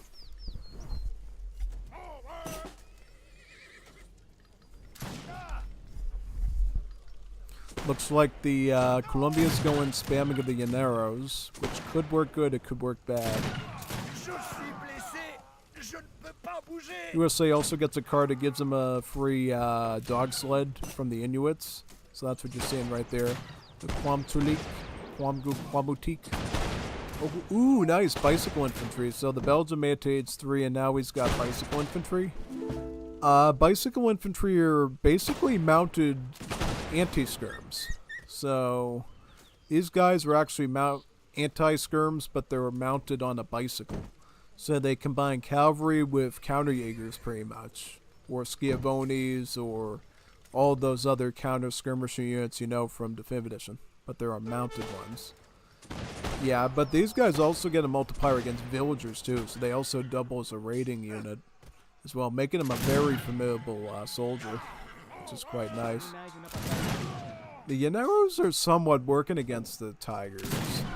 They're at least pushing them back and taking some of them out, which is good. Oh, but his hitboxing is messing. Oh, look at these collisions, though. That's not good. He's taking a ton of damage for nothing. That's the only thing I would say that's bad about that. Yeah, no. The only unfortunate part of it, yeah. Ooh, okay. I'm kind of intrigued by this. Yeah, the Iners seem to be doing okay. At least partially, yeah. Okay, but then the bicycle infantry catch up too when they're ready to support as well. You also got an artisanal cannon too, which is somehow all the way out in the boonies here. It's crazy. Alright, so yeah, Gommiustan's doing a good job with his bicycle infantry. These will be a good counter to any sort of skirmishers that the Serbia makes. So if Serbia tries making Granziri in age 3, because it looks like he went for an age 3, those bicycle infantry will obliterate his Granziri. Or Hajusi if he decides to make that as well. So what is Nathan doing? So he's going with Carbonires. Carbonires against bicycle infantry, they're sort of going to be neck and neck. Like, they won't counter each other at all, basically. So I don't think in that sense it's really that good to make Carbonires to counter the bicycle infantry. The Granziri will be obliterated by these bicycle infantry. Oh, he's going to raid. Look at him. He's going to raid him like crazy here. Look at this. Look at the bicycle infantry. He's cooked. He's going to get cooked by those. And then it looks like Gommiustan does some Dragoons as well. So it looks like Serbia's 2 town center boom is being slightly jeopardized. Oh, wow. Don't go in so deep with those Dragoons.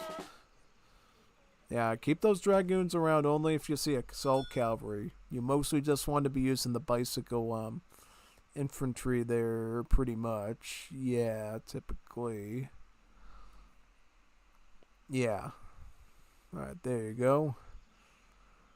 Retreat, retreat, retreat. You don't have really the army yet to fight this guy all on your own yet. What is Sagawai doing? So Sagawai is going to continue to do Llaneros. Llaneros are alright. I don't think they're bad in this matchup at all. They're probably going to be good meat shields for all this stuff. So I think Llaneros are alright. Choice to get a couple more Dragoons kind of reasonable because you never... Well, here's the thing. Since, again, these are heavy cavalry, these Tigers, that means that the Dragoons will nuke them with their multipliers, which is quite good. So I think in that sense it's a reasonable choice to go with if you're Belgium, is to go bicycle infantry, basically, yeah.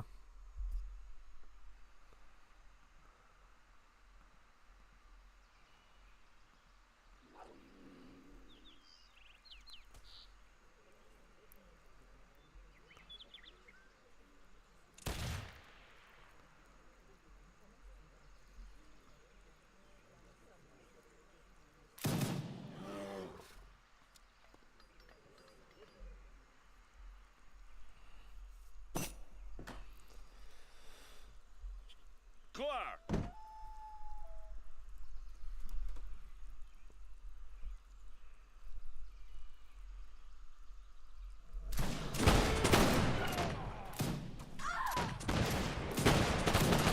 Oh man, look at that.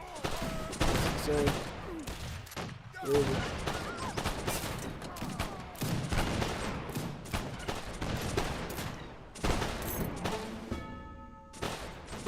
Ja?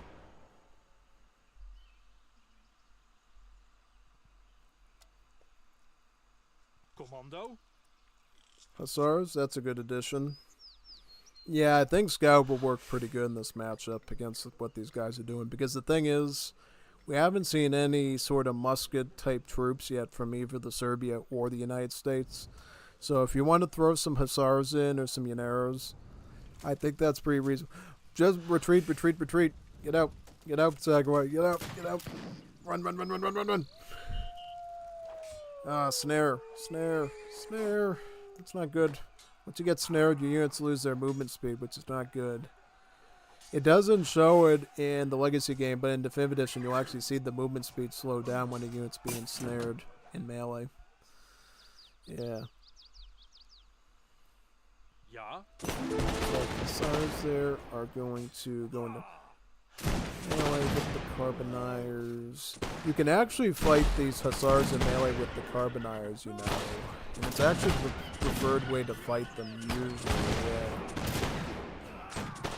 Okay, so as you lose troops in Serbia, your troops actually gain more attack to fight them off, which is really cool.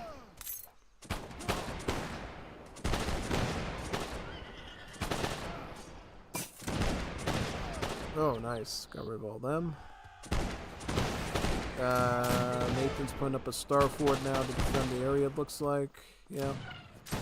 Okay, it looks like Alucard does get some riflemen, though, to deal with the Hussars. But Belgium actually doesn't get assault units until age 4. They get, like, actual war elephants. Like, actual elephants. They don't use heavy cavalry with armor. They use actual war elephants, which is quite nice.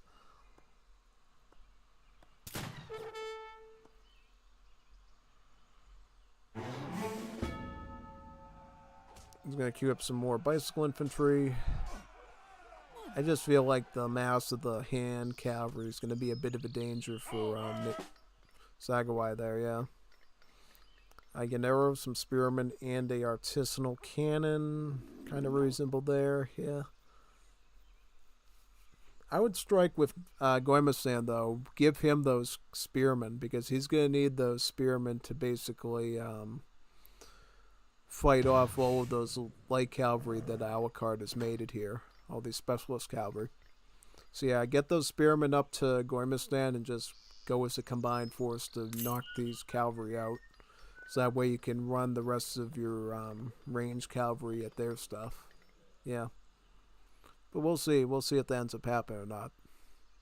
For right now, it looks like both Serbia and USA on their team are in age 3, but Zagawai is still stuck in age 2. Yeah. Belgium's going to get veteran Hussar, looks like, to beef up their hand cav. How many town stars is Nathan on? He's actually on 3 TC, so he's doing quite good. He's got a full economy there, boom. Alucard is, how many TC? He's on 1. Oh, he's on 3 too, so he's booming great as well. Very nice. What's he got for, like... Okay, so he's got the food card. He's got the gold one, gold standard. Factories. He's got American Dream to cheapen his upgrades. And eco. He's got a couple of immigrant cards. He's got the Filibuster Company, and then he's got the Tatartamilioni Company of Lancers there, which is quite good. Ooh, bicycle infantry raid. Very nice. Ooh. Oh, took out 2 villagers. Not bad. Good way to frustrate your opponent even more.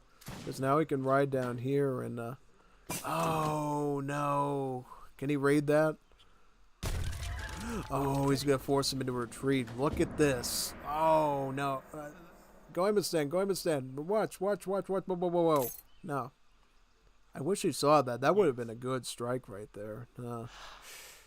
You see how close he was to that?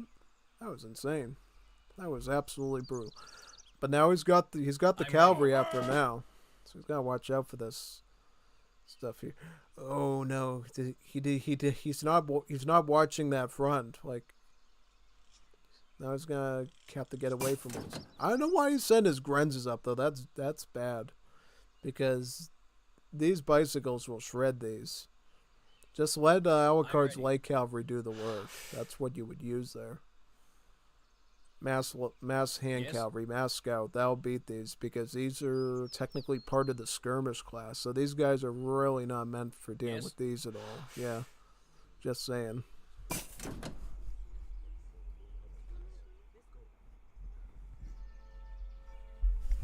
Running another raiding group of them down here now to find more villagers.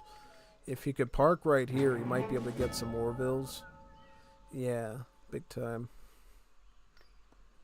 I would say in the map control department, technically Serbia USA is doing a bit better because they're claiming this land up here de facto by getting that. It should help them out quite a bit with all those mines and hunts.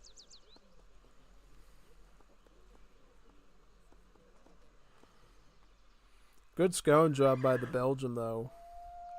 Unfortunately, because of his scouting, it gave Alucard, like, head to recruit. He's gonna get a fur trader. He's gonna get another fur trader, and then he's gonna get, nah, nothing else.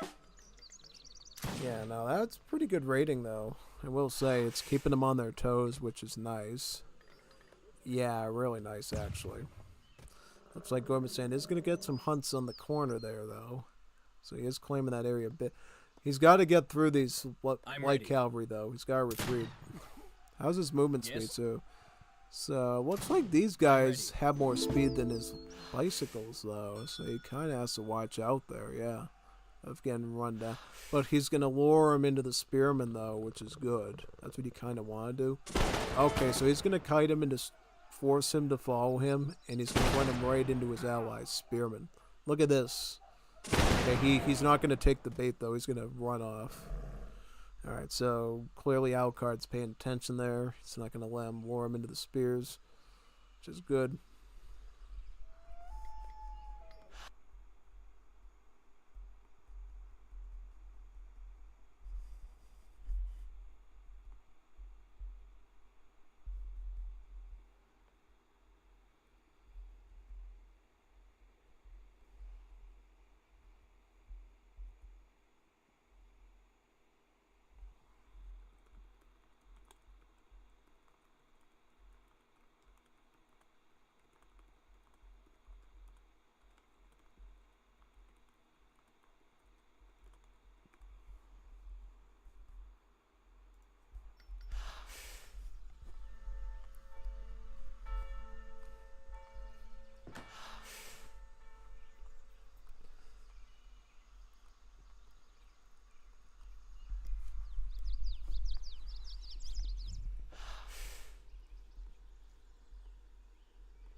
US 4. So USA is making a huge drive towards the center of the map here.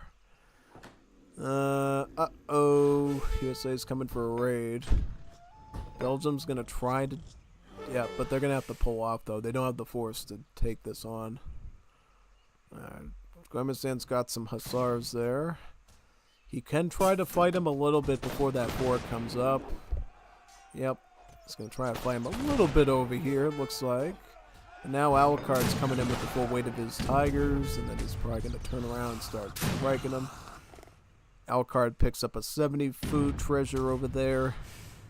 This stage doesn't mean a lot, but it could mean a bit of something. How's Sagawai on economy? So he's getting his presidential palace now.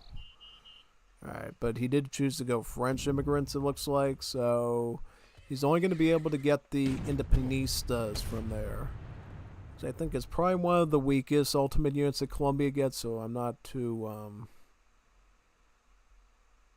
yeah, no, I don't think the presidential palace is going to make a huge difference right now with just Independentistas. Because I feel like in this matchup, Independentistas are really not going to do great. Because we're mostly at this point, Alucard is running all cavalry. He's got the foot cavalry with the tigers, and then he's got the mounted cavalry with these. Yeah, no. The only thing I could see Independentistas maybe fighting is perhaps... Actually, I don't see him really doing good anywhere, honestly, to be honest. So I would quickly change my tune on that real fast. I would consider getting the Panamanians and getting the Canal Police to fight the White Cavalry if I was Sagawai. That would be pretty okay. Yeah, Canal Police is probably the most viable one that I could think of in that sort of a battle, honestly. Just saying. Yeah.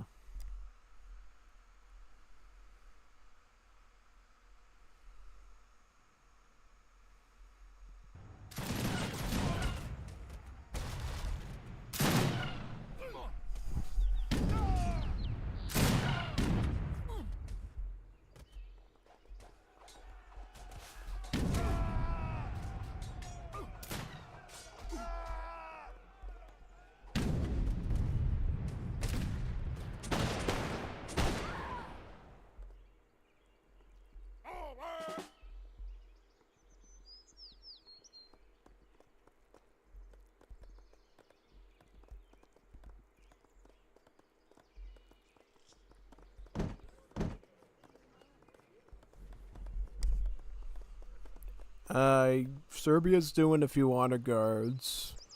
These are kind of an interesting assault unit because they're not as beefy as some of the more heavier contenders like the Cuirassier or the Lancers per se. But what they do is, instead of having really insane attack, they have a mixed armor value of both melee and range. So they're more similar to Knights in Age of Empires too, in the fact that they have strong pierce armor and hack armor. So they're kind of used for all sorts of situations to fight heavy infantry as well as ranged troops at the same time. Okay, so Dragoons are here to clean up this. Looks like Zagawai's doing some units as well to help clean up things. He's also doing the Voltageros. Voltageros, one of the strongest units that Colombia has for infantry. So what it is, it's basically a skirmish unit, but the way it works is it has a charge range attack where it, does a huge amount of range damage, and then it goes into melee with its machete and it does splash damage. It's a very, very powerful unit. It's a very dangerous unit. So you rarely ever want to face them face to face. A very scary unit. No. And then obviously when the charge thing ends, then it can actually shoot another shot and then it goes into melee. It's one of the only units other than the Honor Guard that also has double armor. So it's kind of almost like a champion in Age of Empires 2. You know how it has like pierce armor and both hack armor and stuff and uses a sword. Yeah, that's how these Voltageros work basically. But they get a cool range attack too, where they shoot their gun and then they go in with the machete and start hacking things up with it. So yeah, they got a bigger pierce armor value so they can like survive to reach their destination, and then they got a little bit of hand armor too, so they can resist a bit as they're trying to cut through stuff as well.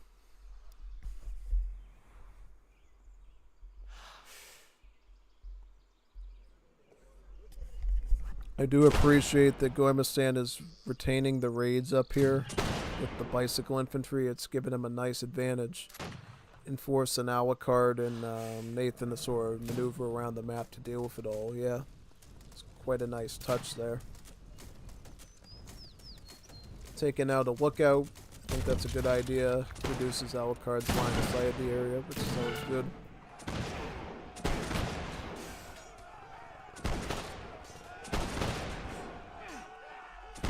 Okay, now looks like here.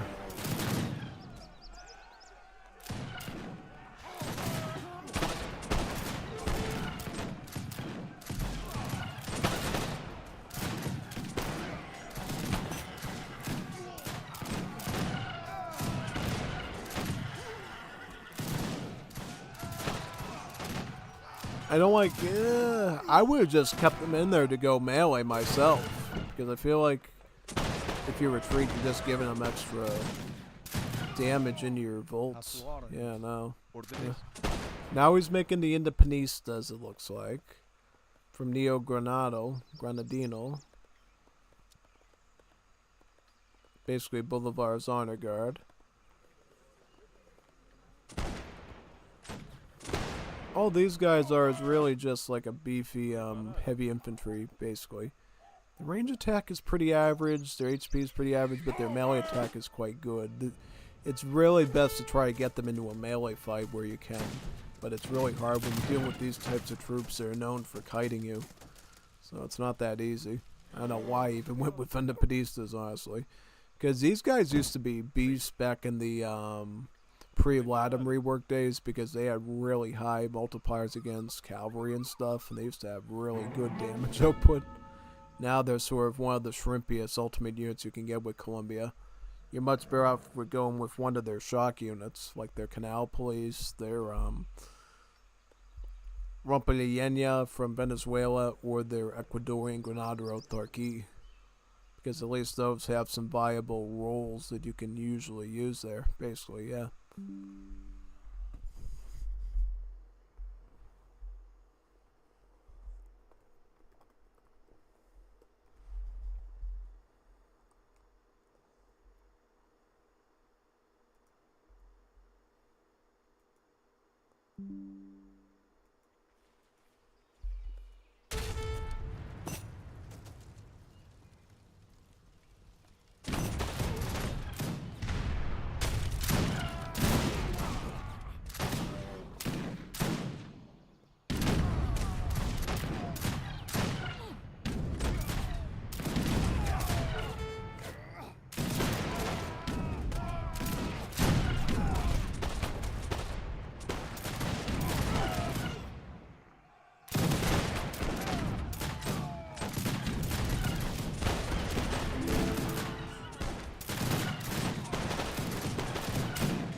Alright, so the light cav is dead. That means the dragoons have a clear range to shoot, which is good.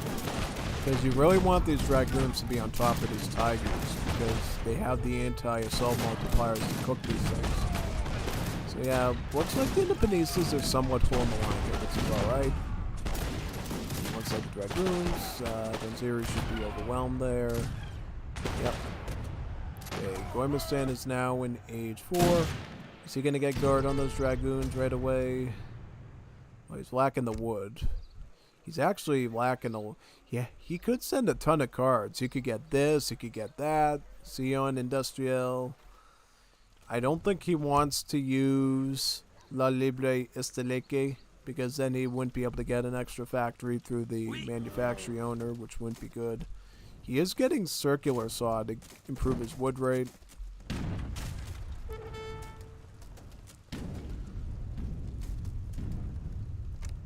Yeah, like this. What else could he send? He could send these in. He could send one of those in. Yep.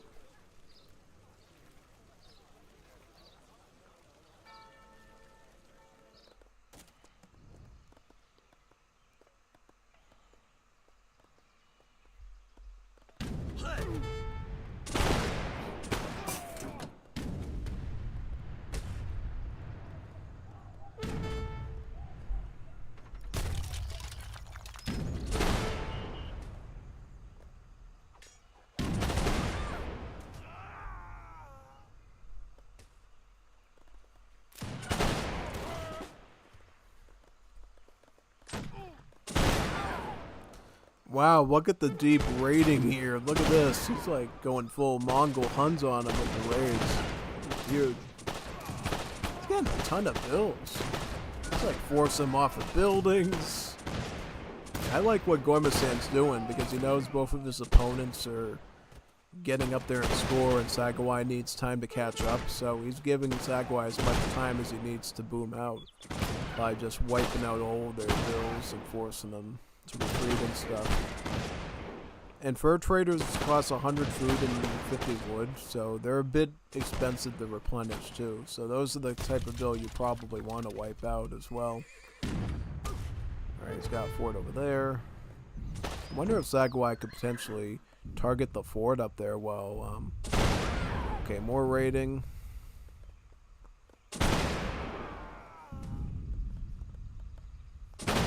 Look at all the raiding Gommiustan's doing.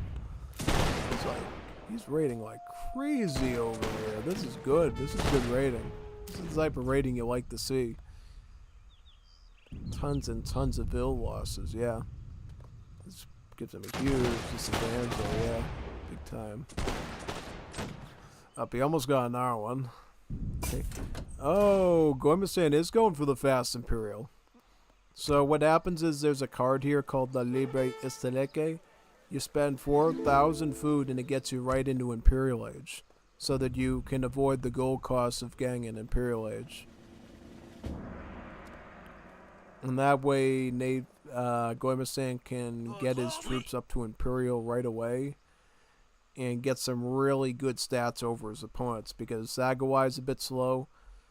Gommiustan could definitely use the plus 50% stats on his cavalry to be able to fight that, which would be great. Yeah. No, I think this is a good setup here for Gommiustan, having that early Imperial Age. Because, yeah, now he's going to be able to spend all that wood and, oh, he's already getting forestry laws. Nice. So that's the Imperial Age wood chopping tech from the European capital. So that's another reason why you'd want to go to Imperial Age very early. So that way you can get all the late game eco techs right out of the gate. And then you can start focusing on your military right away.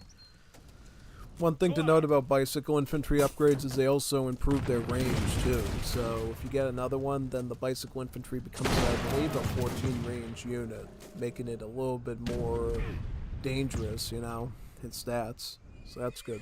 Big time. It's definitely what you want there.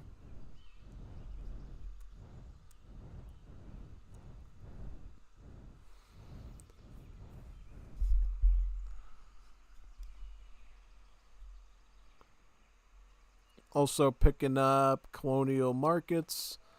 I believe that is the gold base upgrade, right?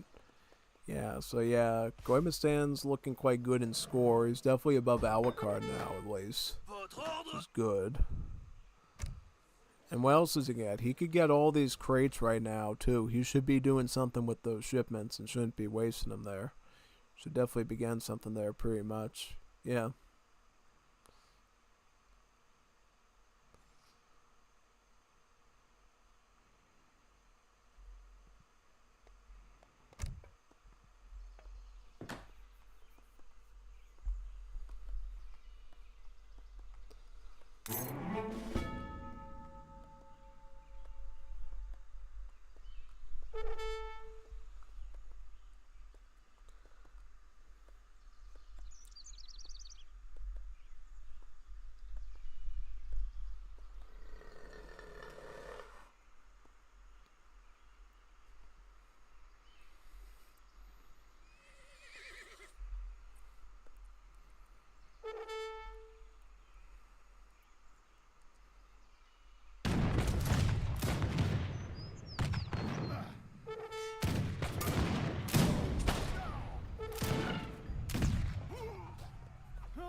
Still raiding.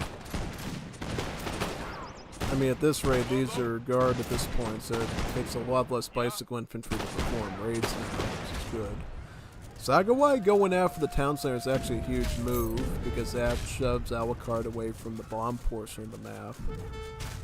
Just watch out for the Gatling guns. These guys hit pretty hard, so be careful. Careful, man. Okay, so he's going to run the Spearman. He's running some of his melee troops down, which is a good idea. Gets the TC down. Good. Get the artisanals targeting the Gatlings. Shoot, shoot. Shoot with the artillery first. Yeah, and then run the Spearman down. Nice. Oh, get another Gatling there. Great. The more of these you can take down, the better off you are. Nice. Ooh, okay, he's getting a good number of these. I'm liking this. I'm liking his perform. If he could get these in the melee, that'd be great. He could actually cook them and smoke them real good. Yeah, see, these Independentistas cooking them greatly. He almost got another Gatling down, too, which is good.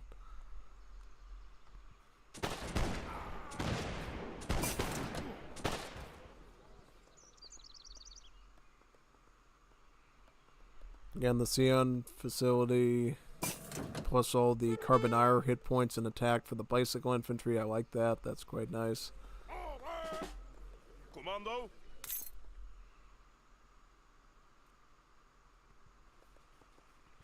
Ja, commando. Ja.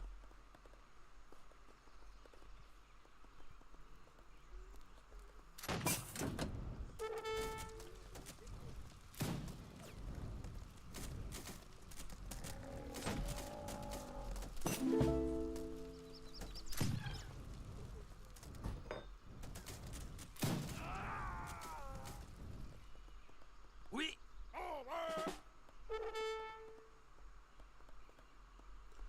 Oh, wow, wow. We're using the landmines. See these little patches of sand here in the ground? These are landmines. These are landmines, and if a unit walks over that, they instantly die. Yeah. Just like that explorer there. Quite powerful. Yeah, landmines are pretty deadly, so yeah, quite the move there actually. Yeah. Commando? J'ai repris des forces. Je suis blessé. Je ne peux pas bouger. Going with the Gatlings against the Dragoons is kind of a fascinating choice because machine guns in Age of Empires 3 Wars Liberty do have anti-cavalry multipliers.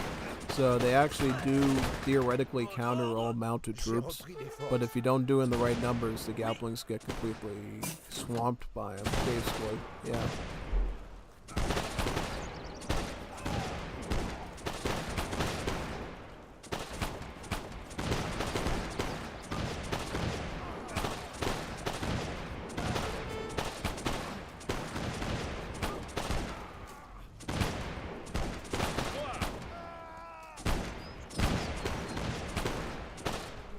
Now again, the Imperial Bicycle Infantry, right, the Imperial Carbineers.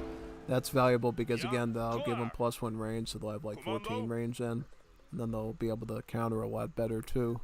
Yeah.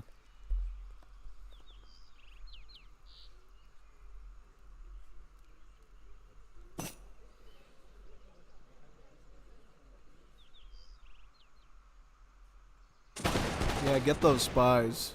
Get those spies.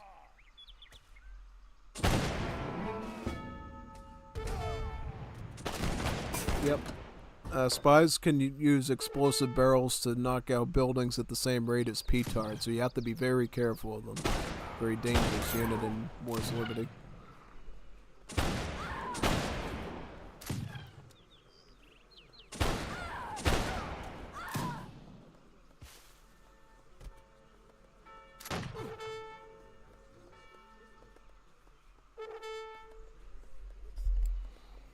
Yeah, these raids are going quite good for Gommiustan. He's getting a ton of work out of them, pretty much, yeah.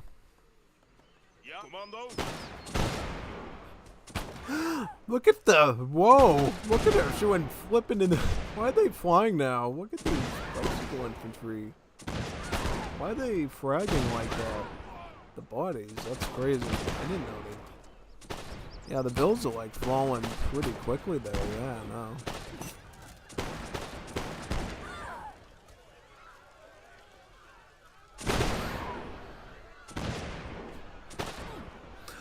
Oh, nice. Not bad. Keeping them in check, which is really important. Forcing them constantly to keep rebuilding economy, which is really nice. I like how Gommiustan is biding himself time by just raiding their economy and keeping them on their toes. Yeah, it's really important what he's doing. Well, Sagawai is also booming quite well with his economy, which I think is quite nice. He's constantly forcing them into check, which is good.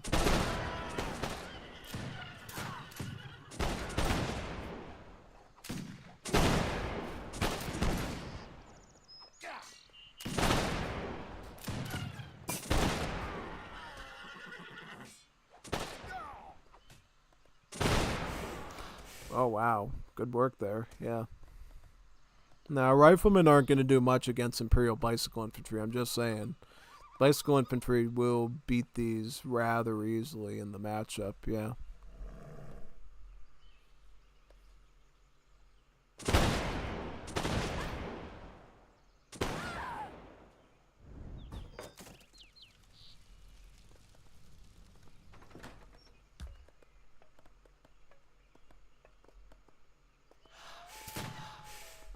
Yeah, just get these vills too.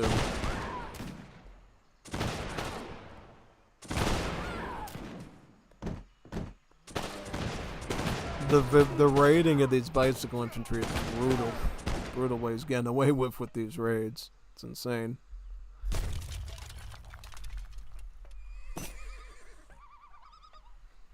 Unfortunately, Serbia's going right for the heart of his base, so he has to be careful. because these are Imperial recruits. And you don't want to mess with these Serbian recruits. They get this powerful card here called Iron Regiment that essentially gives them an additional grave bonus and grants them both hit points and attack upon recruit death. So these are like death ball units for the Serbs. You gotta watch out for these guys. These are very dangerous troops. Yeah, I think Gommiustan might have to get skirmishers or artillery to clean those up. Yeah, Nathan's gonna brute force him now with these recruits, which is absolutely the right play to do. Yeah, Nathan's doing the right thing. He is gonna brute force him with all these recruits and like nuke his base dead. Yeah, no, he's doing the right thing there. Yeah, no. And Zagwai just doesn't have the right troops to counter this either. He did get the canal police, which I respect, but like I said before, but yeah, no. Yeah, I think Gommiustan needs to pivot towards getting some skirmishers right away from these guys. Get some Imperial Force Publiques and get them deployed right away into battle immediately.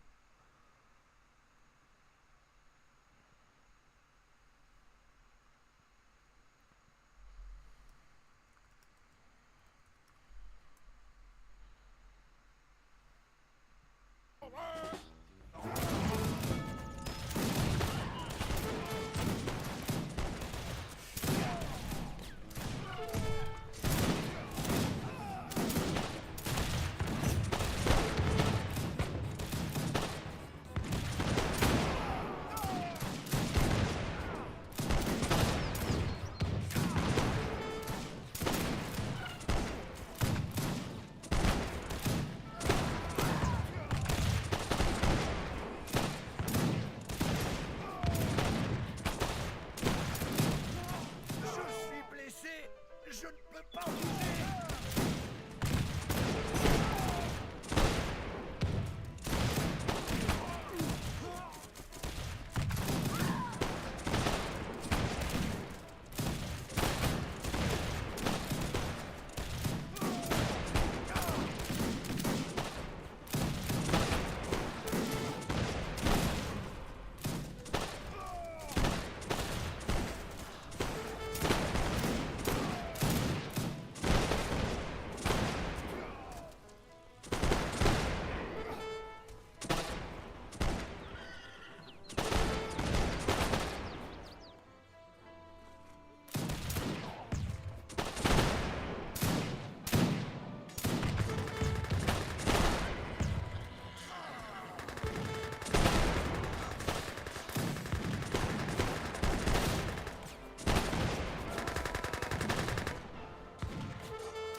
They're finally cleaned it up now, but it's just insane to think about how much brute forcing with those recruits really impacted the battle there, yeah. So why is Gommiustan on now for resource? So he's got a ton of food still, but he needs to recover all of his... No, his gold seems to be alright. Yeah, his gold seems to be okay. So what does he do now, though? What would I get? Well, definitely get advanced arsenal, get all your upgrades. Yeah, basically. Because I feel like going bicycle infantry against these guys is kind of a waste.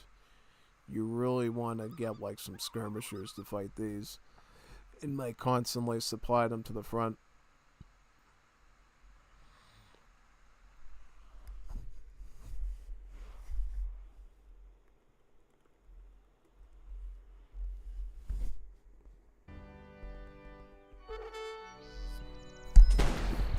Nathan the hot dog boy made it to Great War Age. Wow.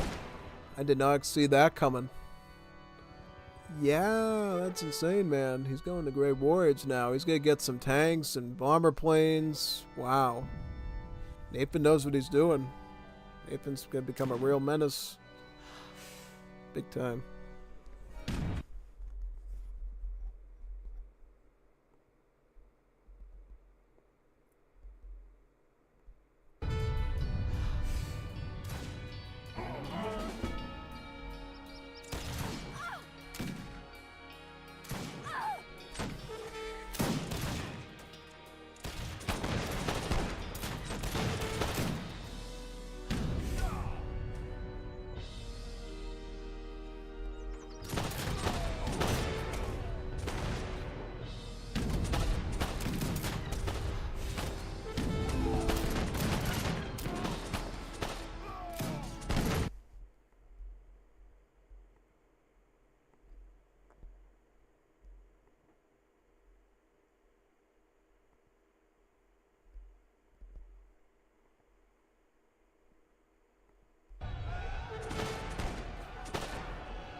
Team Gommiustan goes Trade Monopoly. So we got Great War Age versus Trade Monopoly. Wow. Wow, wow, wow. Who would have thought that would have happened? Crazy, man. Trade Monopoly versus World War One. Both sides running crazy stuff here. You gotta love that. I love that. So, is Serbia gonna start making some trucks or something, or what? I haven't seen them deploying their World War One stuff yet. They probably should. Why else would you go World War One age if you're not gonna run that stuff, you know? Yeah, I'm just saying. It's kind of a bad idea to just run World War One and not to use it. You know, seeds that plantation there, which is actually a great move. Big time. Well, he's got filibusters here, but the problem is they're skirmishers, so actually these bicycle infantry are actually really good at fighting them. I was surprised that the bike infantry were able to, probably because they were under council fire. That's at least my opinion there, yeah.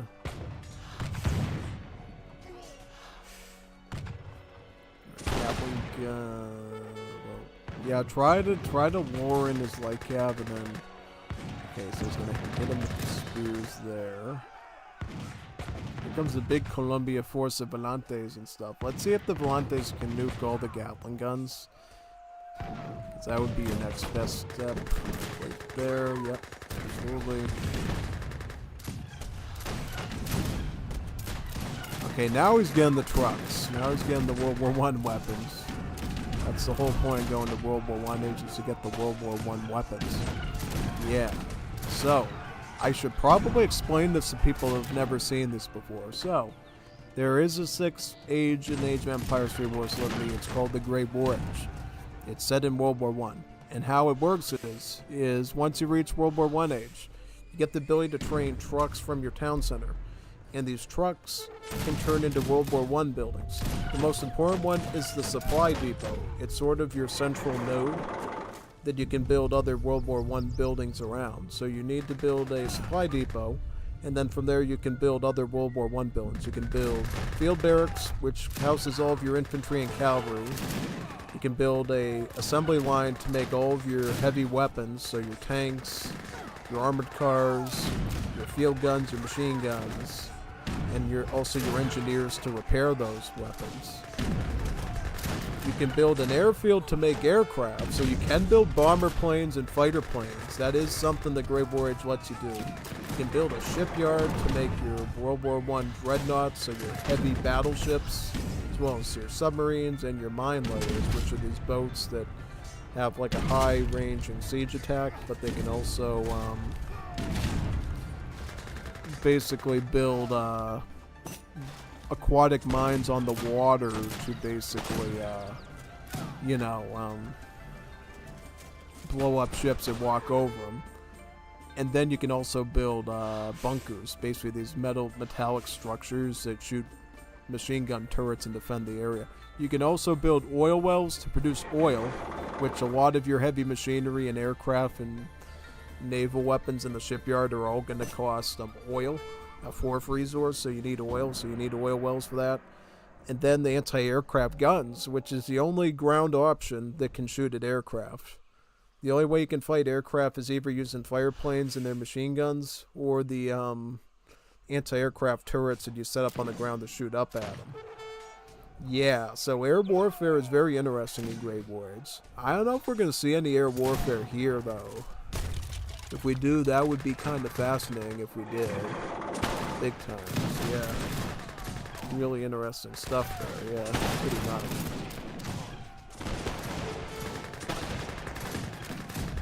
Big time, yeah. Now, the trade monopoly is getting pretty close, I will say. Okay, so what is Nathan getting? He's getting supply depots now. So he's just in the infancy stage, just getting the supply depots he wants. He hasn't really gone any of his big boy stuff just yet, it looks like, yeah.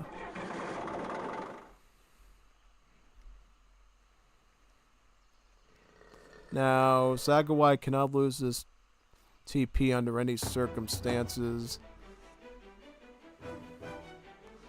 Okay, he's gonna fight them, obviously. Yep. Yeah, whatever you do, Sagawai, you gotta defend this train post, buddy, as best as you can there, yeah.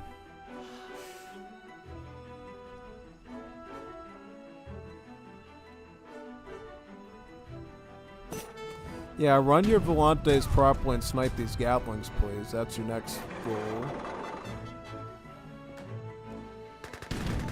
Ooh, you got if you aim them better, you can defend it. But if you don't aim them right, you're not going to get it, man.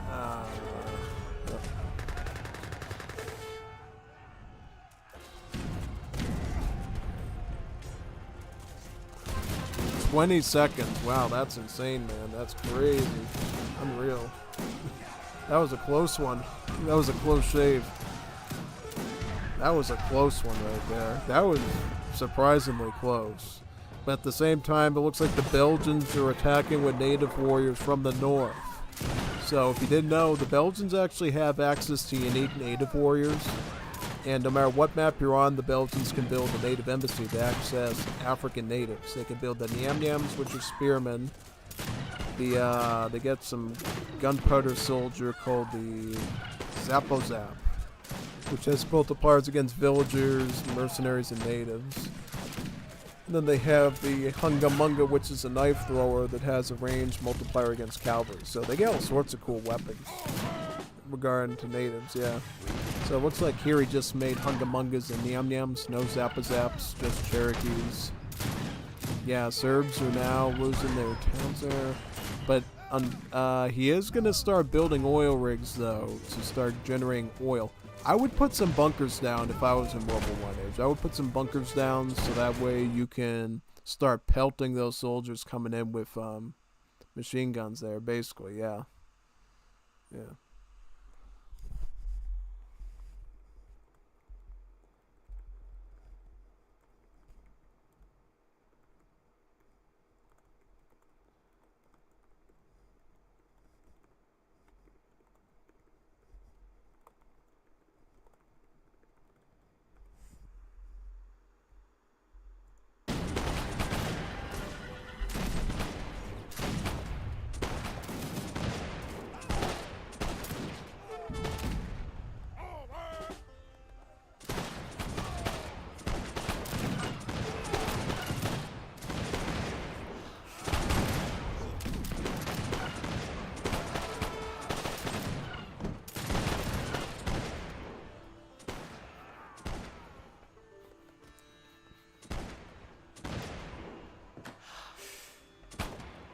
Portland, Oregon. That's a bad city. You don't want to go to Portland, Oregon. Very, very bad place to go. Absolutely. You definitely don't want to go there, man. Absolutely not. Bad city to visit. Big time.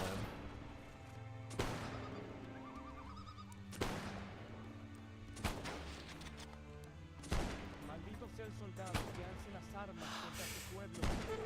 I like how Gommiustan is pressuring the Serbia so hard that he can't make any of his tanks or stuff. Okay, now he's making tanks, so we are going to see tanks here. Tanks are rolling out of this assembly line right now, so we're going to see recruits, carboniers, and then tanks being combined. That should be very interesting indeed. Alucard's just running Lieutenant Cavalry Corps. These are basically like mega tanky cavalry here. These are even stronger than Mamluks. These are like super Mamluks, basically. You don't want to deal with them. They're like very powerful Mamluks.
Yep, see, the way these tanks work in Wars of Liberty is they have a machine gun attack and a turret attack. Gommiustan is going for another trade monopoly again. Monopoly is back. Wow, another trade monopoly. But this time it's going to be a bit tough because now the Serbia's got tanks, he's got soldiers, he's got range cavalry. It's going to be a tough one, yeah. So basically the way these tanks work is if they're fighting infantry or cavalry, they use their machine gun attack, this one. The one that does crush damage, does pierce damage with splash, and has a multiplier against dragoons. And then when they go up against artillery or buildings, they use this, the bombard attack. So they use their top cannon on the tank, basically, yeah. So that's pretty much what they do.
Oh, Noises.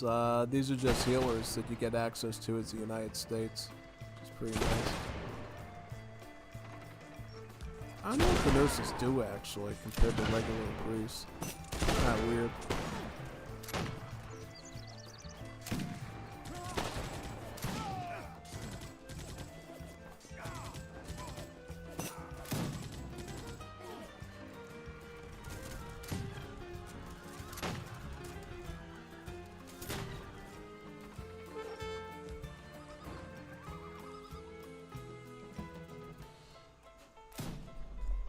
Господин?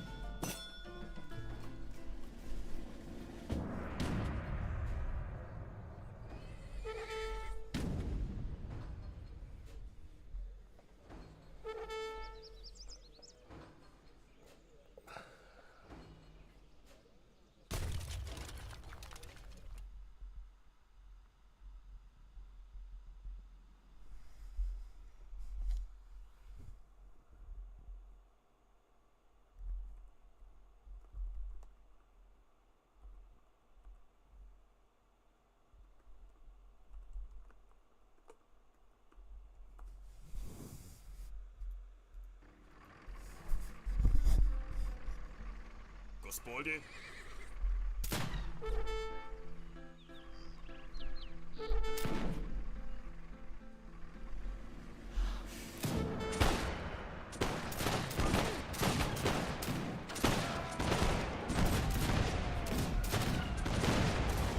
Oh, they're going full thrall now. Oh, they're gonna go for this TP. They're going for the one right in the mix there. Interesting. Oh, wait a minute. No, this is the no TP, actually. Seems like they have, like, no defense here against any sort of major incursion like that. Yeah, because Gommiustan's mostly focusing on attacks from the north. And it leaves Sagawai completely exposed to have to defend down here against two wailing opponents, which is not easy. Not at all. Should be getting more tanks as Serbia, by the way. Get some more tanks out, please. You should have at least like 6 or so tanks. Yeah. It would be good if Gommiustan could capture this native post, because then it would actually force them to banana split up and down. And to handle that, because then only one army could attack down there would give Sagawai a bit of time to defend against one of them.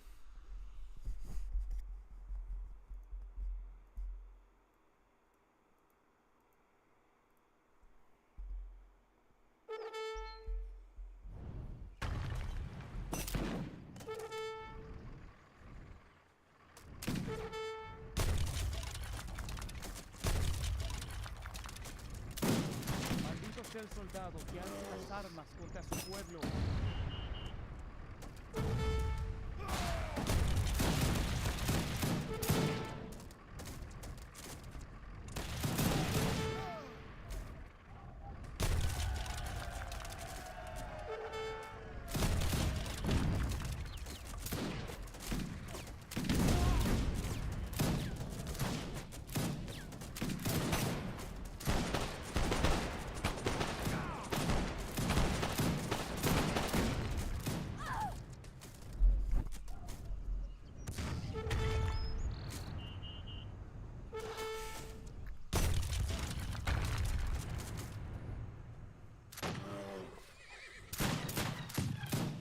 Yeah, they don't even care. They're losing bills. They're just going full throttle at Sagawai at this point. Yeah. Alright, so now he's got Turkey Grenadiers. Unfortunately, they don't have any upgrades, though. Which is sad. These guys are very powerful. So what they do is they have a lance, but they have a charge grenade throw. So they, like, blow up infantry with these, and then they go out with their lances. Have some pretty decent multipliers against the infantry there, which is good.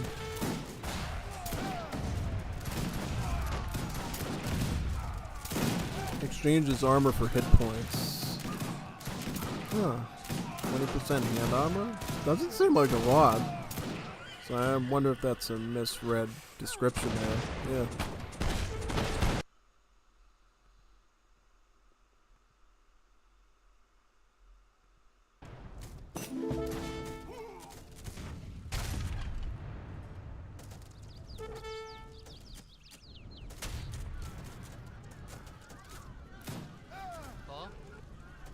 Now we spam the tanks out. That's great.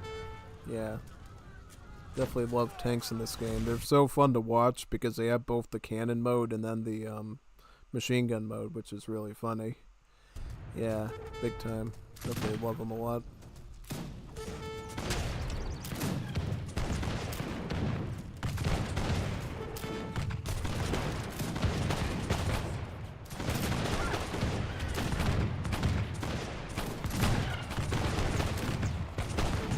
Oh yeah, I was thinking I might stream for Revolution Day on Saturday. I'm thinking I'm gonna try to do a full 12-hour stream of Definitive Edition on Saturday for Revolution Day, so we can celebrate Age of Empires 3 and promote the return of players to the game and get Microsoft to start supporting them. Yeah, I heard about that from Soldier R, and I absolutely want to be part of that and participate. No, I absolutely need to. I feel like it's a must, since I'm like supposed to be big into the Age of Empires 3 community. I gotta like do a full 12-hour stream for Saturday. No exceptions. That means that probably Sunday will finish off the rest of the PK tournament preliminary round stuff for casting. That seems to be my plan right now. So for Friday, we will be doing Gommiustan Showcase. And because I wasn't able to do the stream today, Gefrost will be adding new Hollow Girls to the stream that he did not announce there before. But he won't be telling me who they are. He gave me a picture with some red stripes on it and asked if I knew who it was. I had no idea who it was personally, so yeah. I'm honestly a bit confused myself who it might actually be there, pretty much, yeah. But yeah. Cool stuff. Oh, he's getting the Zeppelin. The Led Zeppelin. Not Led Zeppelin, just a Zeppelin.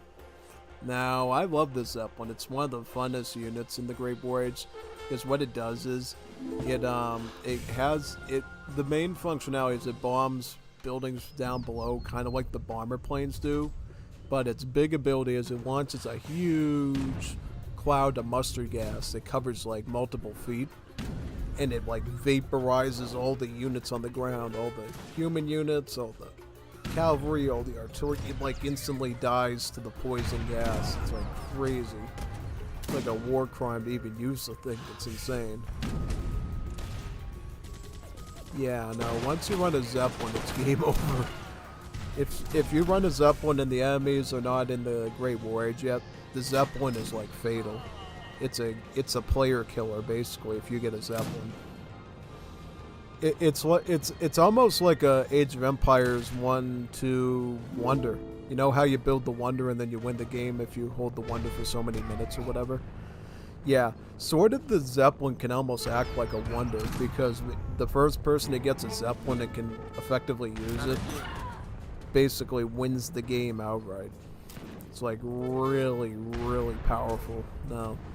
It's very, very powerful if you can get a Zeppelin out there. It's like very disturbing. Oh, it is. It's a deadly weapon to use the Zeppelins in this game.